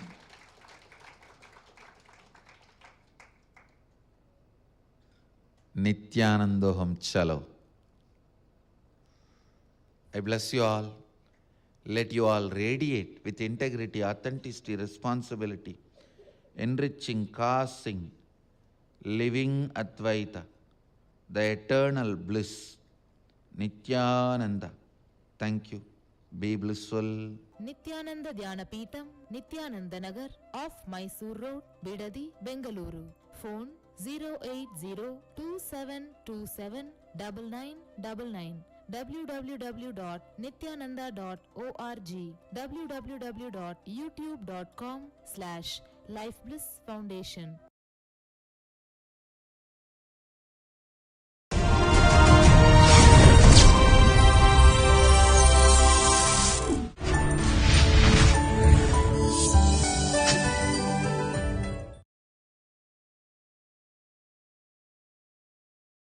Nandeshwara Samarambam Nithyanandeshwari Madhyamam Asmadacharya Paryantam Vande Guru Paramparam.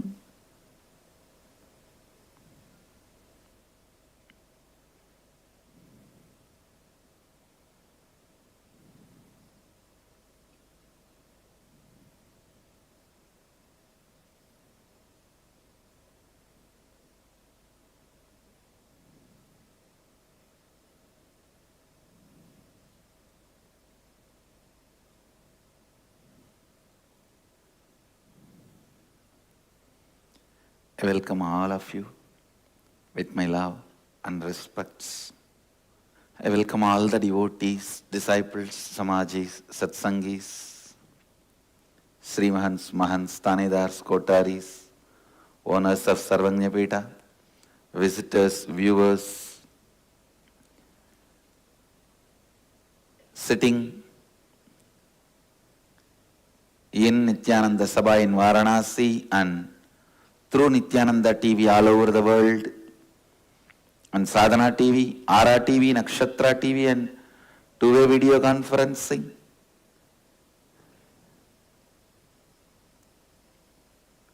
The city is sitting with us, having Nayanadiksha.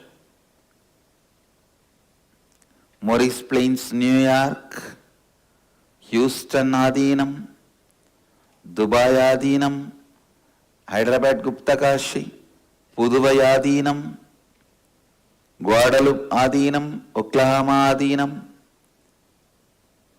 Seattle Adinam, Kuala Lumpur Adinam, St. Louis Adinam, San Jose Adinam, Los Angeles Adinam, Montclair, California, Ohio Adinam, Toronto Adinam, Vancouver, Canada, and some more cities are joining. Indrani, New Jersey, Phoenix Adinam, and some more cities. I welcome all of you with my love and respects.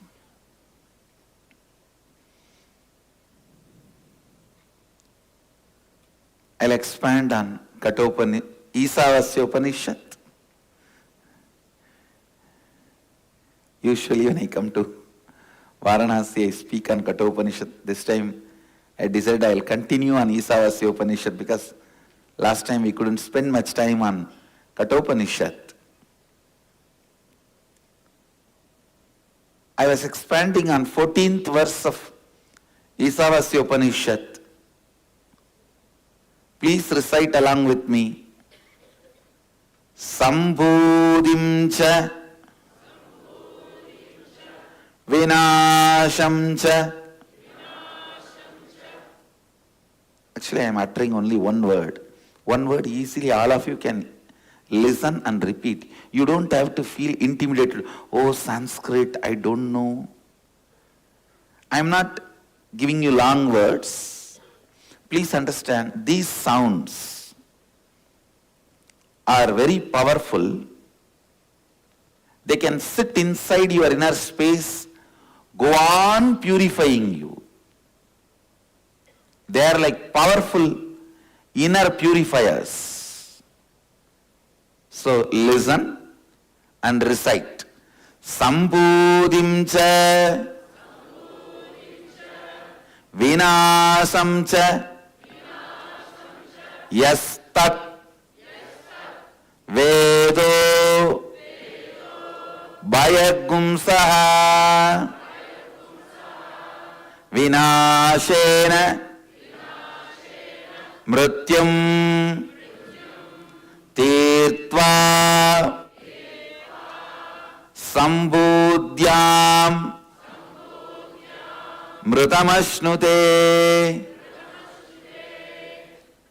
Just simple two line. It's the 14th verse of Isavasya Upanishad, the first Upanishad.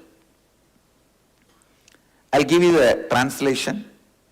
One who cognizes the pure essence of these both, the imperishable consciousness, the cause of manifestation, and destructible, the perishable, manifested entities. Simultaneously, such a person completes with the fear of death and transcends death by worshipping or by knowledge of the perishable entities and reaches the imperishable consciousness, celebrates the nectar of immortality and bliss, the eternal space of oneness. Now listen.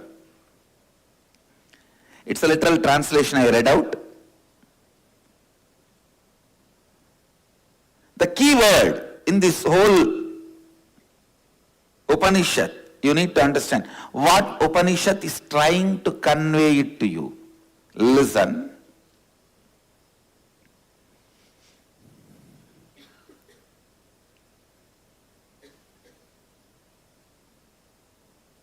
Listen intensely what Upanishads are trying to convey through this to you. The first worshipping. The key word.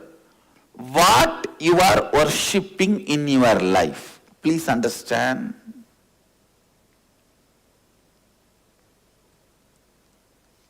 Here worshipping does not just mean in front of whom you bow down, in front of what you bow down, what you think as goal of your life, what you remember again and again. Please understand.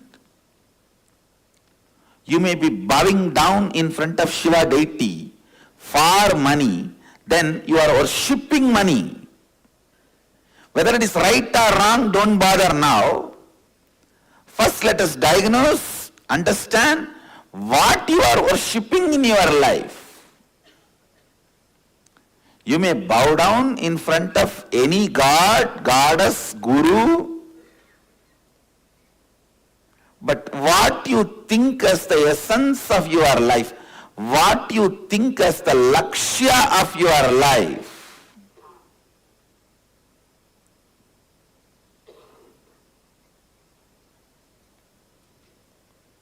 that is what you are worshipping.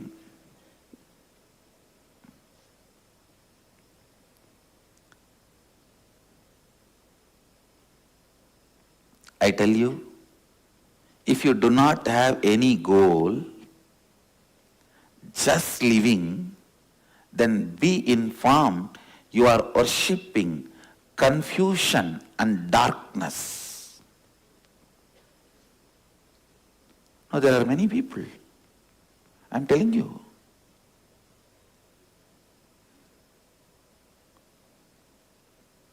They think, let us drag on the life.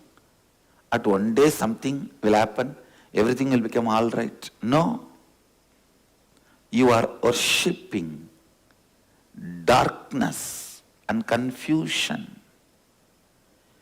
If you are not standing up for yourself, you are only worshipping darkness and confusion.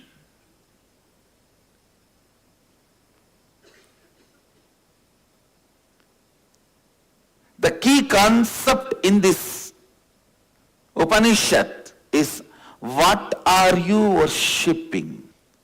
Listen.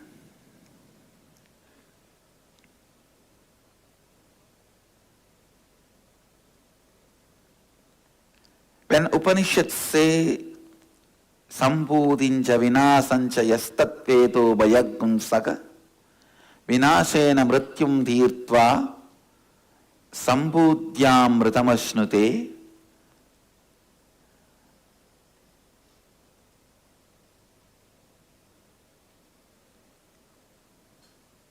what you think as your goal, what you think as the essence of your life, what you think towards which you are moving,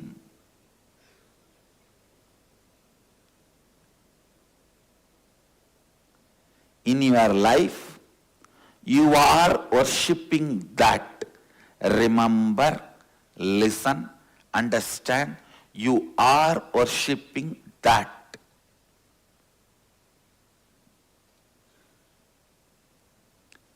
Today I wanted Vakyartha Sadas on this subject. All the Gurukuls, Vakyartha Sadas groups all over the world take up this subject. What are you worshipping in your life? What you think as goal of your life? For some people, it may be money. For some people, it may be pleasures. For some people, it may be name and fame. For some people, all of this, part, little. For some people, just confusion. I tell you, there are people who worship confusion.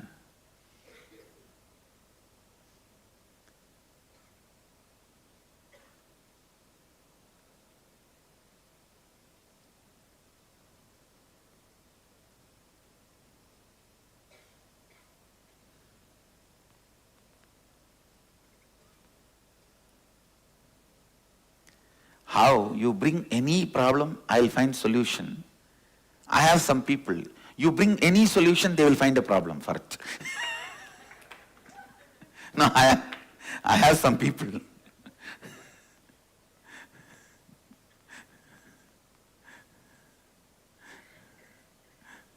Even in my own Sangha, I have some people. You bring any solution, they will find problem out of it. I call them confusion worshippers. Worshipping confusion. Worshipping the status quo. Worshipping the inaction. Worshipping the non-transforming, stuck-up space. Understand? Stuck up, just stuck, without moving in the life in any direction, is hell. That is hell.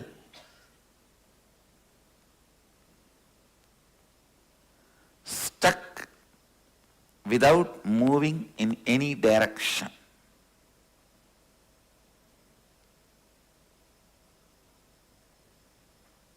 Confusion worshipping.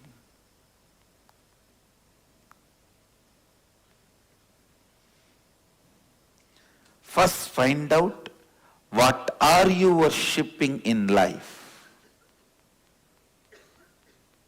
Second, how much is consciousness and how much is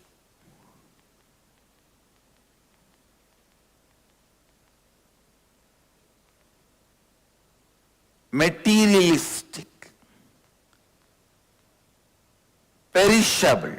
Look in, find out how much is imperishable and how much is perishable.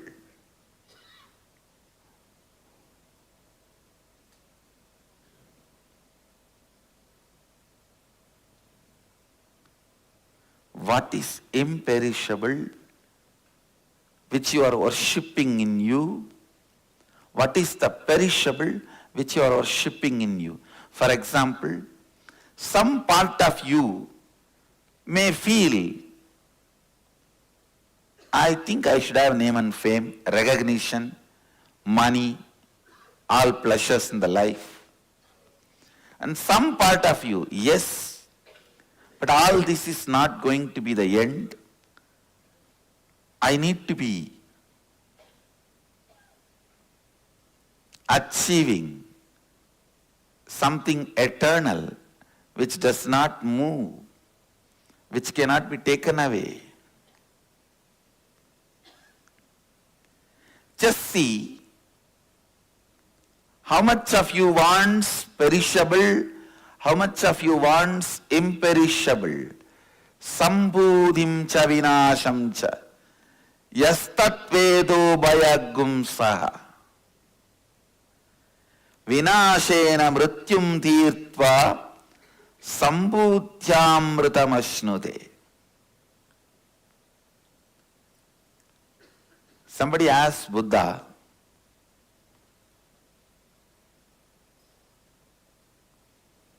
Buddha, how you see your Sangha growing in the future?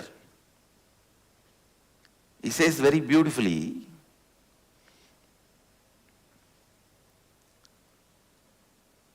if my sannyasis are able to inspire the truth of imperishable on the grihasthas, what I want will happen. The other way, if the grihasthas are able to inspire the sannyasis about the perishable, it will happen as they want. Understand? Very simple word. Even in our Sangha,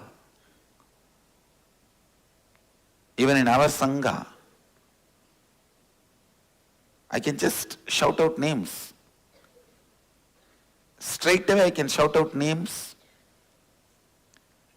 Instead of sannyasis impressing, inspiring the people about the imperishable, Grihasthas have inspired the sannyasis about perishable.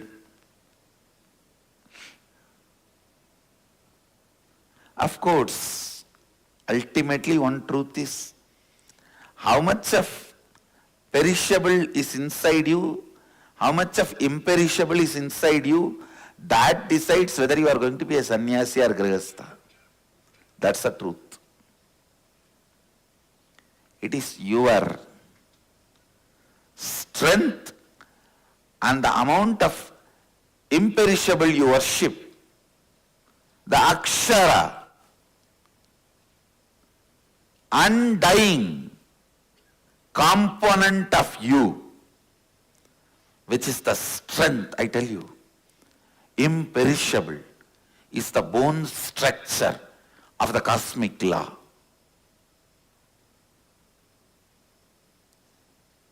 When your inner infrastructure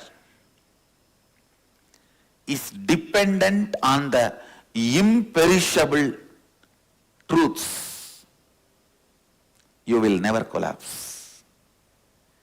If your inner infrastructure is dependent on perishable, you will never stand up. You are just few kg flesh without bone. Maybe a beans bag.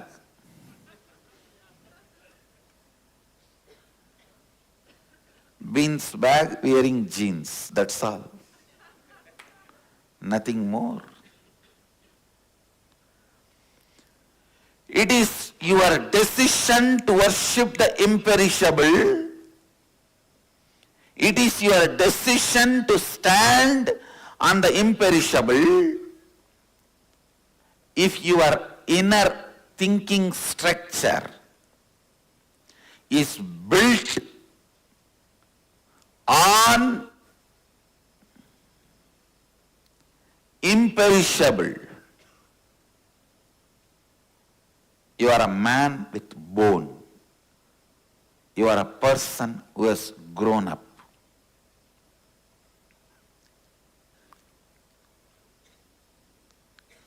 Death is a question which can never be answered. Life is an answer which can never be questioned. Understand? Listen. Death is a question which can never be answered. Life is an answer which can never be questioned. Because the truth of death is established on imperishable. If you build your life while you are living on imperishable, the death does not happen to you as you understand. And life, if you build it on perishable, it never happens to you as you want. Let the life be built on imperishable, akshara, indestructible. All your strategies about life, whether it's a short term or long term, do it with a clarity. I am the imperishable soul, consciousness. When you want to take up a job, take it up from this. Is this job or career which I am taking it up, will it help me to open up my imperishable strength? Or let me learn how this can open up my imperishable strength and do it from that context. Understand? Any job on the planet Earth can be done from this context. You may be a doctor, engineer, even lawyer. Even lawyer can function from the context of imperishable. Discovering the context of imperishable for your career, for your job, all your major decisions of life is what I call living enlightenment. Anything you do in your life from morning till night and even after night, anything you do in your life, whether it's as a short-term goal or a long-term goal, short-term strategy or a long-term strategy, if it is done from the context of imperishable, you are living enlightenment. Learning that is what I call completion. Aligning to that is what I call authenticity. Remembering that is what I call responsibility. Understand ultimately, every day when you apply the Bhasma, remember, everything seen, perceived by you is perishable.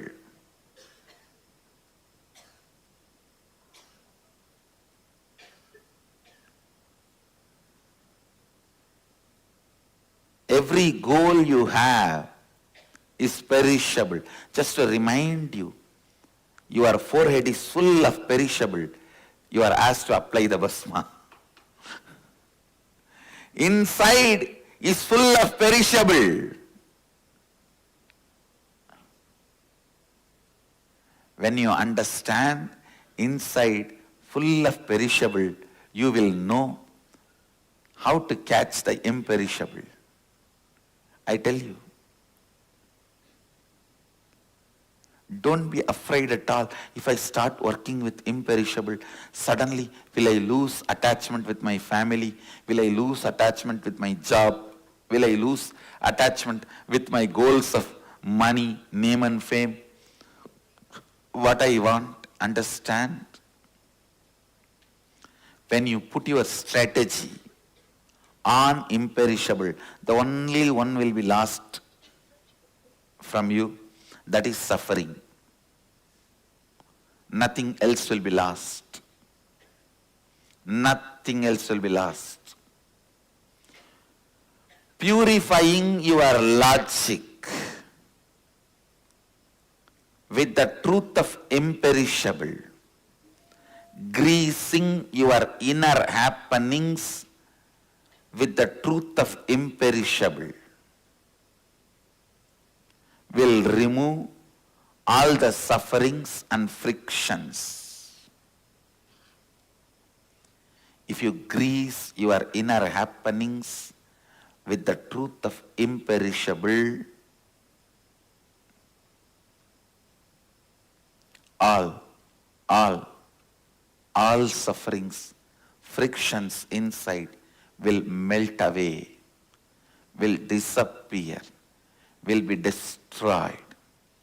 Sambhudhim cha vinasham cha yastat vedo bayagum saha vinashena mrityum tirtva sambhudhyamritamashnute. Don't go on be running. Stop at some times. Stop some time. Look, are you moving 100% out of imperishable, or are you moving 100% out of perishable? What is it that is driving you? What is it that you are worshipping? What is it that you are looking for? What is it that is making you go mad? What is it that is driving you? Sambodhim cha vinasam cha yastatvedo bhayagum saha vinashena mrityum tirtva sambodhyamritam.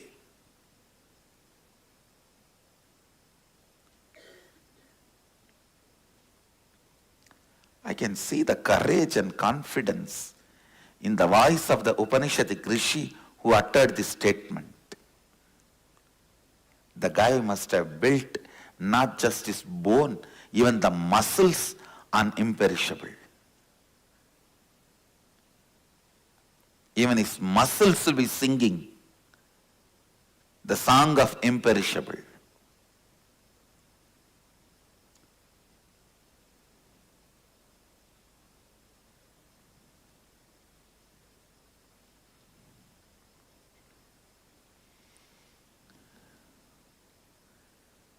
If you are going to get married, see how I can express my imperishableness. If you are going to take up a job, see how I can express my imperishableness. Even if you are going to take up enriching, listen. All the volunteers, listen. Whoever is suffering with tiredness and boredom, you are suffering because you built your inner infrastructure on perishable. No. Whether short-term goal or long-term goal, whether you plan become an enricher for your whole life, or are you enriching just for this December IA? Build yourself on imperishable truths and concepts. Whether you are planning to become an enricher whole life, or whether you are planning to enrich only this Nithyanandam 1008, listen. Let your decision to be enriching, words about enriching, the whole happening be rooted, established, founded on the truths of imperishable. Let it be on the great principle of authenticity. Shraddha Vivecha. Let it be established on the powerful principle of Shraddha, imperishable.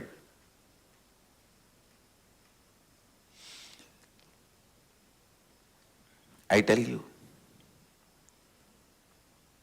confusion is the worst perishable. Understand? Even if you are running behind a pleasure, at some point you will have little pleasure and you will have little disappointment. But if you are running behind confusion, it is suicide.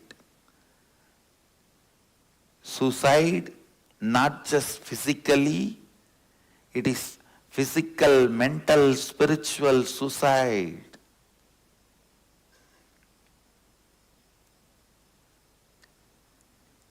I tell you, the people who are stuck, even in our own Sangha, I can give a long list. Starts with Sharadananda from Salem.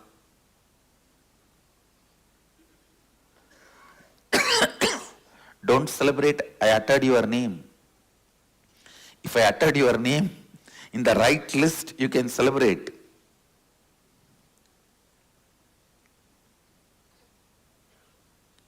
I am uttering your name in wrong list.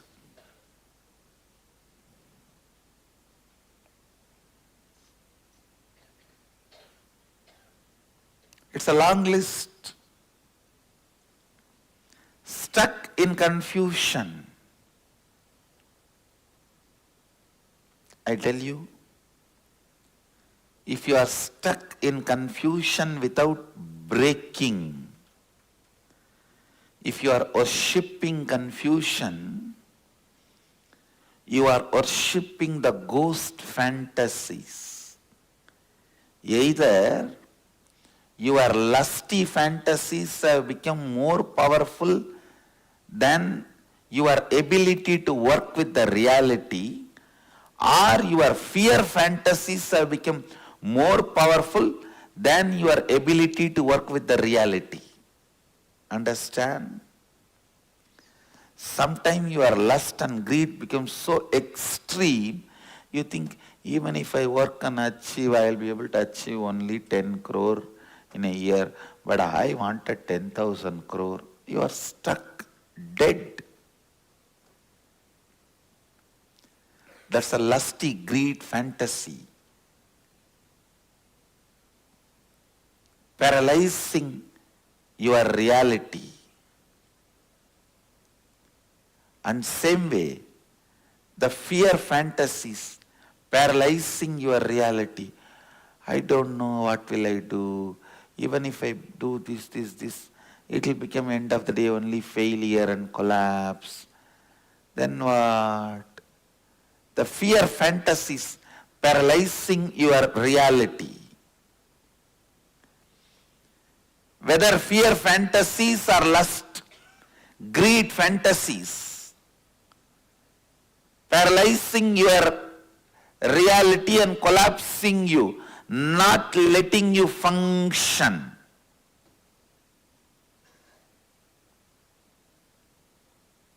Is what I call worshipping confusion, getting stuck.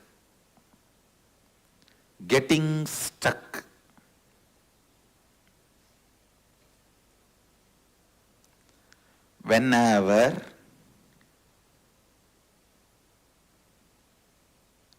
you are stuck, look in and raise yourself, break free from lusty fantasies or fear fantasies with which you are stuck. Even living with Guru, if you don't break your worship of confusion and evolve, I tell you, for lives you will be stuck in this confusion and hell. You may just commit suicide, take birth, just to plan to commit suicide, then take birth, just plan to commit suicide. It's like you will grow up just to build a pattern strong enough to give you the strength of committing suicide. And by 30 you will have enough reasons to commit suicide. Then again, grow up to 30 just to build reasons why you should commit suicide. And die. Then again, build reasons why you should commit suicide. Your life is just trying to find reasons why you should not live. That's what I call building on fear fantasies. Same way the lusty fantasies. When it becomes too much, when it becomes unrealistic, when it becomes impractical, it paralyzes you.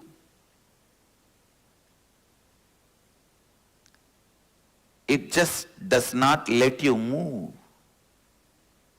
You are stuck in confusion. Back to basics. Analyze, what are you thinking? What is moving you? What are you worshipping? What is in the center of your heart? Paint it. Don't try to paint Shiva. Find out why you are worshipping Shiva. That only you are really worshipping. I call it gambling bhakti. People come and tell me, Swamiji, if you do this for me, I know you are incarnation. As if I am waiting, I have to prove me to them.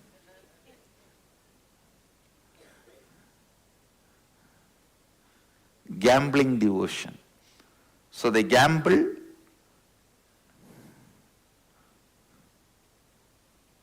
If you do this, this. If you do this, this.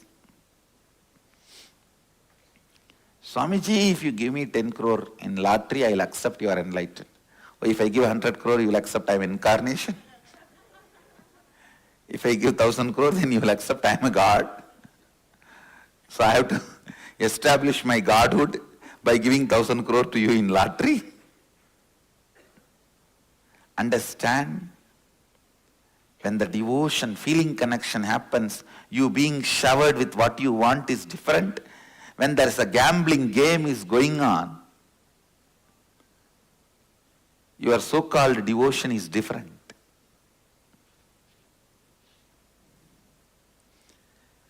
When you build your mind on perishable, your life will be logical. If you build your mind on imperishable, your life will be magical. That's all is essence of today's satsang. Whether you want to live a logical life or magical life, you decide. The subject for today's Vakyartha Sadas: how much is imperishable in you? How much is perishable in you? Today I also have a very important announcement.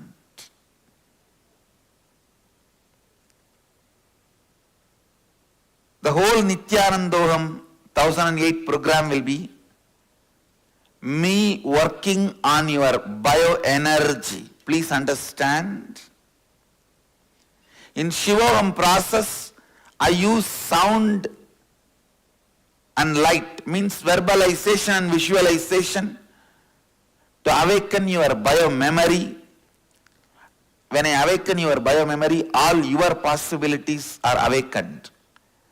But now in the Nithyanandam 1008 program, in that Nithyanandam process, I am going to use sound and light and everything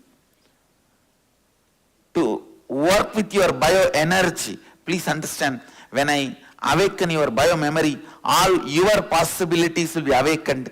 When I awaken your bioenergy, all my possibilities will be awakened. The key point is your possibility and my possibility. You, me. The difference between Shivoham and Nithyanandam is you, me. Shivoham is your possibilities. Nithyanandam is my possibilities. That's all is the difference. In Shivoham, I awaken your possibilities to you. In Nithyanandam, I awaken all my possibilities in you. It's going to be happening in Andaman Islands. It's a part of India. In Andaman Islands, we are planning. We started the 2012-2015, the conscious shift in cruise and landed in island. Started in ocean and landed in island, means world is saved.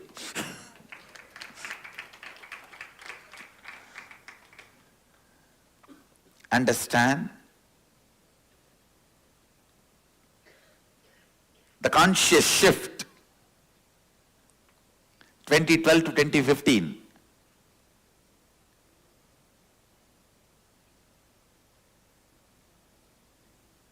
The 2015 December Nithyanandoham 1008 is the last flight. Don't miss it. Last flight in the conscious shift. Don't miss it.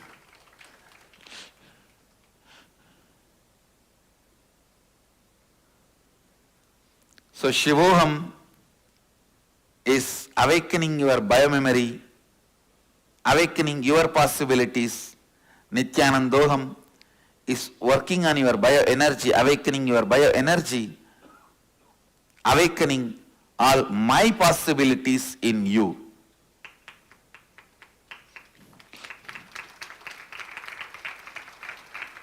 My possibilities in you. So don't miss the last flight of 2012-2015 conscious shift.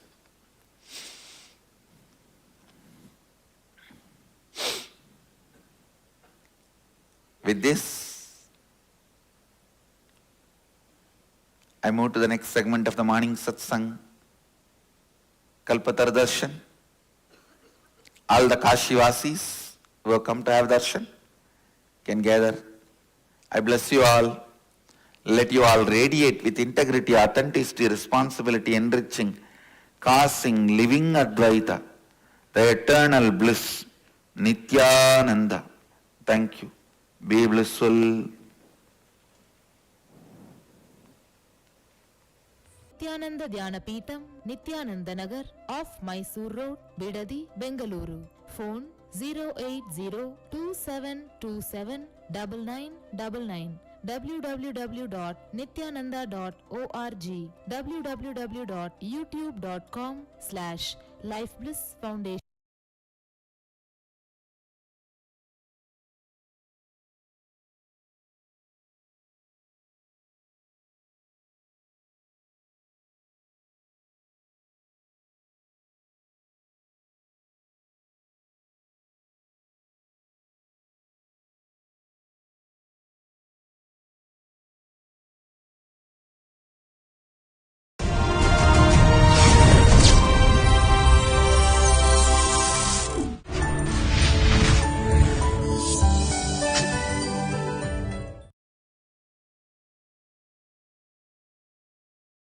Nithyanandeshwara Samarambam Nithyanandeshwari Madhyamam Asmadacharya Parayantam Vande Guru Paramparam.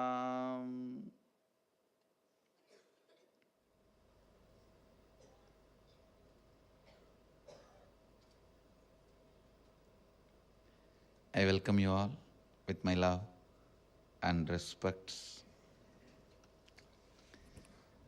I welcome all the devotees, disciples, Samajis, Satsangis, Sri Mahants, Mahants, Tanidar, Kotari,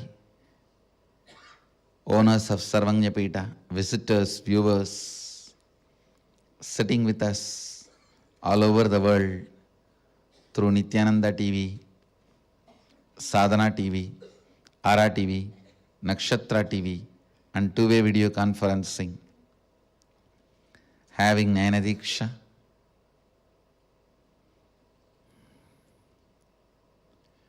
cities sitting with us in two-way video conferencing, having Nayana Diksha,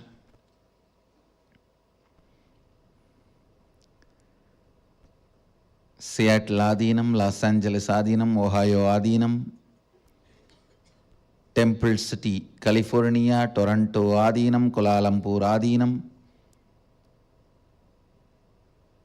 New Zealand, China, Oman Adinam, San Jose Adinam, Dublin, Ohio, Oklahoma Adinam, Vancouver, Guadeloupe, and lot more cities. I welcome all of you with my love. Yes, let's come back. Nithyananda Nagara Bidadi, Puduvai Adinam, Hyderabad Gupta Kashi, Singapore Adinam, Kastav Croatia, Trinidad, Bangalore North, St. Louis, Houston Adinam, Ponca City, Maurice Plains, New Jersey, Rajabalayam Madinam. I welcome all of you with my love and respects.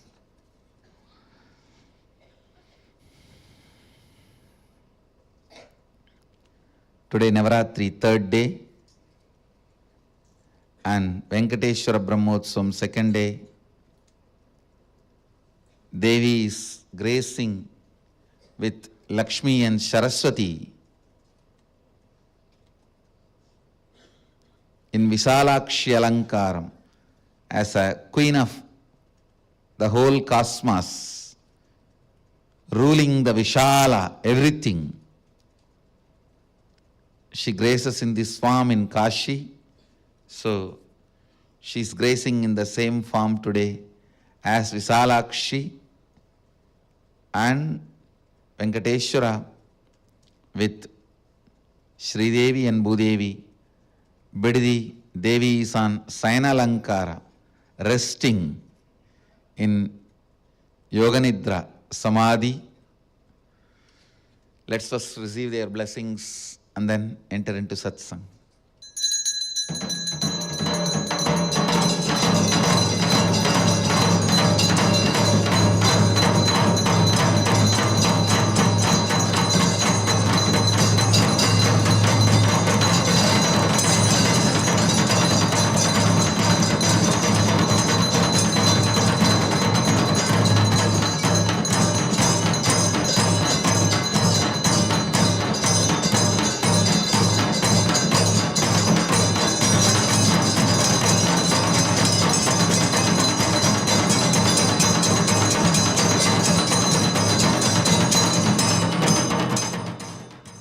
Bidadi is also celebrating Venkateshwara Brahmotsava.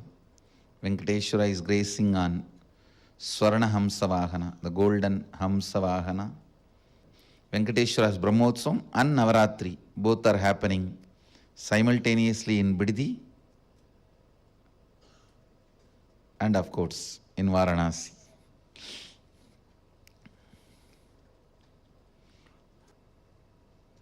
I wanted to share just few more things on mother worship, then enter into satsang, because it is such a beautiful subject. Understand your day-to-day habits, the way you respond, whether you get angry or you are always cool, what for you should get angry, what for what you react politely, how nasty you can get when you get angry, or when you are polite, how you behave, you are good, bad, all these habits. Understand the word habits are from Father. He teaches you. That stays in muscle memory. But how you cognize you, the innermost image you carry about you, comes from mother. It stays in biomemory. Understand? Your behavior, responding patterns are from muscle memory. That stays in your muscle memory. That's from Father. Usually, He educates you about the outer world. He contributes a lot to your outer image.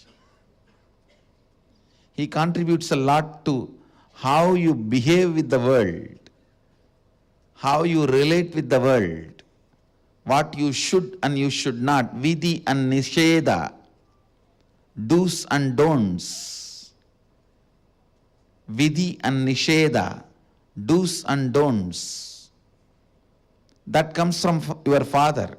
That is why if you had a father who is unstable, your relationship with the outer world will be very unstable. That comes from your muscle memory. But the way you cognize you, your inner image, comes from your biomemory.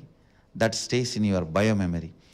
Completion with mother only can heal and complete your biomemory.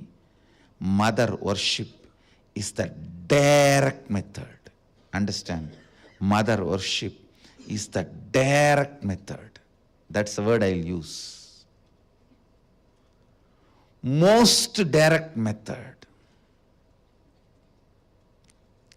to bring completion in your biomemory.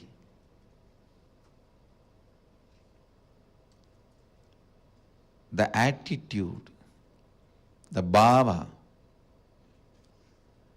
which forms the basis for the way you connect with the life, with the world, the same attitude forms the basis for you to connect with yourself. Please understand, that is what we call karma in Vedic tradition. If you judge, you will be judged. Why, you know? Because the basis with which you relate with the world, the same thing will be the basis with which you will relate with yourself. Don't think when it comes to others you can utter the strong words. When it comes to you, you can just be very cute and friendly. No. The strong words which you utter towards others will be the same strong words you will be uttering towards yourself. Listen. The strong words you utter towards others will be the same strong words you will be uttering towards yourself. The attitude you build towards others will be same. That's the same way you will be relating. That will be the basis for you to relate with yourself also.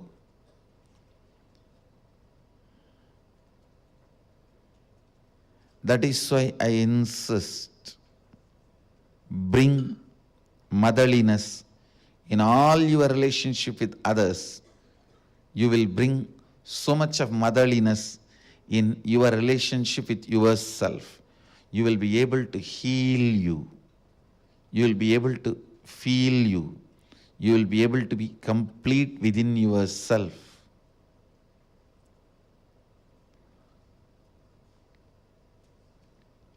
When you bring tremendous healing energy of mother in your day-to-day attitude with everything, suddenly you will see you will become so cool with yourself. I tell you, the best thing can happen to a human being is ability to be cool with yourself. Because you can't be cool with yourself, so much of frustration with yourself, you go on abusing left and right. Anybody comes in front of your eyes. You say, this fellow has cheated me, that fellow has cheated me, that fellow has cheated me, that fellow has exploited me, he has swindled me, he robbed me. Understand?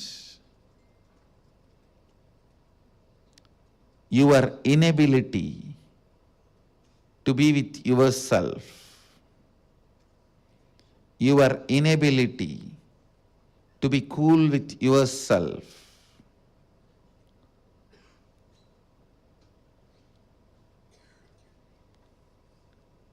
is the frustration in your system. I tell you,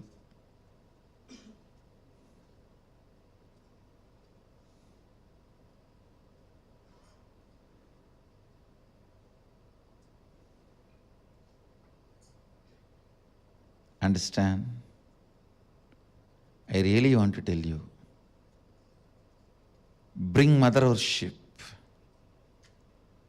as part of your cognition, you will be so cool with yourself. You will be so complete with yourself. You will be so settled with yourself. The fear, frustration, because of frustration inside, how you possess objects or things or persons. Understand? When you are frustrated, suddenly you will have so much of possessiveness to the property you have, or the car you have, or the bank balance you have, or the persons in your life. You will just suffocate the objects and persons who are part of your life.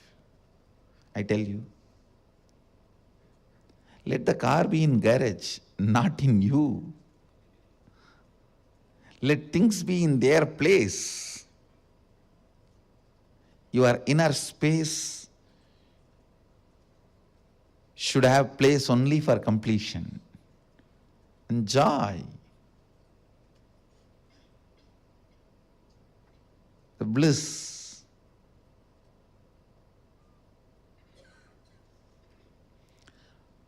The moment you start cognizing frustration with yourself, the first thing you do, then I don't have anything in the life. Come on, catch. Like an octopus. The wealth you have,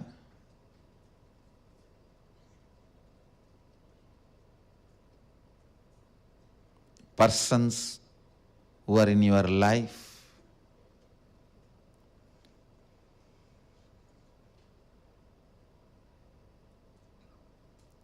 when that grabbing starts, understand, it feeds into your frustration. It doesn't heal your frustration.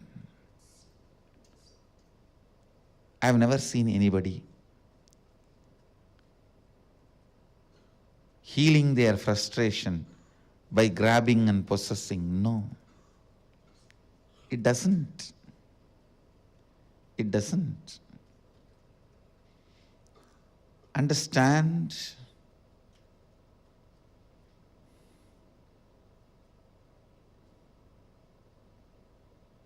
the mother energy, completion with mother and connecting with life as mother, bringing motherliness in your every relationship, not only connecting with the source of life as mother, for whoever you are source of life, letting them connect with you as mother. That's what I said. Be a child to your source and be a mother to all the people to whom you are a source.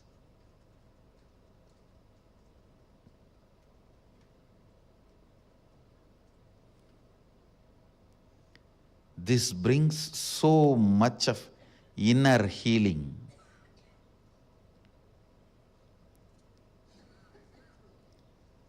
Understand, the most powerful, ultimate asset you can have in your life is inner healing.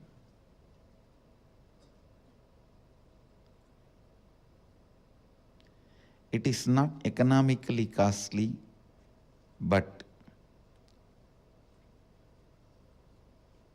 it is psychologically costly. Psychologically, to live the life of inner healing, you may need to sacrifice a lot of stupid things.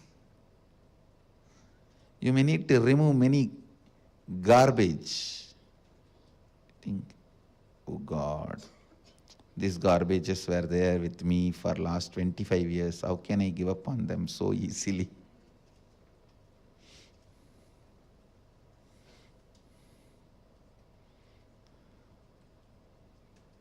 Mother worship will bring so much healing. So much healing.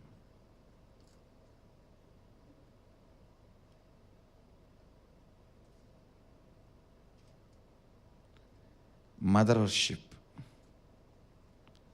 will allow so much completion.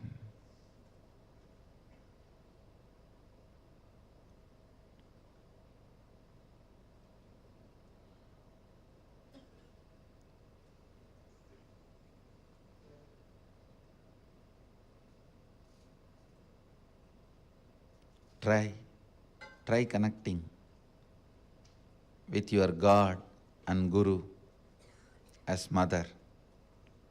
You will have so much inner healing, peace. Navaratri is the time to connect with Cosmos as mother. Celebrate Cosmic Mother. I bless you all. Let you all radiate with integrity, authenticity, responsibility, enriching, causing, living Advaita, the eternal bliss, Nithyananda. Thank you. Be blissful. Nithyananda Dhyana Peetham, Nithyananda Nagar, off Mysore Road, Bidadi, Bengaluru. Phone 08027279999. www.nithyananda.org, www.youtube.com/Life Bliss Foundation.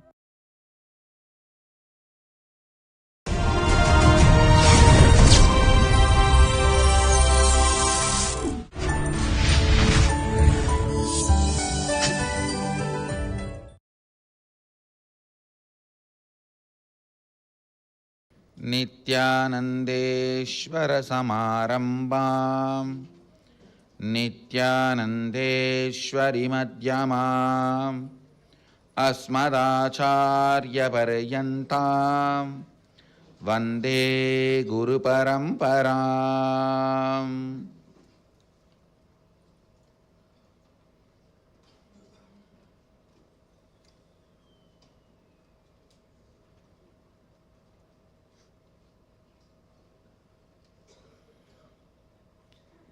I welcome all of you with my love and respects. I welcome all the devotees, disciples, Samajis, Satsangis, Sri Mahants, Tanedar Kotari,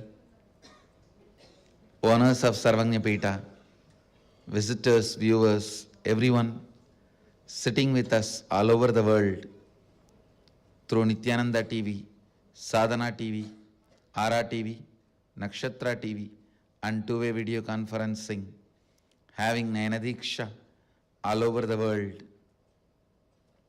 The city is sitting with us in two-way video conferencing, having Nayanadiksha, Singapore Adinam, Houston Adinam, St. Louis, Manchester, Trinidad Tobago,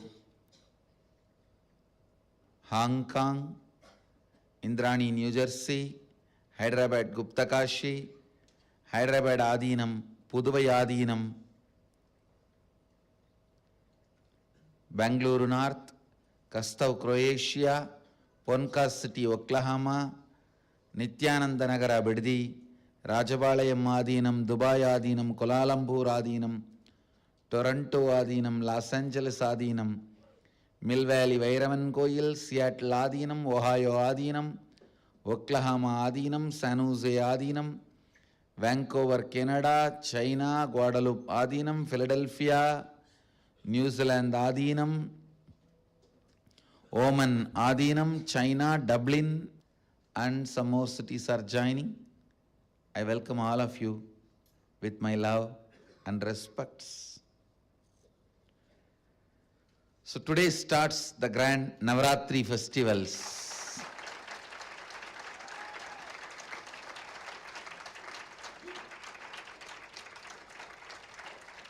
With the Ganesh Chaturthi, the festival season starts in Hindu tradition, Actually, for Hindus, whole life is festival.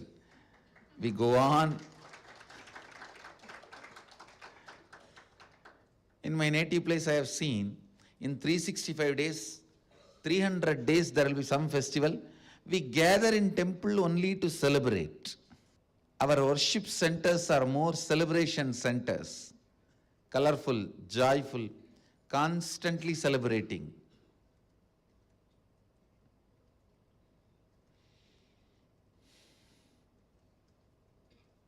I feel so blessed. I am born in a religion where celebration is lifestyle.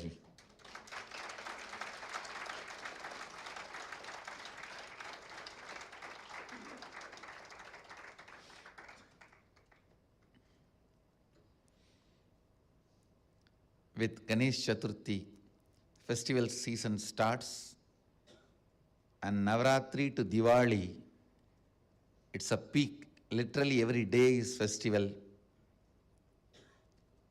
All over the Bharat. Now, of course, wherever Hindus are living, all over the world,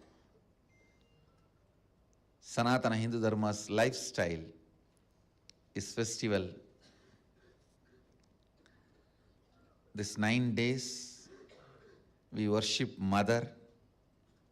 Mother worship is something unique to Sanatana Hindu Dharma, which is our very own. Worshipping the feminine, divine feminine.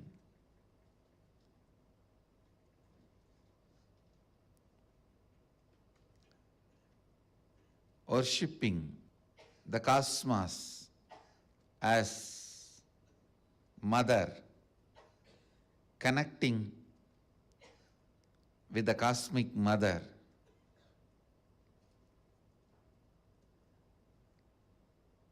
I tell you, only the mother worship traditions are non-violent on the planet Earth. Please understand.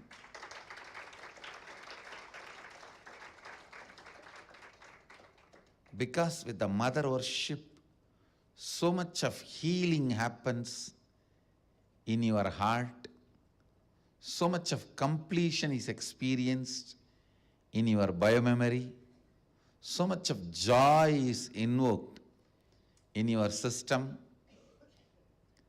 Traditions which honors mother worship are only non-violent. I have analyzed various religions. Around 330 religions are still alive, practiced in world.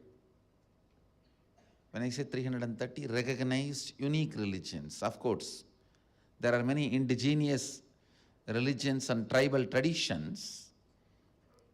I am not counting that. Recognized with a clear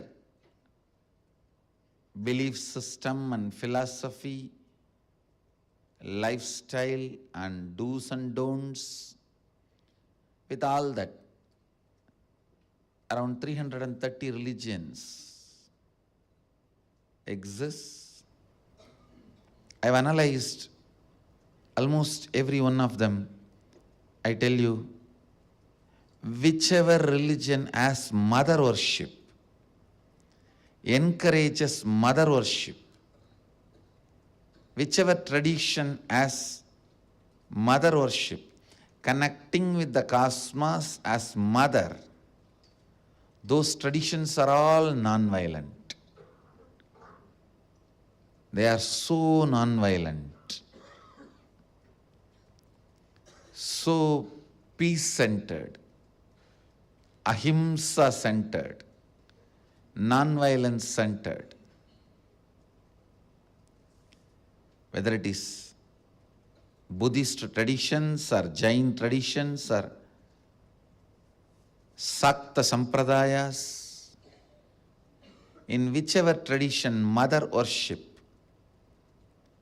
connecting with the God in the mother form exists. I've seen they become non-violent. They are so healing, comforting, soothing. All over India, the mother worship tradition is very popular because one of the very powerful, very important, highly practiced tradition in India is mother worship tradition. Seeing God as mother.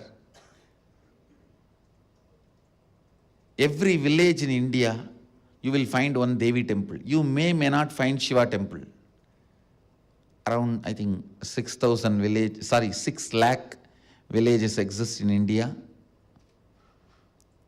In all 6 lakh villages, Ganesha temple you may find in 2 lakh. Shiva temple you may find 4 lakh. But Devi temple, almost 6 lakh you will find. Whether it is north or south or east or west in India, connecting with God as mother is very strong way of life. Every village will have the village deity, Grama Devata, which will be usually mother. Usually, it will be in the form of mother. Basically, Sanatana Hindu Dharma is mother worshipping tradition. The first Upanishad, Isa Upanishad, Isavasya Upanishad. Second is Kena Upanishad. Kena Upanishad introduces mother worship. In Kena Upanishad, mother worship starts, and it's a very strong living tradition. In India, in Bharat, in Sanatana Hindu Dharma, today the mother worship starts. Today starts Navratri.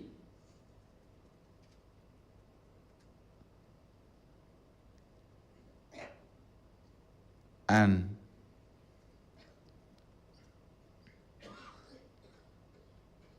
all the ashrams, centers, mandirs of Nithyananda Sangha should start celebrating Navaratri from today, because basically I myself a Sakta, mother worshipper.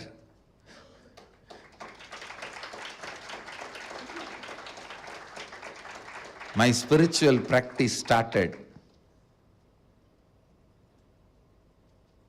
only as Shakta, mother worshipping, and the formal initiation I had is of Sri Vidya tradition, Sri Vidya Parampara. So,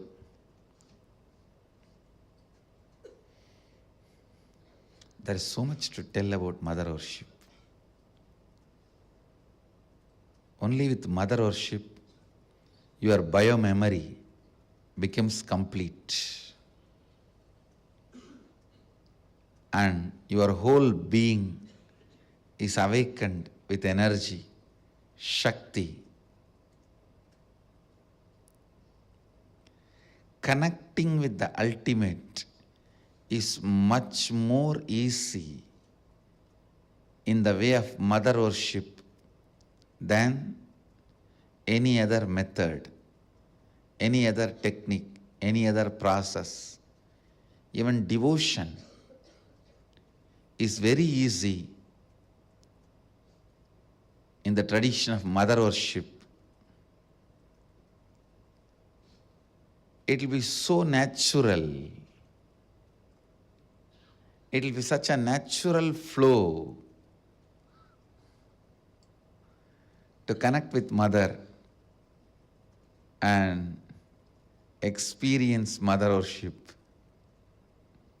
This 9 days, we will be worshipping various forms of mother, Divine Mother, and of course the Venkateshwara Brahmotsavam also.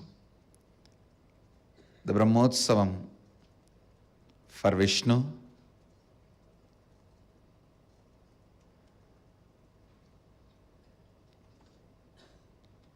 actually Vishnu is also considered as one of the Shaktis of Shiva.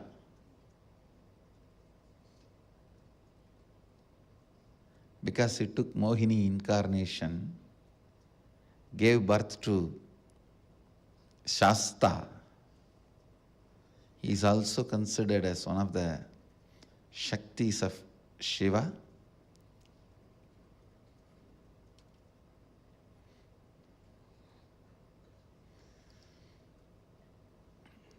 Vishnu, Venkateshwara Brahmotsavam also happens during the Navaratri. Bidadi, Nithyananda Nagara will be celebrating both the Brahmotsavams. So let's start the auspicious Navaratri from today.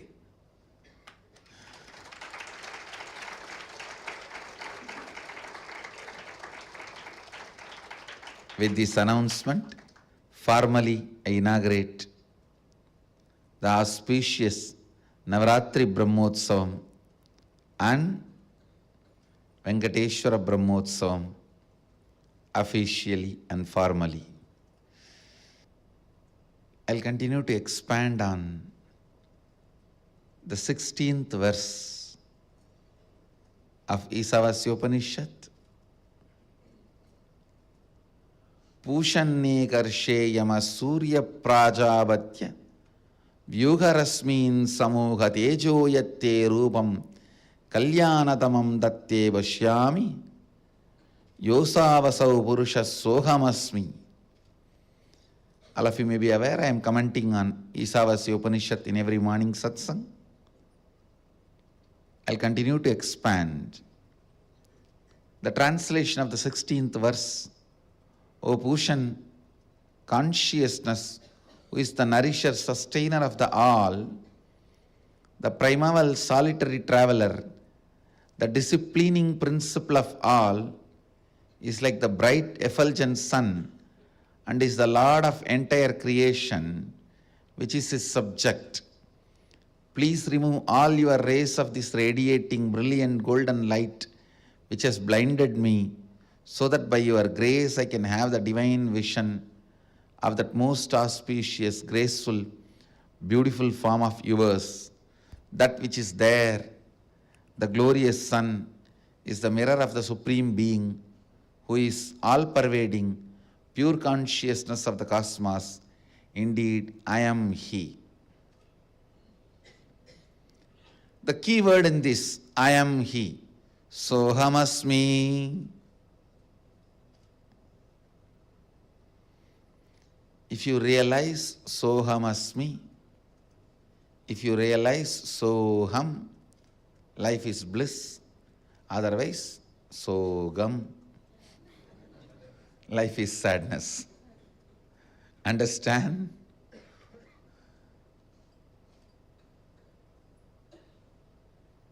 The key word in this verse,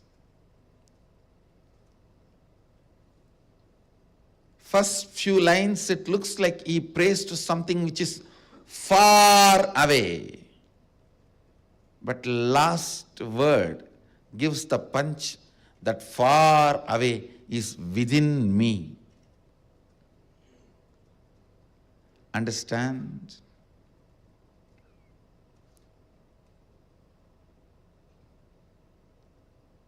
Hindus not only looked up, they looked in, both. That can happen only by third eye, understand? Ordinary two eyes can look only in one direction. Only third eye can look into both height and depth, looking up and looking in.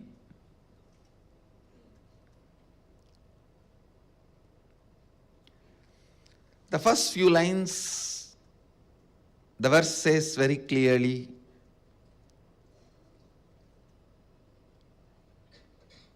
it literally prays to God who is up, above, beyond the sun in the cosmos. He is asking, "O God, remove these rays of sun which is covering my eyes, blinding my eyes. Allow me to see you, which is beyond this radiating light." Suddenly he gives a twist, which is inside me. Not only they looked up, they looked in. Understand?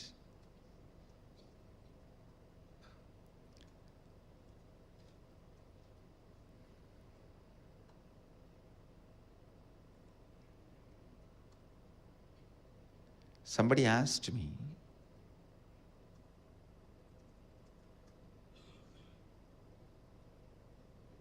a question on Hindu cosmology. Actually, this guy who came to me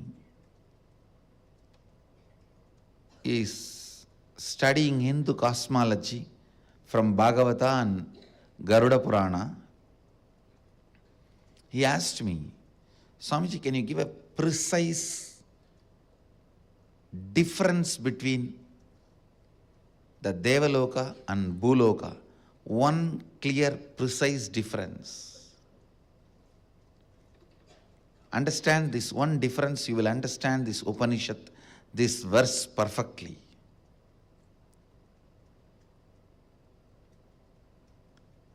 See, there is two logic.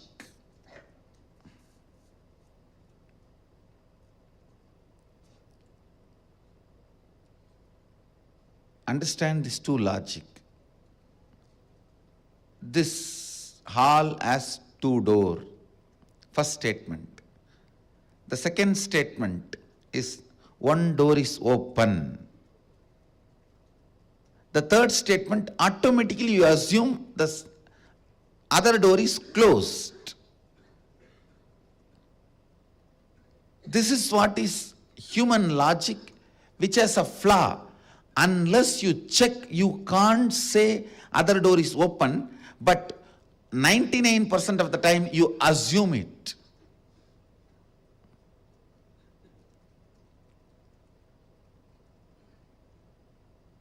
The fact is, other door may be open, may be closed. Only after checking you can say. But your logic is such, the moment you hear the first statement, this hall has two doors. Second statement, one door is open. The third statement, you assume. You assume the third statement. The other door is closed. No.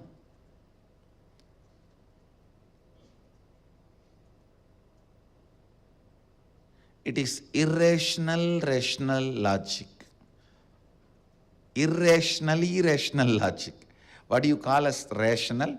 But irrational. Please understand. Same way, this is the same logic with which you operate your body. If your eyes can see out, you automatically come to the conclusion they can't see in. In Agama, Mahadeva says very clearly, your eyes has a capacity to roll 360 degree. This side, can see anything inside your body and outside anyway. That is going to be one of the next powers I'm going to release. You will just be able to scan your body and you can see anything in the sky, any distance. It is possible. Listen.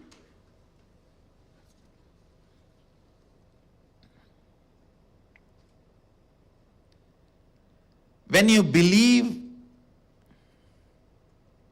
you can see any distance in the sky, out, you automatically shut down the possibility you can see in. The irrational, rational logic. If one door is open, automatically you come to the conclusion other door is closed. You don't even go there and see and then decide. Listen. Please understand, the logic you believe in your normal life, that is the same logic with which you handle your body, and your body's capabilities and abilities are developed. If you believe you can see up and in, from the beginning your body will develop that capabilities. If you believe you can see only up, not in, you will have only that power. This power will be forgotten. Understand? Your beliefs about life will naturally impact in a very strong way your beliefs about your body. Your beliefs about your body will impact abilities and capabilities your body can experience and express. The powers and experiences you can experience and express.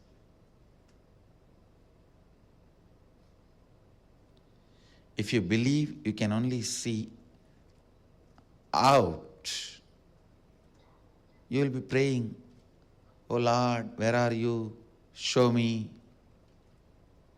Only if you understand, you can see there and here. You will declare, "Yes, O Lord, where are you? Reveal who is in me." Fortunately, the Upanishadic rishis are not functioning out of irrational logic. They are functioning out of reality. They are very clear. They can see there and here. This verse is a solid proof. It says, "O Lord, reveal your auspicious, graceful, beautiful form, which is me. Indeed, I am He, Sohamasmi."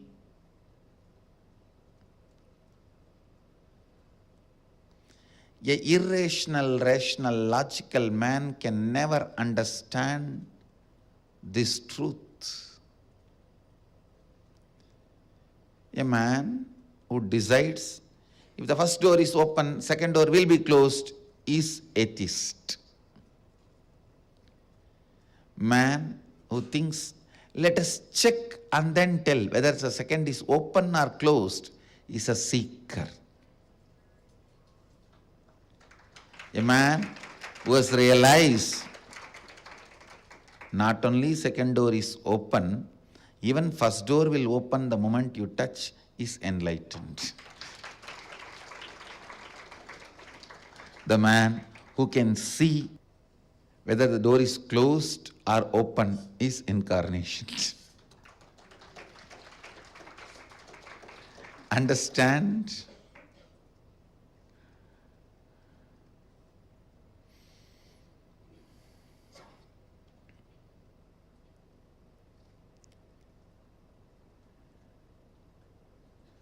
What you call as rational logic is not reality. That is why I insist. Please understand, I insist again and again. Anything which limits your belief about life is stupid theory out of incompletion. The definition of money by materialists, definition of health by pharmacists, definition of law-abiding citizen by lawyers. I can go on giving the example. all that will be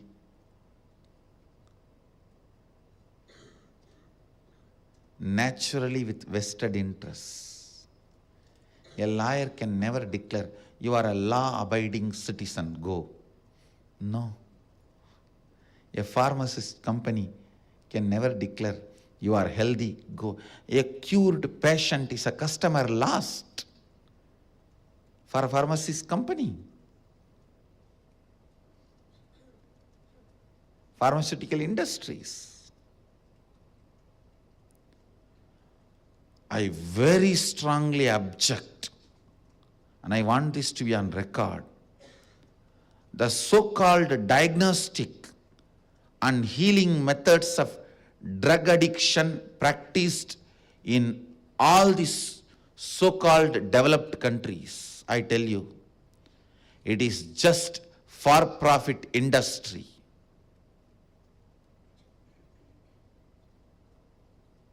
The countries where prisons and rehabilitation centers are a for-profit industry, how do you expect justice from that system? How do you expect cure from that system?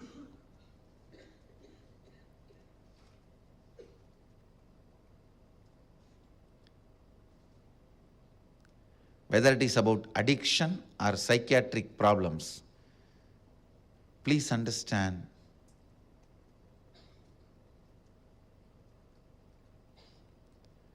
just like some religions invented hell to control you and terrorize you, psychiatrists and psychoanalysts have invented subconscious mind, unconscious mind to terrorize you and keep you under control as slaves. Most of the addictions are not addictions. They are not harmful to your body and mind. Other than the belief which gets inserted into you, they are harmful to your body and mind. And many of the addictions you can walk out simply, casually, if you are given the method, an alternative way of thinking. I tell you, almost all cancer researches are hoax. Real breakthroughs, cures were never allowed. Actually, the so-called cancer researches are just to suppress the real solutions, cures. Same way, all these solutions discovered for addiction, psychiatric problems, everything is just to suppress the real problems or the real solutions. The real solution, traditions and thought currents are forcibly suppressed by this so-called research industry, because cured patient is a customer lost.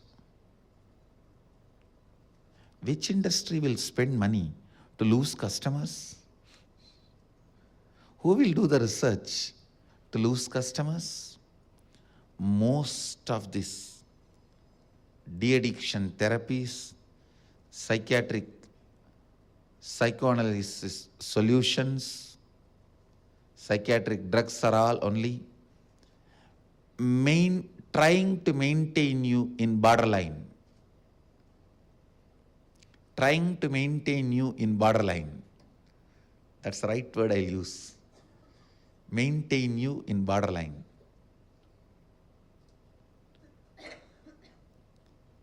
Simply, if your beliefs about life and you can be recognized, you will just like that walk out of tons of problems and you will start expressing extraordinary powers and capabilities.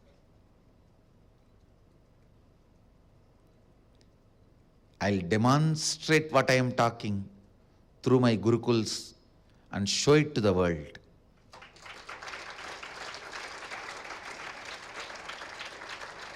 Through my gurukuls and monasteries, I'll demonstrate and show it to the world. I'll demonstrate. I'll prove. The solutions lies in the recognition, not in anything else. Solution is reorganizing your beliefs and re-strategizing your understandings, re-strategizing your life based on new understandings, and reinventing yourself.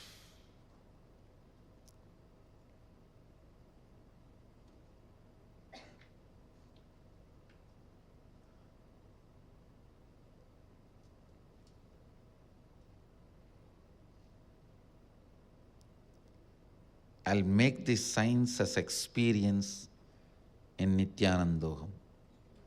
I'll really make it.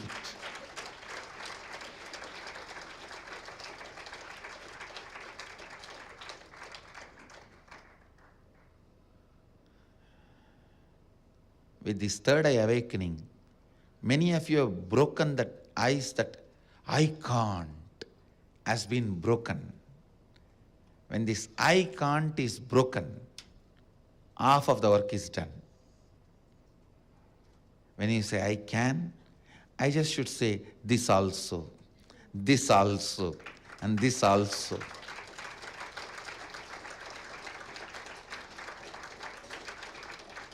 That's easy for me.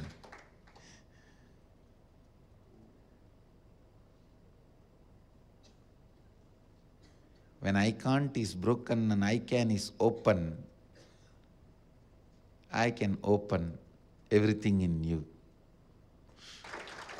That is why even I am wondering what all is going to express in Nithyanandam. Even I am not able to grasp. I think it is going to be not just your wildest imagination. The Nithyanandam is going to be my wildest imagination.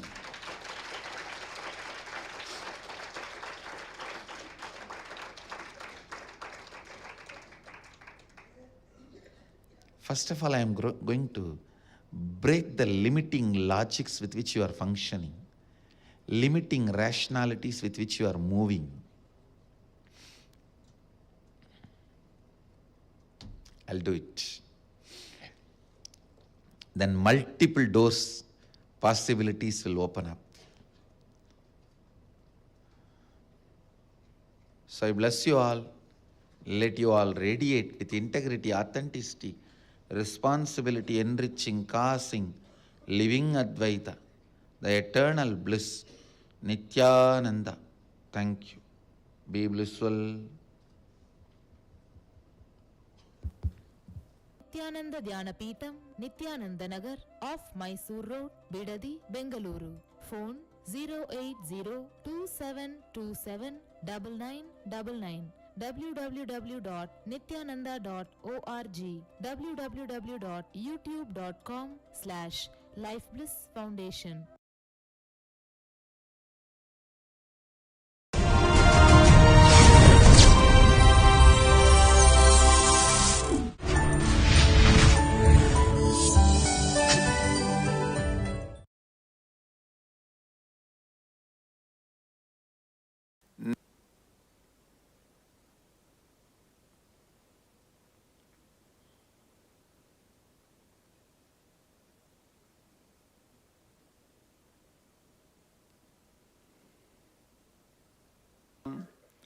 Vande Guru Paramparam.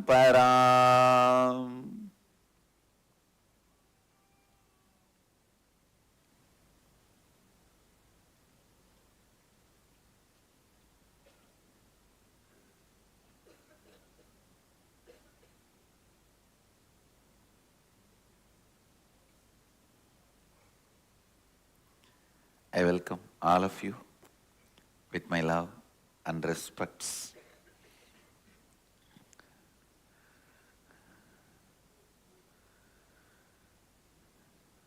I welcome all the devotees, disciples, samajis, satsangis, Srimahans, Mahans, Tanedar, Kotari, owners of Sarvanyapeta, everyone sitting with us all over the world through Nithyananda TV,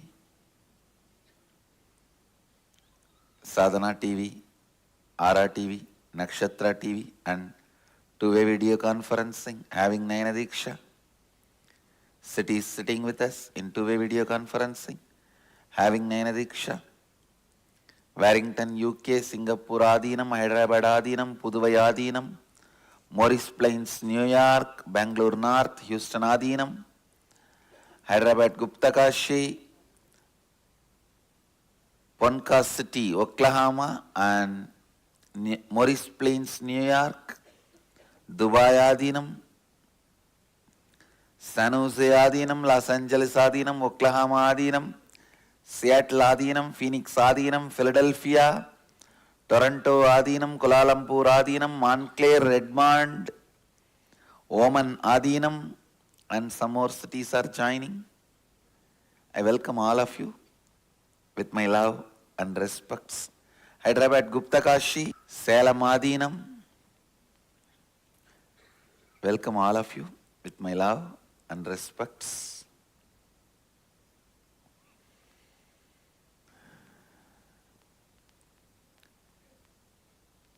I just wanted to expand on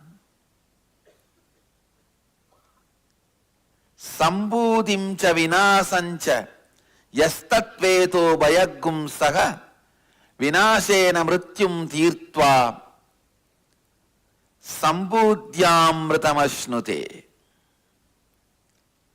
The Isavasya Upanishad's 11th verse. Please recite along with me. 14th verse of the Isavasya Upanishad. Sorry, not 11th, 14th. Recite.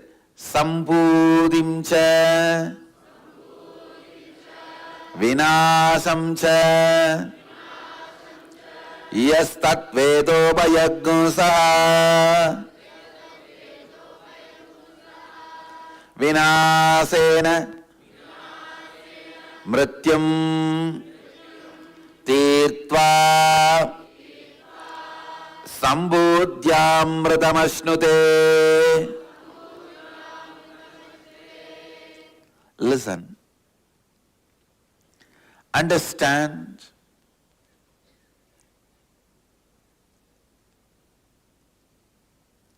Cognize your existence. Cognize the existence of the life, universe, God, everything with a larger vision. Listen. Why you do what you do, why you think the way you think, should be based on larger vision of life, not just an immediate agitation gratification. Please understand, all your so-called luxury, the sensory pleasures, are agitation gratification. Please understand. The agitation you feel in the tongue, you gratify it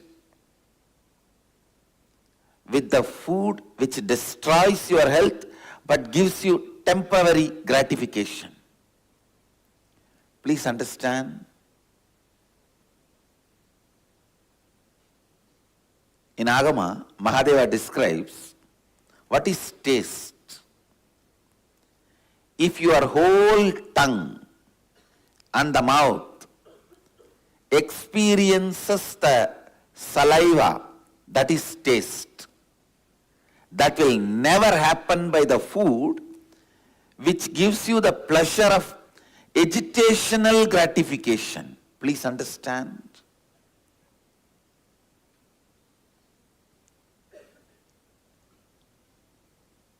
High spicy or this junk food, all this if you see, it will not allow the whole mouth to work. If you look little deep, even you know, all this junk food, after eating, within 3-4 minutes, you are depressed, tired, bored, want to sleep. How many of you have recognized the immediate effect of junk food on your body? Raise your hand. That is what is agitational gratification. I can give you some more. I'll give you some more example. The music which agitates your lust and gives you gratification. The scenes like a pornography which agitates you and gratifies you. The vulgar, hardcore pornography which agitates you and gratifies you. Whether it is through the eyes or ears or the nose or the tongue or the touch, the agitational gratification items will always be short-term gold with a very short vision. If you see the agitational gratification items, you will not have even vision about your own 100 years lifespan. The more and more you expand your cognition of your lifespan, better and better your strategies for life become. Please understand, if you think you are going to live for 100 years, you know from the beginning how you are supposed to maintain your stomach, how you are supposed to maintain your body, how you are supposed to keep your mind. If you are too brilliant and understand, it is not just 100 years, it is going to be birth and death, then you know how you are supposed to keep everything. The shorter you cognize your existence, you will go for agitational gratification practices. Means which gratifies you now, whether hook or crook or agitation or whatever, which excites you now, which agitates you now, that becomes pleasure. Please understand, even the word pleasure has different meaning for a different kind of people. If you think you are going to live for 100 years, beef and the non-veg can never become part of your diet.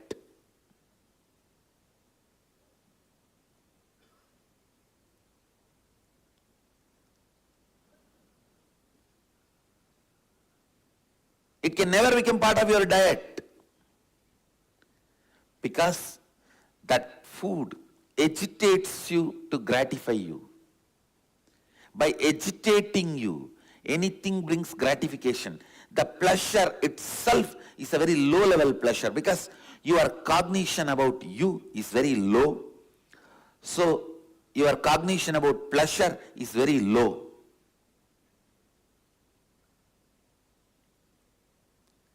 If you think your lifespan, your existence is much more, then the idea of your pleasures will become different.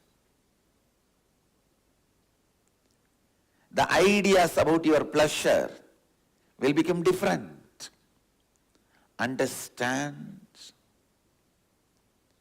If you think you are going to be having births and deaths, that's the truth, till you are enlightened. the births and deaths is going to be your life cycle, then simply you know what is going to be your pleasure, what is going to be your pain, what should be your pleasure, what should be your pain. Having a larger vision, more clear vision about you. Actually, when you have more clear vision about you, all your actions will be aligned to that.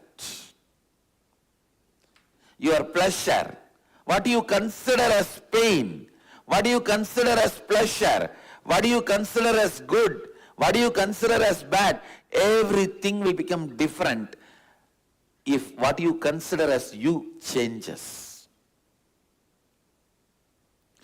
What do you consider as you, if that changes,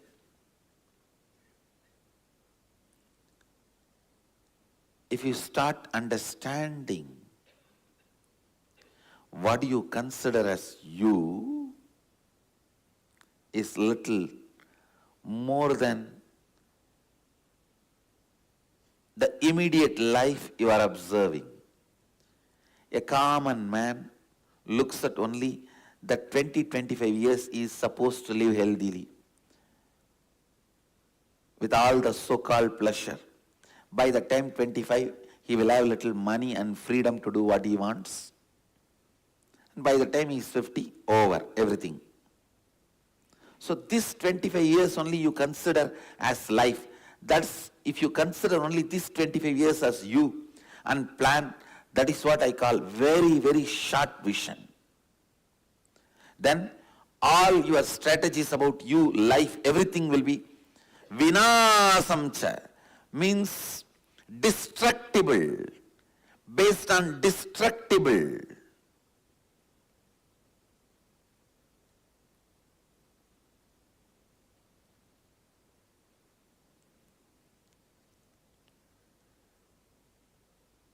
If your strategies are based on something destructible, do not enjoy, do not expect long-term peace or bliss, because your strategy itself is not for that. When you are building your house itself, you are building with bamboo concrete, which lifespan is only 20 years. And then you expect your fourth generation to live in that house. You make a wall. This is for the photograph of all my first generation.